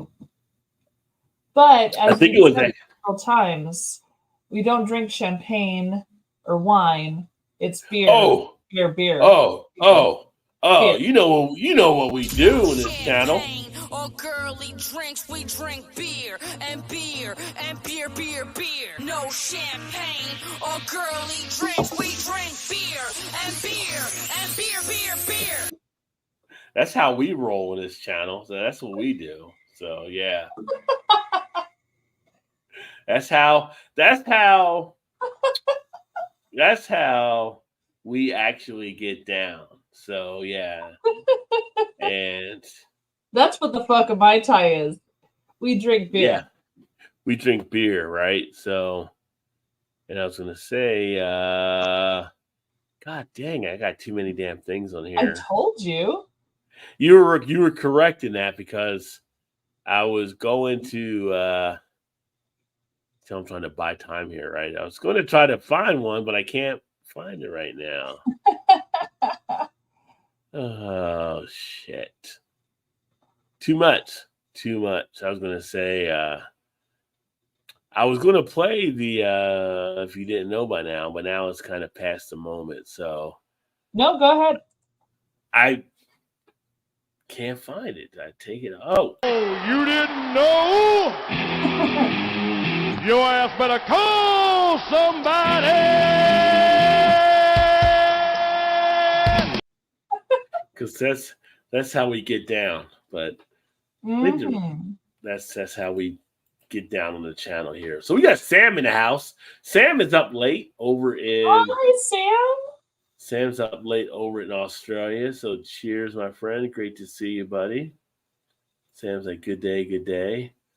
What if he says it like in a what was that movie back in the day? I was about to say his accent, like his Crocodile, accent. Crocodile Dundee voice. If he says it like, good day, good day. That's not a Wait, knife. This is a knife. is he Australian? Yeah, he's over in Australia. Okay, then maybe. Sam's a great guy. I love Sam. Sam's awesome. I didn't know specifically where he was from. I knew he had an accent, Yeah. but I wasn't going to assume. It's funny. I tell Sam because like when he jumps online, like on the weekends, by his time frame, I see him. I'm like, you know what? Australian Premier Football's on right now because I can turn it on, and I end up watching some of that too. So yeah. Okay, she just said you can see the fire pit in my Instagram. I went to her Instagram while you were chatting there for a second, and Yeah. it's super cute, little round like stone fire pit, and the swings are like all set around it. It's so adorable. That's I how love Vanessa that, does. Vanessa. That's so cute. She's got a lot of stuff happening back there. It's like a gazebo without a roof. I love it. See, Liz sometimes makes Mai Tais. Nice. 8 feet from center, each swing can handle over 600 pounds at 5.5 foot long benches. Oh, wow. So you're planning for your beer drinking friends. We got you. Yeah. Yeah, can handle a couple. He can handle a couple. Nice PA. Seinfeld was funny at its time precisely because the characters were so self-centered, superficial. Yeah, it was at the time. It was like, yeah. You look back at it now. It's like you look back on stuff on All in the Family or the Jeffersons. You're going to have kind of some stuff like, how did they put that on TV kind of thing? But Well, it maybe made sense. You know, and it's a lost thing too because at that self-centered people. But at that time, it made sense to have the one thing about sitcoms now versus then is that sitcoms back then could be funny, but it could actually address real issues taking place too. Sitcoms nowadays don't try to address real issues; they just try to be funny. That's true. So like an All in the Family or a Jeffersons or a Maude. I mean, they were all hitting on key issues that were taking place and made you think while you also laughed. You miss that nowadays. And the thing with the sitcoms, though, they're hitting on real issues, but at the same time, you have to connect with the people in the show. Like for me, Golden Girls, I'm an old lady in a younger person's body. I really am, and so Golden Girls connects with me. I think they're You're not wonderful. Golden Girls. You're not Golden Girls age, so. I know, but I feel that way a lot of the time. Like I'd rather be in by 8 p.m. I'm happier that way. Like I don't know, just I felt happier with them than I did with other shows. And when you find something that you connect with, that's fine. But honestly, where I grew up and how I grew up, Seinfeld was inner city. It was people who were dealing with inner city issues. That didn't make sense to my brain. I had never done that. I didn't move to the inner city until long after Seinfeld was off the air, or at least it was in reruns. So, I mean, it even makes sense that maybe I didn't like it because I didn't have a connection with it. Friends, I could kind of connect with because though they were inner city, they were friends and they handled friendship issues. That was okay, but I still didn't get into the show. I liked Seinfeld, honestly. Seinfeld was great. Was this brainy guy who was uppity all the time, and I felt that way half the time. I feel like an old man yelling at kids to get off my lawn half the time. It's just kind of how I am. Yeah. I feel like an old person most of the time, and I'm okay with that. But Seinfeld resonated with me more than some of the others. And, you know, I mean, we're all different, and I think that works. That's why there's so many different shows out for us to watch. Like Hot in Yeah. Cleveland, I couldn't watch. I love Betty White. I wish I could watch Hot in Cleveland, but I didn't like the show. Yeah. Like the It's one got to resonate. It's got to resonate with you. what was the guy who did the voice of the the woolly mammoth on the Ice Age movies? See, I go to cartoons. Who is that guy? Ray Romano. Everybody loves Raymond. Romano. Yeah. Everybody loves He Raymond. had a show that was like a sitcom. Everybody loves Raymond. I'm just telling you what it was. Okay. So I couldn't get into that one. There was the one Mike and Molly was one. Yeah, Mike and Molly. Chu loves it, but I can't watch it. I'm not interested. I mean, there's so many sitcoms, like it just didn't resonate with me. So I like cartoons. I like Ice Age. I would rather watch Ice Age than Everybody Loves. Well, the thing with Everybody Raymond? Loves Raymond, everybody Loves Raymond was kind of, again, there's stuff on there that people will look at nowadays, be like, how can you say that? Like, 'cause it was a different time, and it was like I missed that time because people just spoke what was on their mind. Now people are kind of guarded against it, which All in the Family. I Are think you makes it kidding? worse. Did you All in watch the Family All in was the excellent. Family? Oh yeah, I grew up with my All in gosh. the Family. If you watch that now, you're like, holy shit, what are they saying? Like, oh my god. Well, see, me watching it now makes me miss it because Yeah. the good thing about it was it just said the stuff that was out there. It didn't try to sugarcoat it. It didn't try to hide it. It was something that was on people's minds, and they attacked it and addressed it on the show. Oh, what was the thing? Bang, right in the kisser, Alice. What was the That was Honeymooners. Honeymooners. Yeah. Oh my god, he was talking about spousal abuse. And like that can't be on anymore. But like he was saying, you don't agree with me. Bang, right to the moon, Alice. And I mean, he never punched her on screen, but that was implied. Like there's so many things from these old shows that is like, oh shoot. Or MASH talking about the was it Vietnamese, Korean? I don't remember where they were supposed to be. It was set like for the Korean War. Korea. MASH. Okay. Yeah. And things where they have Korean people on the show, and it's like the refugees or whatever else. And it's like, wow, you couldn't do that now. But it was good because again, that was good. It helped people. I think it was one of the Norman Lear shows, but it addressed a lot of that stuff too. So it does. There was a humor, but there was a sensitivity to it because you also had like some of the characters, like one of the key characters on it, Colonel Blake, he died on a helicopter thing, and it was kind of like you had that sense of loss because you're still in a war type thing. Yeah. So you still had things that took place on it that gave it that level of a sensitivity that you could laugh at it, but you could also grow from it at the same point. And you don't have that with a lot of this stuff nowadays. It's nowadays it's more superficial on stuff they put on TV. One of my favorite shows growing up, and I didn't understand most of the jokes. I've looked back now and been like, oh my God, that was like one of my favorite shows, was The Jeffersons. Moving on up to the east side to a deluxe apartment in the sky. That's why I was in New York. Yeah. But I didn't understand the implications of them moving on up. Because that was a good part of New York. They made it. I know. Yeah, but you wouldn't know it if you were regionally. You wouldn't have known that. You would have known. I just loved George and his wife. I thought they were amazing, and I thought they were wonderful, and I loved the show. And they talked different than the people I knew, and I thought it was great. Like I was like, oh, I want to watch this all the time. But I had no idea the implications of that show. Yeah, it never even occurred to me. And then Fresh Prince of Bel-Air. Yeah, what, they're living in Bel-Air? Like that never occurred to me. It didn't even function in my brain because I wasn't in a situation to understand that kind of thing. Like I was a junior in high school before we had a black family in my town. Yeah. Like, and not because we said no to black families. It's just, it didn't happen. There were none. Well, it's like the Cosby Show. There were different things that happened over the course of TV that kind of, So there were some differences that came into play that made a difference there, which was. But then when I moved to the Caribbean, I was the minority, and I had no idea how to function in that capacity. It had never occurred to me, and living in a place where I was the minority, I experienced things that I never thought I would experience, and I didn't know how to handle them because I had no idea.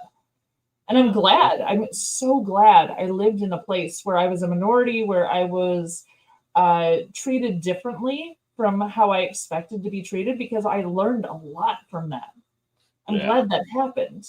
I mean, I would walk out of the store and have someone say, "Hey, white girl." I'm like, I'm so sorry, but if I referred to you as "Hey, black boy," I think you would be upset about it. I don't appreciate you saying that to me. Like that feels awkward to me, like how you're referring to me right now. And of course, they just stare at you because why did you say that? Like, but I didn't know how to handle it. I had Yeah. no concept of that. And Well, it was a difference. everyone should You were live out of getting the country at least once. a different view for sure. Oh, So, yeah. yeah. Oh, yeah. I had a rude awakening. I mean, Yeah. yeah. And everyone should live out of their comfort zone at least once because it's way better for you. I'm not saying I'm Yeah. great. I'm not saying I'm perfect. I'm just saying that helped. Well, I don't know if Sopranos were worse people than Seinfeld. I mean, it was mob life. So, I mean, Yeah, but I hate the Seinfeld ones Seinfeld more. never killed anybody. So, yeah. Yeah, but I still hate them more because I still deal with them on a daily basis. So I'm like, no, no. Boomer. Boomer. Me? As well. Me, I'm a No, boomer? no, Okay. no. Vanessa was a boomer. Vanessa's actually Oh, technically a boomer. So yeah. His weapon, a room temperature barley wine. oh, Yeah. that's a good weapon. Celery I was eating at August 93 while crossing the street to bus stop Tucson. I got hit by a car going 70 plus. Oh wow. Oh, Yeah, I geez. remember the accident there. Mal was on the pulp juice. I the certainly IPA. am. Started smelling taste as a flashback to me seeing the Ooh, bumper and me jumping in the air. Wow. Yeah, that's, I mean something like that's gonna traumatize you, I would think. yeah. Carry everywhere I can legally. Yeah, I mean, nothing wrong with that. Miss comment, dang, you are still on. Do you have to work tomorrow? See, yeah, I like that you do the sheet because that's like the guy from the wire there. But yeah, I do have to work tomorrow, so I'm trying to get to the comments before I end this thing because He's working on it. He's we're getting approaching close. 12:30. Getting See, close. Mal's an hour behind me, so Yeah. to her it's only It's like only getting there 11:21 where I am. see, Cheers, everyone. Yeah, so you can go to her channel for the after show, but I'm just saying I'm Mhm. going to try to end it here in a bit. Not tonight. I'm tired. But you know what? Next week we're not on because there's Thanksgiving. True. So, But I told you I haven't had a day off in 2 weeks because I've been hiring, so I'm Yeah. exhausted. It's I done bet. when you're done. 2 Mai Tai, 2 rums, etc. Yeah, I like a Mai Tai.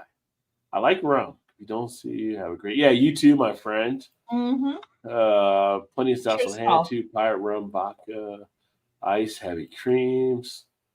Your right feet from center of fire. Sister-in-law relatives found were all in the swing during the fire this summer. Awesome. Yeah, that is pretty awesome. That's beautiful. 8 sisters. No, Ralph Cranley never hit Alice. Didn't have it in him. He was expressing his frustration with this. Yeah, You comments. can argue that, but there's still a level. I know people the look way at it he like smirked was usually safe, but still. it was. Yeah, you look at it now, it's kind of like yeah, he never hit her, but there was an instant insinuation that people look at it now, kind of like if he could, he would type thing. So, but I think it was kind of him getting his frustrations out. But when he was saying that to her, that was a thing that was happening in homes. Yeah. So it was a thing that was generally accepted at the time. And the funny thing, Alice never backed down from it though, too. So No, yeah, she would smirk at him and say, "I don't think so," kind of thing. But yeah, that wasn't in all homes. He's prog rock fan. Oh wow, once invited Really? David Allen and Gong to the house. I didn't know. That's so funny. I love the Jeffersons so much. It's You play that music. You don't do drugs. He said, "Yeah." 22 hours. Yeah, it's 12:22. So yeah, I was wearing the pants and Ralph knew it. Yeah, I think Ralph wore the pants, but Alice pretty much like gave him the pants. She gave him the pants, but he wore them. But yeah. I love to watch the honeymooners. Like yeah.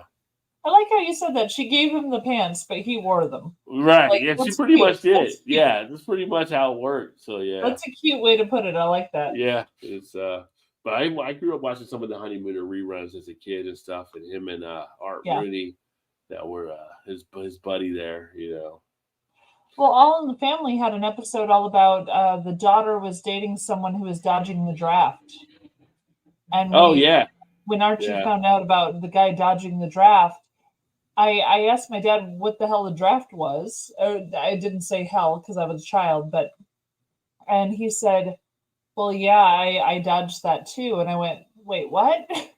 Yeah. So yeah, my dad was one who, well, he didn't dodge it. He didn't get drafted per se, but he was terrified that he was going to be, because he's not a military person. Like, he wouldn't have functioned in that capacity.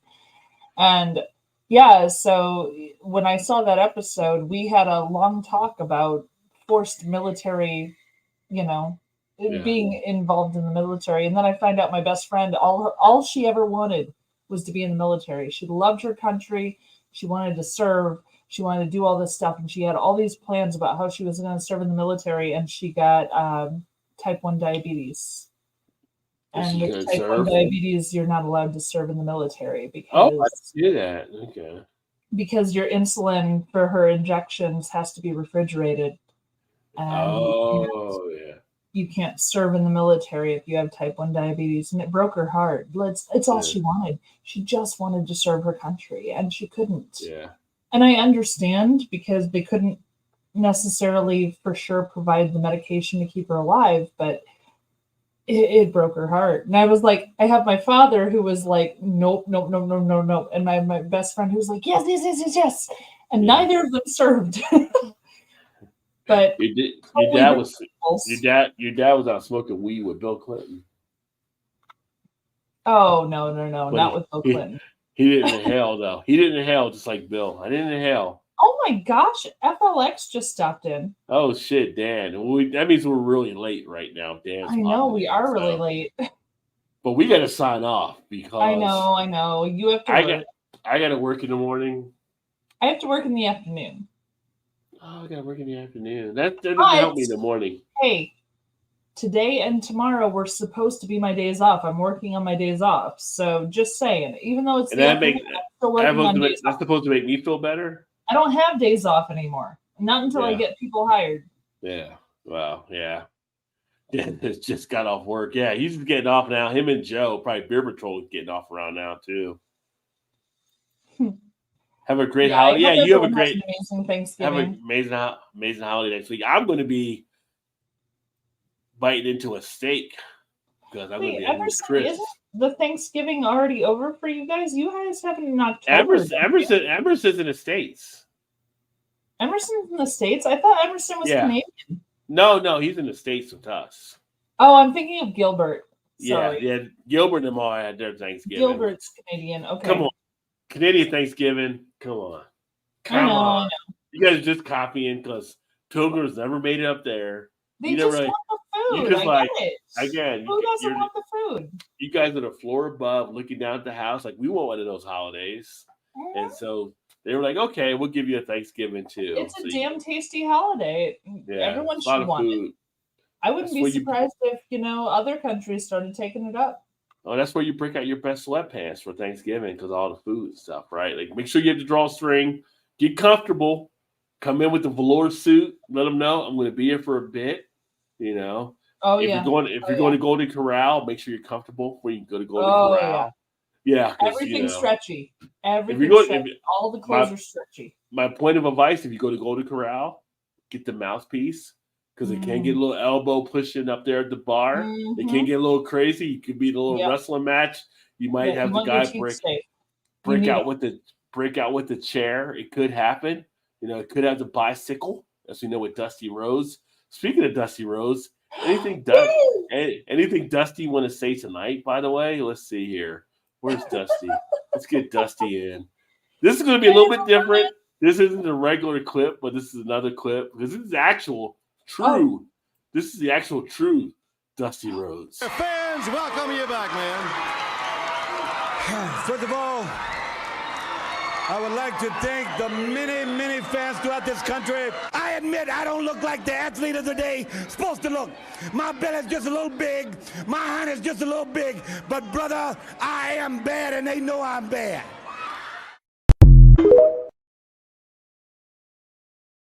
This week, when you're thirsty and someone says to give grace, you want to use that. But I'm saying that's not a bad grace to use when you're at the Thanksgiving table. I'm just saying, go back, watch the video here. You can recite it. I think that's a great little thing to let people know and bless the food and then get after it. So I have one question before you sign off. Yeah.